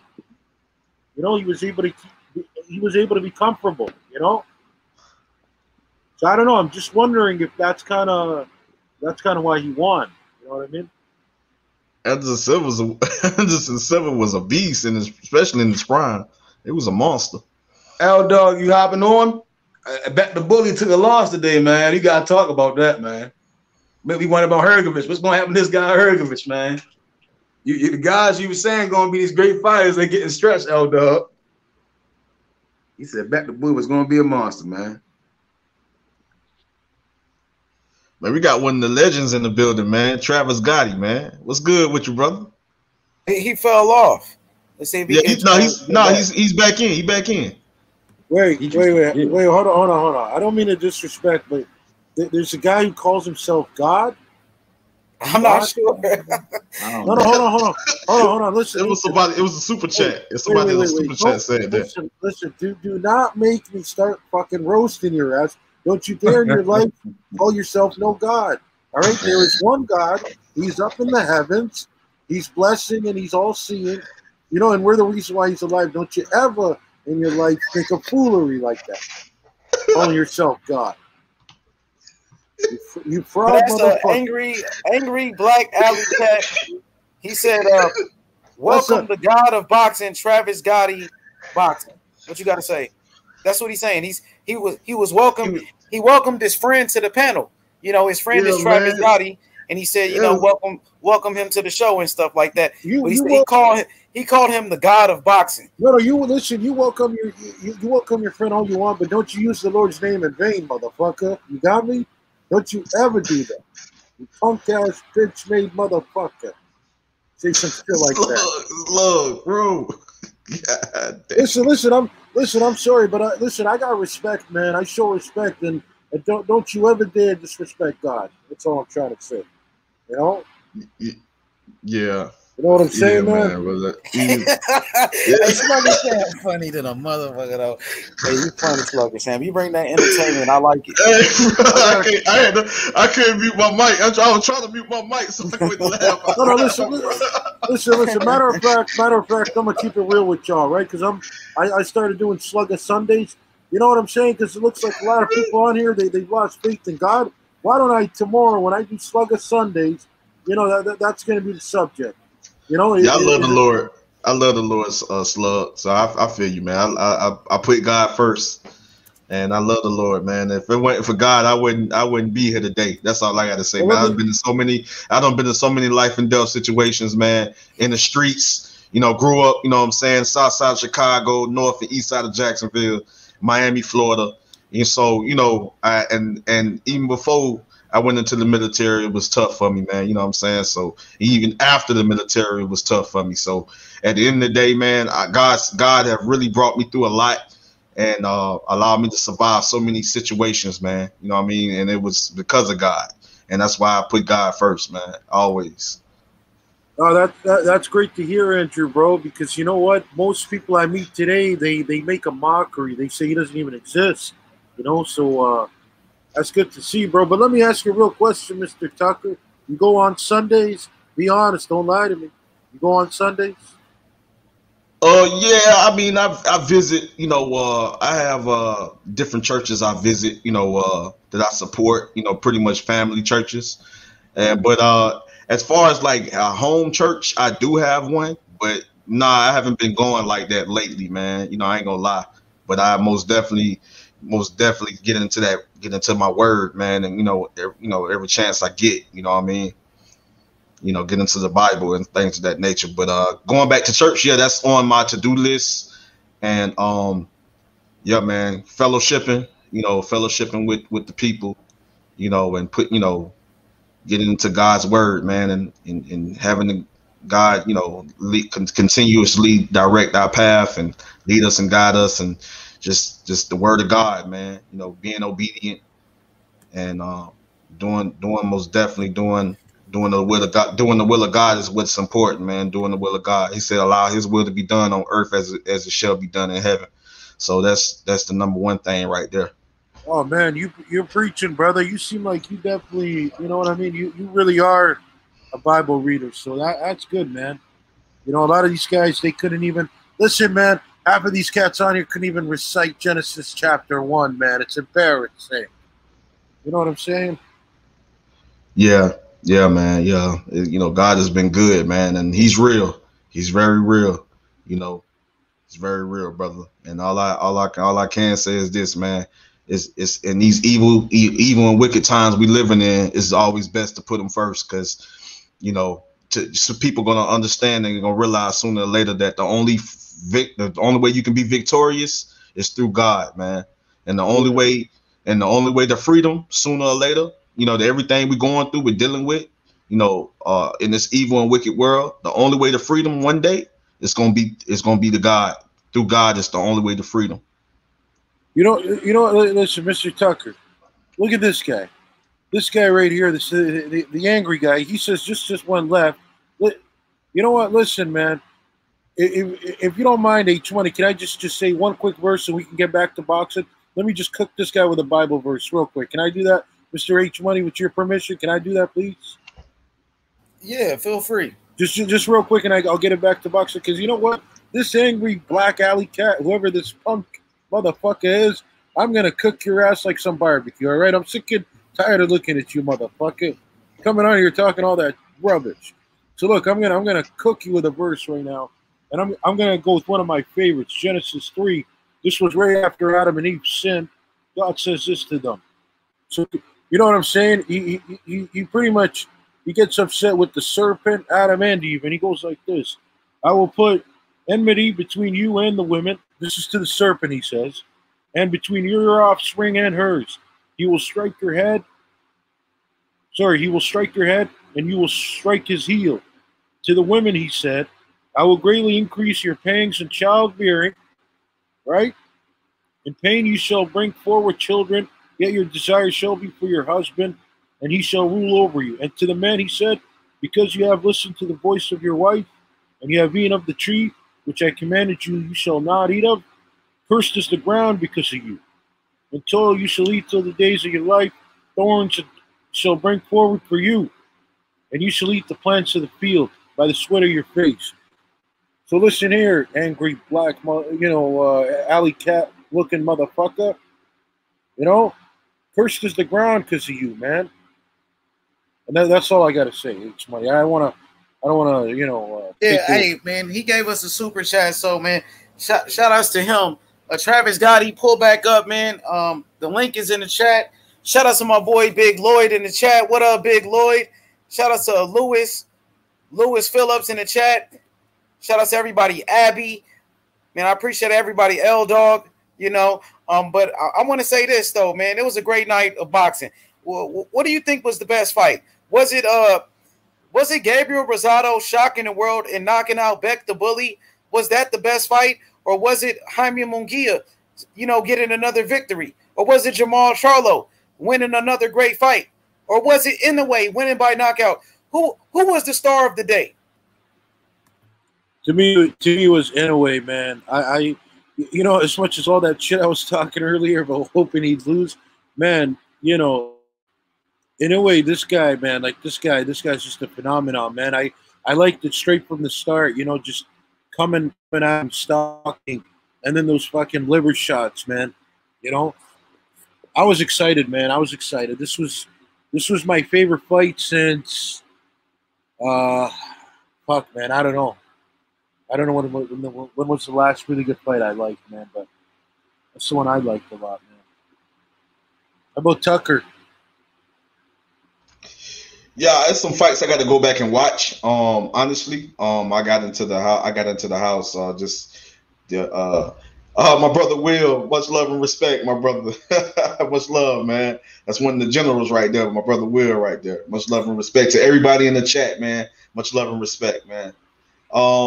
I missed a lot of fights, but I can say the fights that I did, I got a chance to witness. I got a chance to see. The most definitely Naoya or Inoue. I can say that fight was he got that guy out of there, man. That guy was really tough too, because this guy was coming off a winning streak. You know what I mean? And so I can say that was a good performance by Inoue with the monster, with that stoppage. And then honestly, I gotta honestly say this, man. Listen, that was a very tough opponent for Jamal Charlo. He did what he had to do to win. He dig down deep. The guy, just came to fight. He showed a lot of heart. He showed a lot of grit, toughness, and he made Jamal Charlo dig down deep. And Jamal Charlo did a good job at boxing. The guy, awkward style, made him force Charlo to really bang it out with him and make it a war at times in the fight. You know what I mean? And so, at the end of the day, he got the victory. And much respect, much love and respect to both of those fighters. Much love and respect to Montiel. He came to fight, but also much love and respect to Jamal Charlo. It was a great performance, honestly. You know what I mean? Because it was a war. We like to see wars. We like to see when a fighter has to dig down deep, when it's a challenge, when a fighter comes to fight and make it tough for another fighter. And we end up getting a good fight. And I think it was a really good fight. So it was a great night of boxing. My bad. It's just funny how he said Montiel is a bum. So Charlo beats Montiel, they say he's a bum. But when Inoue beats fucking Marinez, he's a good fighter. It's crazy though, man. You know what I mean? Yeah, I see, and this guy has his opinion, H. But at the end of the day, I don't believe in calling no fighter a bomb. Because because I was an amateur fighter. I never was a professional, but I use boxing still to this day as a workout. But I'm a student of the game in a way. So I respect every fighter that step in the ring and put his life on the line for our entertainment. And the thing is, Montiel is not a bomb. I don't believe in calling no fighter that. And that guy is far from that. You know what I mean? So if people want to call him that, maybe that's just their opinion. But me with a boxing eye and that love the sport of boxing and that know the sport, I can tell you right now, Montiel is far from a bomb. Far from it. And for you to call him that, I understand the reason why you call him that. Because maybe I might know a little better and maybe you don't know, and maybe you might not understand. But I'm just telling you is that he's not a bomb. And Jamal Charlo is not a bomb. None of those fighters are. You know what I'm saying? Those are guys that have to go have to prepare themselves, have to go through training, have to really work hard to prepare and get ready for a fight. Everything that a fighter have to go through and deal with, you know what I mean, to prepare for a fight. Some of you guys would never understand. Absolutely. So at the end of the day, he got the victory. He did what he had to do against a very tough, rugged, dangerous opponent, and he got the victory. That's all what matters. But much respect to Montiel because he showed a lot of heart, determination, and he came to fight. Now, y'all can say what y'all want to say about me. You don't know me. So at the end of the day, you can disagree with me, but I'm going to disagree with you calling that man a bum because that's not what he is. I agree with you, Mr. Tucker. You know what I mean? And another thing is, he's ranked number 4 in the WBC. So, exactly. You know what I'm saying? So he's at least ranked in the top 5, you know? But I just want to ask you guys this real quick. I don't want to shift the topic, H Money and Andrew, but I'm really curious about this. And I do apologize if you guys already talked about this. But for next week, Davis and Barrios, you know, this is an interesting fight because, you know, we see the size difference, right, with Barrios. And it almost kind of reminds me a little bit like Canelo versus Callum Smith, the fight he had recently. So, you know, I mean, clearly to me, I'm going to favor Davis, but like, it seems like Barrios does have a chance of like outboxing him, you know, and as long as he can stay on the outside and jab and stick and move, he can kind of, you know, I think he can kind of do okay. But I'm just wondering, like, what are your thoughts? Are you guys seeing the same thing I'm seeing, or are you guys just, you know, you got Davis, you know, outclassing him? How do you guys kind of see that going on? H, you can go first. Oh, what was the question? H Money, man, you gonna make me repeat myself? No, my bad. I had to do something real quick. I just got back. H Money, do I look like a man who likes to repeat himself? What's the matter with you? Okay, I was saying for next week we got Davis versus Barrios, and you know, there's a big that's shot. Gonna be good, man. I'm excited about that shit, bro. And then the undercard, Lubin versus Rosario. That's gonna be another great fight. Oh man! Oh my god! Yeah, bro. Yes, I forgot that they were going to be on the undercard. Like, man, bro, that's a fight. That's going to be a good fight. And the thing is this. Y'all, come on, y'all. Let me ask my question. Y'all always interrupting, Slugger. That's the thing. It's like I'm the little man on here. Let a motherfucker talk, man. Slug, hey man, listen. No, because you know what it is, Andrew. On some real shit, I really respect you guys' opinion. So I really want to get your thoughts on this fight because I want to see if my opinion on the fight is a little bit far from yours. So H Money, are you listening right now or no? H, yo, he ran off again, man. What's this? All right, hey, I guess just you, Andrew. Oh, now because I see the KOD, he came back after you. He said, H Money, you deserve a better co-host than a bully. I guess he's calling you a bully. What you got to say? He said you deserve better than a bully co-host. Hey, man, okay, listen, I'll get back to you because I really want to ask the question, so I'll get back to you after, man. But I'm saying for next week, Davis and Barrios, to me, you know, I see the big size difference in Barrios, and it almost reminds me a lot like Canelo versus Smith, right? How Smith was a lot bigger, you know, and to me, it just looks like Barrios, as long as he does that, you know, classic stick and move, you know, he should be okay in the fight. And as long as he doesn't come in the inside and try and bang it out with Davis, he should be good. But I'm kind of thinking that's just key points to having success in the fight and even maybe winning. But what are you guys' thoughts? Do you agree with what I'm saying, or do you see it playing a different way? Really interested to know. Yeah, I think it's going to be a great fight, to be honest. You know, Mario Barrios, he has the size advantage. He has a very great trainer in Virgil Hunter. You know, Virgil Hunter, he's been the trainer of the year before. He trained Andre Ward. So, you know, Mario Barrios is going to be ready. Like I said, he's taller. He has the reach advantage. He has speed. He has power. He's a good body puncher. You know what I mean? Tank Davis jumping up in weight, 2 weight classes. You know, he only had one fight at 135. So I think Tank Davis, man, you know, he's taking a chance. and this is a very dangerous fight. I'm going with Mario Barrios. I'm going with the upset. I've been picking Mario Barrios, and I'm sticking with my pick. You know, I think Mario Barrios can box. He can possibly outbox Tank Davis to a victory. He might knock him out.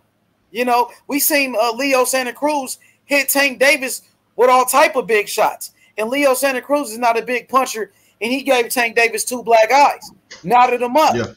You know, so I think Barrios can do more damage. That's what I think. Yeah. Okay. But Leo's to add on to what H was saying, Leo Santa Cruz is a multi-time champion and a great fighter. You know what I mean? So at the end of the day, I knew that he was gonna get in there and give Tank Davis a tough fight. You know what I mean? I think the difference in that fight was just the power. You know, honestly. And you can honestly say that, you know, well, Tank is also a skilled fighter as well. He can box as well. You know what I mean?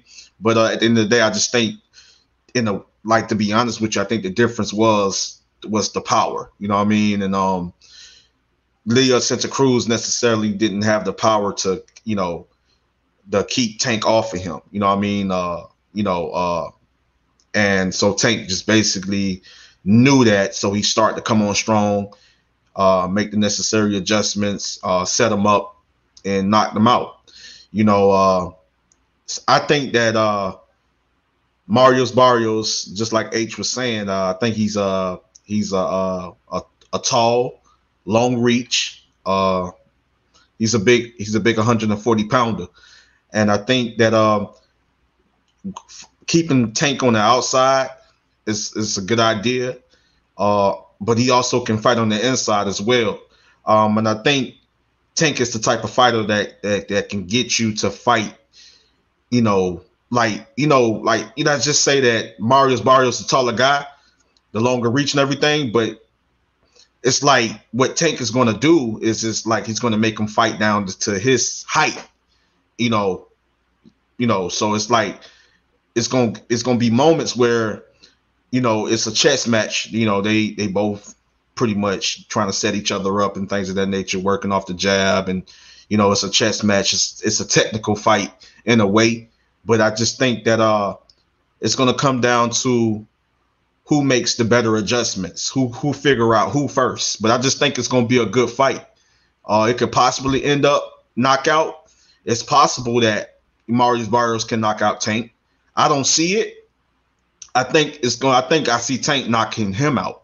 For some reason, I just feel like, I just think that, Tank is going to be a little smarter at, and I think when it comes to boxing, I think that Tank is slightly a little bit more of a slickster in a way, if that makes sense. He's a little bit more of he's a little bit more of a slickster. So he's a little better at setting traps and being smart. You know what I mean? So I just think that it's some things that he's going to do to set Mario Barrios up, and it can be possible that we may see a late round stoppage, like a late round knockout or a late round TKO or something like that. And I just think Tank is going to be the guy to stop him. Honestly, but it's going to be a great fight while it lasts. You know what I mean? Yeah. No, I mean, it's definitely going to be fireworks, man. I could definitely say that. No, man, I'm kind of interested to hear you guys are saying that, man. I'm real hyped up for that fight, man. So, looking forward, man. Looking real forward to it. And I'm happy they're not going to have like freaking, once again, 4 fights that night, man. So I can actually finally get to watch it, Yeah, and my thing is if it go 12, I don't want them to rob, even if Mario Barrios win, and we know that he did win 7 rounds to 5. I don't see it 8 rounds to 4, but if he did win like 7 rounds to 5, I just don't want them to rob Tank if it did go 12. You know what I mean? I just don't want them to rob Tank. I mean, I'm not Tank, but I don't want them to rob Mario Barrios if he did win a decision over Tank. Over Tank. I don't want them to rob. I don't want them to rob because that's just keep in mind who's behind Tank, and he is I believe he is like the favorite going into the fight. You know what I mean? I think. Yeah. No, he definitely is. Yeah. Even though he's not the belt holder, he is the favorite to go in. Yeah. Yeah. But yeah, no, I'm definitely interested for that fight, man. Real hyped up, you know. I got to go back and watch the Jamal fight, man, because like I said, I didn't get a chance with all these fights on. So, you know, I just wish they would cool it, man, or you know, do them at different times or whatever, you know. Yeah. Most definitely, man. Man, I appreciate everybody, man. We're probably gonna wrap this one up. So, you know, everybody hit the like button. Shout out to my brother Andrew Tucker. Shout out to Slugger Sam. Shout out to everybody in the chat. Appreciate you guys, man. Hit the like button and subscribe to the channel, man. And next Saturday, Gervonta Davis, Tank Davis versus Mario Barrios is going down. You know, we got Erickson Lubin versus Jason Rosario on the undercard. It's gonna be fireworks, baby. I'm excited, Yes, man. Yes, you know sir. what I mean? I'm excited, bro. Oh, I'm H Money, excited too, bro. H Money, can I say something about the channel real quick? Listen, Yeah, man. yeah, definitely. Yo, I'm gonna say something real quick, man. Listen, man, I'm looking at the channel. You know what I'm saying? This is by far in the top 3 best boxing channels on YouTube. And I'm looking at it. I'm seeing 7,000 subscribers. Listen, man, you guys better go tell your friends, your family, all of that to come on here. Let's get it up to 10K, man. Let's get up. Listen, man, and I'm being modest, man, because this channel should have like 100,000 subscribers. So come on, man, y'all better get it up to 10. You know what I'm saying? Go tell everybody about this channel. You know what I'm saying? H Money keeps it real. You know what I'm saying? H Money's not like those phony channels who are biased and whatnot. He calls it what it is. You know what I mean? So go tell people about this great channel. That's all I gotta say, man. You know? Thank you, Slugger Sam, man. Thanks, man. Appreciate that. Facts, man. Y'all make sure y'all subscribe, man. Subscribe. You know what I'm saying? My brother, my little brother, man, has an amazing channel, and I love the growth. And I told him a long time ago, just stay focused, continue to keep up the good work, and leave all that other BS, leave it in the trash, leave it in the trash can. Stay focused on what you do, what you're good at doing, and what you want, and you're the best, one of the best at doing it. You know what I mean? And the growth is real, man, and I'm proud of him, and I'm happy for him, man, for real. Yes, man. Absolutely. Hey, thank you, Andrew Tucker. You got a great channel as well. Appreciate you. You one of the OGs, and you know I'm gonna listen to you, my brother. Appreciate that so much. You know what I mean? Appreciate everybody. Coco the Don. Shout out to Ignorant Boxing. Everybody hit the like button. The toughest. Shout out to Savage, Abby, L Dog. You know what I mean? Shout out to JFL. You know, Eric Baker. You know what I mean? Shout out to everybody. You know what I mean? Appreciate you guys. Much love. You know, it's been a great show. Jay Cappy, Surgeon. Shout out to everybody, man. Underground, my boy KOD, man. You know, shout out to everybody. Will, I see you. Big Lloyd and them. Shout out to everybody, man. You know it's love, man. You know what I mean?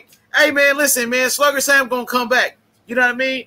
You know, you can't tell me who to bring. You know what I mean? I respect your opinion, but Slugger Sam he's a part of the family. You know what I mean? So, you know, you could leave that alone. You can't tell me how to run my channel. You feel me? Yo, by the way, I'll just let him know, bro. I was just messing with you, man. I don't got nothing against you. Just relax, bro. It's all a joke. Yeah, man. Hey, man. Much love to everybody in the chat, man. Much love and respect to my little brother H Money. Much love and respect to my brother Slug, man. Slugger Sound. And man, I'm finna head out, man. Next weekend, I'll be back, man. If I don't go live myself or anything like that, I'm most definitely coming and be on my little brother's platform, man, and probably do some live commentary, help with you, man. Yeah, I'm looking forward to it, brother. Next week, and we're gonna do some boxing conversations all week long. We're gonna talk about Tyson Fury versus Deontay Wilder, Anthony Joshua versus Usyk, Devin Haney versus Teofimo Lopez. So, man, I can't wait, my brother. Appreciate it, man. Thank you so much, my brother, for all the support and always looking out for me, man. Appreciate that. Always, man. Much love and respect, man. Love y'all brothers, man. For sure. Peace. We out, y'all. Peace. All right, y'all. Take care.